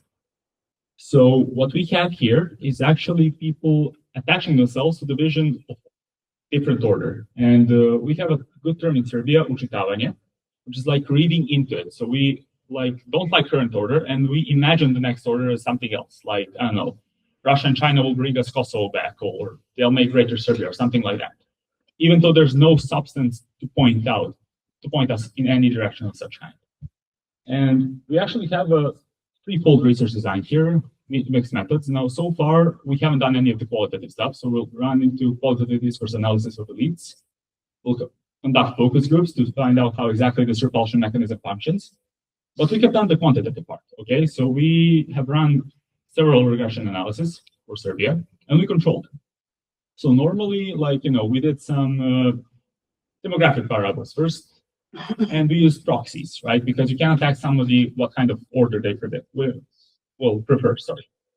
So we just checked out, okay, yeah, we use proxies like perception of US as the enemy, or friend, perception of Russia as friend or enemy, China as friend or enemy, and things like that. So demographic variables don't explain that much. But when you look into like ideology, it should explain a lot. And it does explain much more, because our regressions for ideology show a really strong prediction of loving Russia or China by right-wing people, and negative prediction by left-wing people, which is kind of obvious thing. Then we focused on media. We did some kind of analysis, clustered the media into different groups. And yeah, watching pro-regime media makes you insanely more likely to love Russia and China, insanely more likely to dislike the US, while watching anti-regime media, so to speak, like N1, OS, does the opposite. But then we put in this simple one binary variable, which is perception of the US as the enemy. And it's really, really strong predictor, stronger than anything. So strong that in fact it eats up the other variables that used to be predicted before that. So the strongest driver of loving Russia or loving China and Serbia is actually dislike for the US. And ideology, media consumption, demographic variables, you name it, they cannot compare even closely this trend. And we actually wanted to test this as a broader mechanism. So we ran similar analysis in Eurobarometer, and it functions there as well, though not as strongly because it's obviously not the paradigmatic case like Serbia is. But even with that hierarchical linear model, and in Europe, which is not as disenchanted as Serbia is, obviously, the model still has its strength and it's still very statistically significant. So in general, that kind of ties up to empty signifiers because we don't have any particular substance that we strive for here in Serbia. I mean, I'm talking about average perception. It's not necessarily will to, like somebody mentioned Russian ideology in the last time. People in Serbia don't love necessarily Russian ideology. Most of them don't know what it is. They just strive towards it because it's completely opposite from the liberal international order. And that's sufficient enough for them to strive towards it. So it also ties to Serbian positions on the war in Ukraine. So if you look at public opinion, like, or ask people around the streets, you'll see that most people actually support Russia. It's not necessarily about hating Ukraine itself, nor is it about loving Russia itself. It's more like, oh yeah, NATO is expanding. The same guys who took Kosovo from us, the same guys who are bullying us are bullying them too. They need to be punished. So then we say, oh, okay, yeah, but Ukrainian acting is the entire conspiracy there, right? So we have a lot of statements like, you know, especially at some pro-regime media, like, Zapad će se boriti do posljednjeg Ukrajinca. So the West will fight until the last Ukrainian. Or Ukrainians are Ustaše. That's also like World War II, Nazi World War II group from Croatia that was committing genocides. So essentially comparing them is being done purposely, but it's not being done because of some necessary love for Russia, but it's mostly as a just hatred of the West. So it's kind of a backlog, kind of the complete opposite. So we're actually aiming for the new world order, new ordering mechanism, new state of the world, even though we don't have any particular set of values, set of ideas, nor any kind of ordering principle there in mind, aside from the repulsion itself. And what I think is that Serbia is just a major symptom, like major case where you can see this symptom, which is actually more global in nature. So with that, I would like to end my discussion. So thank you. So, thank you so much. So both presentations fit really well with what we discussed during previous sessions. And I think both your diagnoses are kind of similar because like people in Serbia think in negative terms, like don't interfere with us, don't interfere in our affairs, or we don't like the United States. And so the whole worldview is based on this, as you said, repulsion towards United States and the world order that America built. So just my only question to both of you is there any kind of positive narrative about Serbia's place in the world, like official narrative, for instance? How does the Vučić government or someone close to the government explain Serbian neutrality, for instance, and explain like what is Serbia's place in world affairs? Okay, I can. Yeah. Okay. So thank you for the question. So what we very often have here is kind of double rhetoric that's often contradictory. So on one hand, we have that memory from Yugoslavia, and we act as a neutral state, that's what we said, and we act basically as if we were a middle power, even though we're a small power. And we also very often act as though even we're the bridge between East and West, right? It's a very common thing in our discourse. It's something that you're going to hear a lot in history studies in in elementary school. So it's something that you're going to hear a lot growing up. And yeah, we're in between East and West. And then when you look at it, okay, yeah, but East from us is NATO, and Bulgaria and Romania are East from us. So it's just the notion that's common. So a lot of our politics is structured around that perspective. But then again, our president likes to sometimes use terms like, yeah, we're small, we have to be more tactical. So sometimes he does something opposite from that. And that opposite usually being simply rhetorical maneuver to justify more exploitation, let's say that way. So to justify opening mines, destroying the air quality and everything else. Okay. Yeah, I also think that this navigating between great powers is presented as a wise position that safeguards the. I mean, it's a typical, even realist position. So if you assume that the major task of every state is survival, then this is what they perform. Playing smart, not necessarily being aligning with this or that power. I mean, there are different episodes also with anti-American sentiment. I mean, the president of Serbia has, I mean, he humiliated not only himself but the entire country by visiting Washington and being and willingly sitting on the very low chair next to or in front of the President Trump, even signing papers in the presence of then President of Kosovo, I believe, Hoti, signing some ridiculous documents like an agreement between Serbia and Kosovo. And then I remember that very lively, his face when he heard from President Trump that he also signed that he will move a Serbian embassy from Tel Aviv to Jerusalem. And he was very clearly shocked by that information, which was obviously on the paper he had previously signed. So as if he didn't know what he was signing.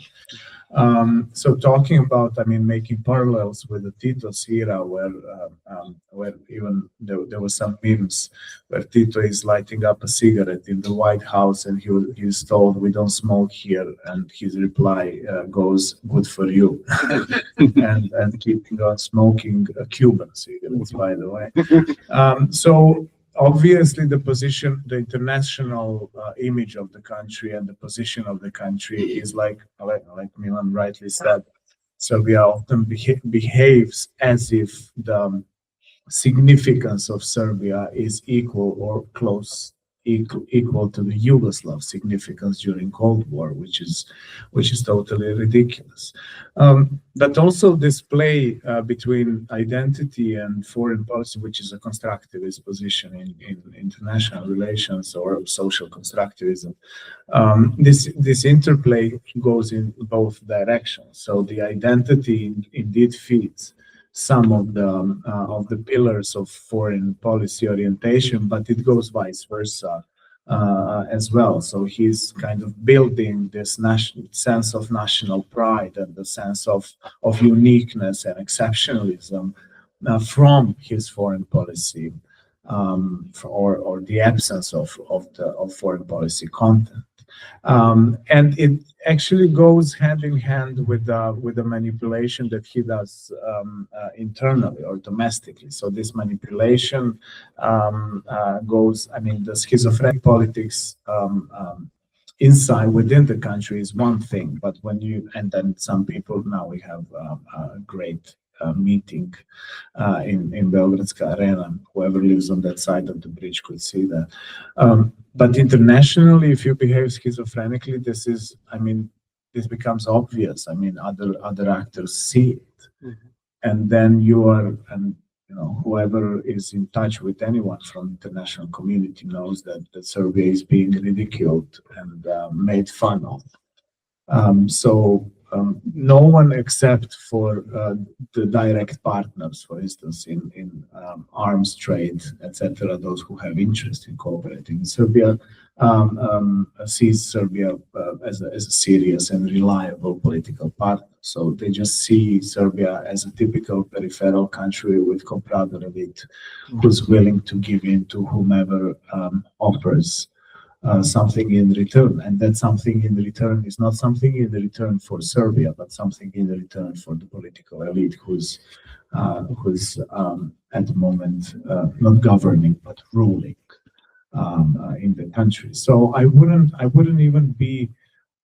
I don't think there is space for discussing Serbian foreign policy seriously, like saying, okay, Serbia is a country where Russian influence is widespread. True, but this is only one part of the puzzle. I mean, Israeli interests are also widespread. American interests are also widespread. Germany tried to dig lithium for its green transition, and had there not been for the great protests against lithium mining, it would have happened. So it's a typical colonial or neo-colonial position, peripheral position, in which it turns out that the only worse thing than having one master is having 5 or 6 masters who all demand. It's just like having 5 lovers, right? So this is really a tricky situation one can find him or herself in. Right. I mean, if you have 5 masters, maybe you don't have a master, because we can always maneuver between different masters. All right. So questions from the audience. Right, Philip, please. So I've got one question for Philip and one question for Ilya. So it's building a bit on this 5 masters thing and the comprador elite. Is it really possible, so the comprador elite, the classic is like it's a long established relationship with the US, Latin America. It's not, or another examples where you have, say, French relationship with a former African colony, whereas an elite, like you say, that is kind of doing something for this country, doing something for that country, doing something for this country, and that they have the possibility of maneuvering between them. That suggests to me perhaps more agency than you allow for. So, except obviously what you suggest in terms of it's ridiculous to imagine that Serbia has the same status as Yugoslavia. But I wonder also if part of the difference is explained not by anything to do with Serbia, but to do with the international system. In the sense that in non-alignment in bipolarity, Yugoslavia looks very different from non-alignment in multipolarity. And so perhaps part of the difference of non-alignment that we see with Serbia is something which is it's an international system where there is not just 2 superpowers, but a range of, possibly 3, maybe more, and a range of other middle powers among whom you maneuver. So that's one question.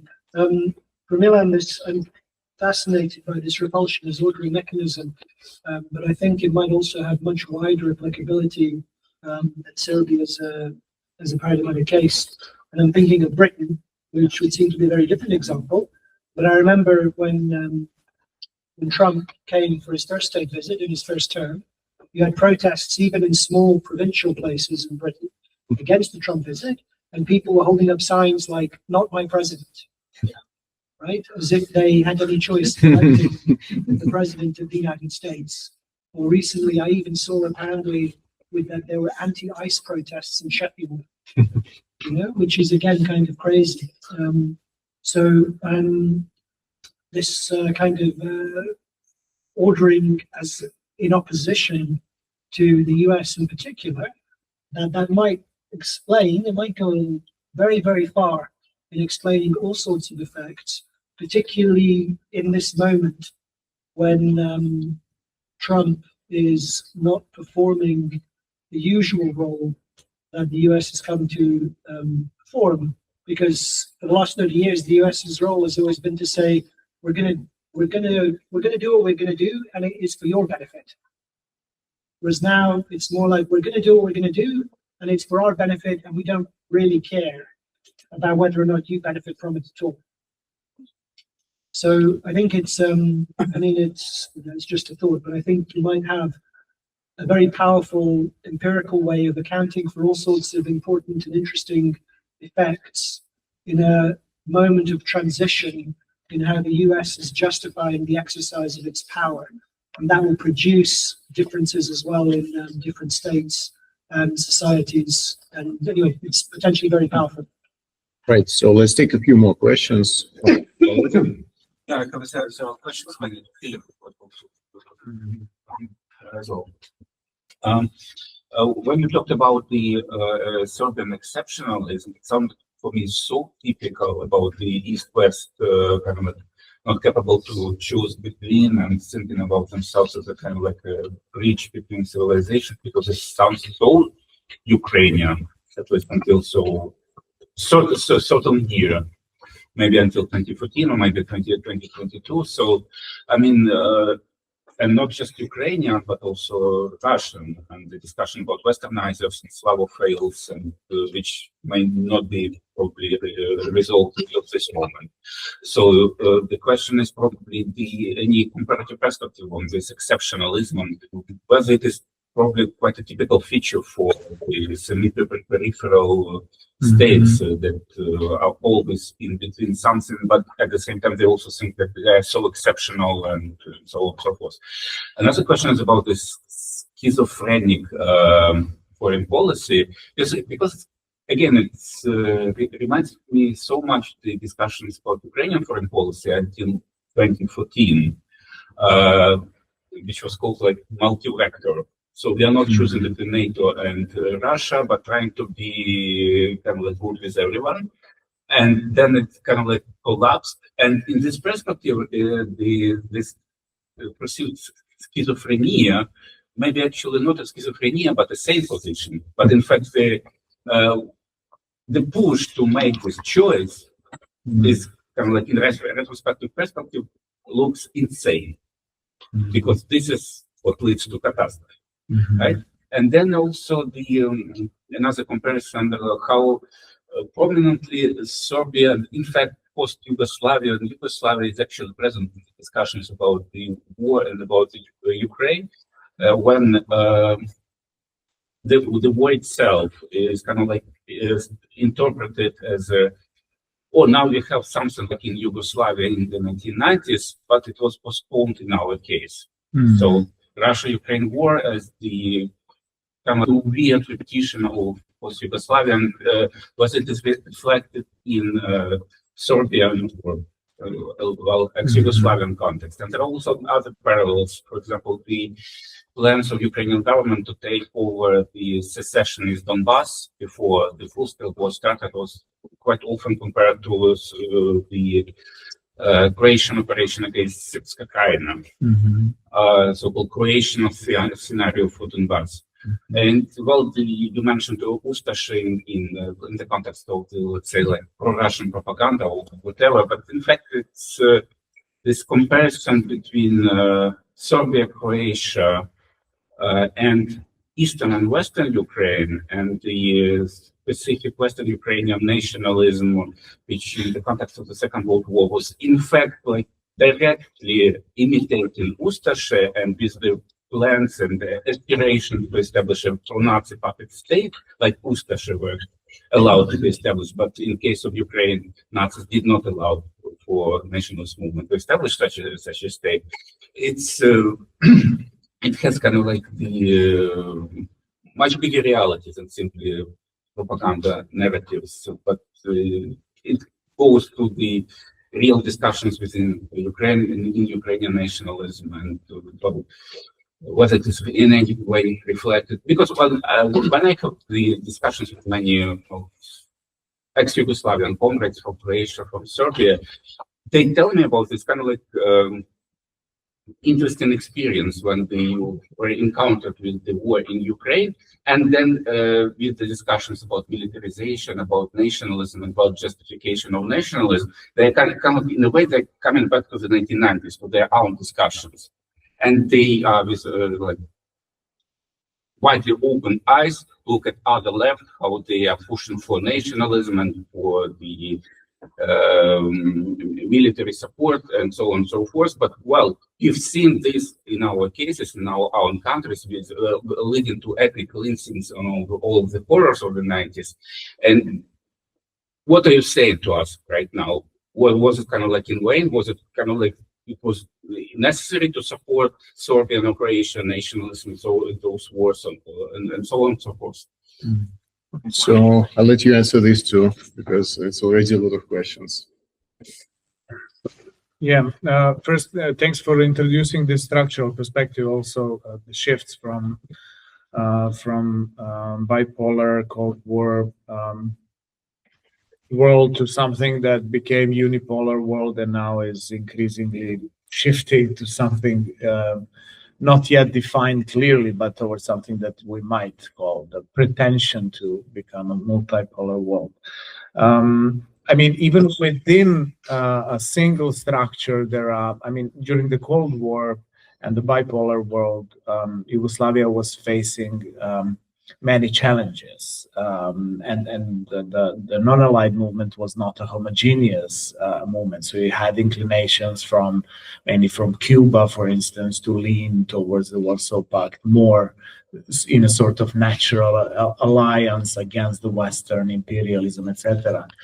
So what Yugoslavia was doing is also navigating, not only in global terms, like in wider structural terms, but also within the non-aligned movement, whether to condemn, I don't know, the Russian occupation of the Soviet occupation of Afghanistan in 1979, or how to position itself vis-a-vis, I don't know, India-Pakistan issues, having India as one of the strongest allies within the non-aligned movement, etc.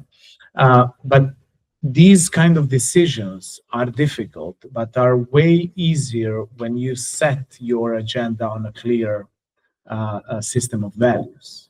So if your system of values leans or is clearly defined around values such as anti-colonialism, anti-imperialism, and global equality among states, then you can more easily justify, legitimize, and come up with a certain reaction on different scenarios or different conflicts, etc. I'm not saying it's easy, but it's easier. If you don't have a clear system of values, which is where Serbian neutrality stands, we spoke about this emptiness of the concept, then you're not even navigating. You're actually trying. There was a funny, I think, Twitter announcement when the war in Ukraine broke out, that Serbia should set out of office email before the war ends up. So just don't ask any questions. We know nothing. We are just hidden under the rock. And this is actually a couple of days ago, I heard one of the representatives of the government, in the light of the attack of Israeli-American attack on Iran, that we should just stay quiet and hope that no one will ask any questions, right? But this is in conflict. I mean, there is a tension between such position of being non-actors, so being super passive in international arena, and the narrative about exceptionalism, about being super important for the world history, about, you know, in Serbia, mainly ideologically, internally, the narrative leans a lot on the First World War and the glorious role of Serbia. So there is no doubt that Serbia was on the right side of history in the First World War. Whereas in the Second World War, there is this discussion whether we had two anti-fascist movements or only one, etc. This is a tricky, this is a minefield, right? So it's easier to, so there is, on the one side, we are super important, glorious history. We have always been actors in international relations, and this kind of attack on Iran happens, and just don't ask questions. we just want to, take care of our own business. Just don't ask us anything. Regarding exceptionalism as a common peripheral thing, I mean, you're right. Each nation has this, but in spite of that, take as an example countries in the region.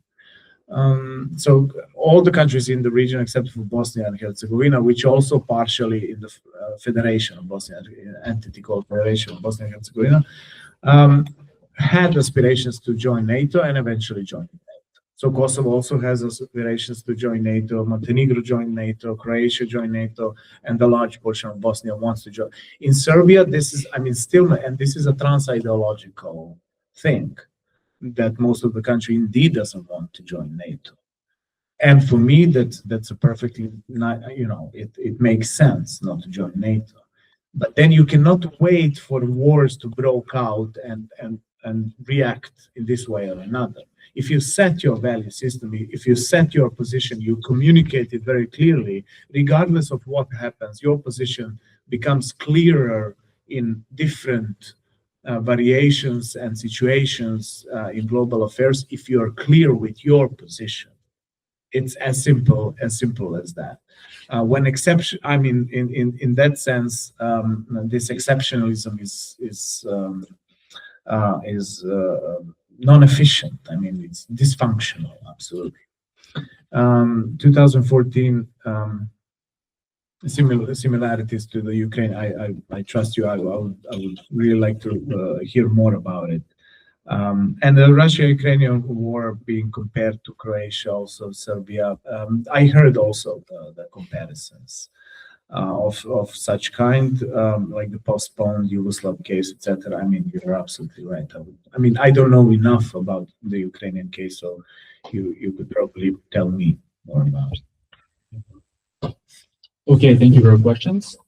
So first of all, yeah, about repulsion, the whole idea is that it, as a concept, can work in different cases. So while we're building the concept on the case of Serbia, we're also testing the mechanism through some 30-ish states on the European continent. So we've seen that it works, but obviously it might be applicable to that because, like, even recently I've seen a super large protest in UK where so Trump's plane was going through some parts of UK, going towards London, and they made huge poster with Trump, having pictures with Epstein, and it's just amazing thing that Brits to do that. So I really love when British have their protests, like Trump's a big baby and things like that. And yeah, I'd say that such a repulsion is guiding it. So a bit slightly similar, like we're not talking about order mechanism there, but yeah, repulsion is definitely a driver of that behavior. I totally agree with you. And yeah, as for similarities with Croatia, of course there are some. I mean, Ustaša movement was pure Nazi movement, extremely cruel movement, and Bandera movement was also a very cruel movement. So it wasn't obviously, it didn't have an independent state of its own. But we've had also many other movements that have not quite had an independence, likes of NDH, like in Serbia we had Nazism as well. Wisly governments, Vichy government, right? So we've had many of those things, and all of those are totally deplorable. But here's the thing. Now, just because, yeah, there was a government in France siding with Nazism in World War II, I don't call every French person today a Nazi, nor every Norwegian person Nazi because of Wisla government, nor every Serb Nazi because of Ljotić and whatever, So, but our propaganda is very, very strong in those words, aiming to totally dehumanize a large part of the population. And, yeah, there are some actual Ukrainians that are Nazis, I have no doubt about it, but like we have skinhead movements in Serbia as well, and we do have quite some skinhead in Serbia.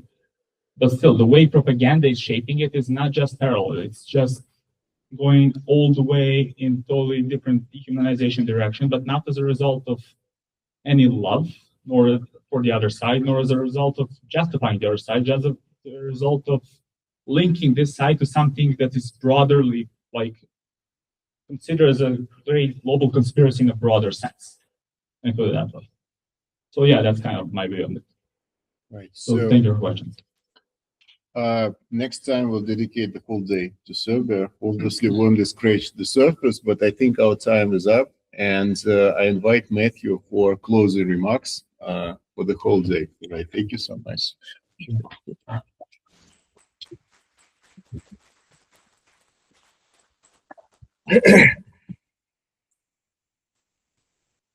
Yes, so today we have covered an incredible amount of territory, and we have a very broad canvas attempting to understand developments in several regions of Europe. And I think it's been a somewhat ambitious venture, which could have ended with more chaos than we had.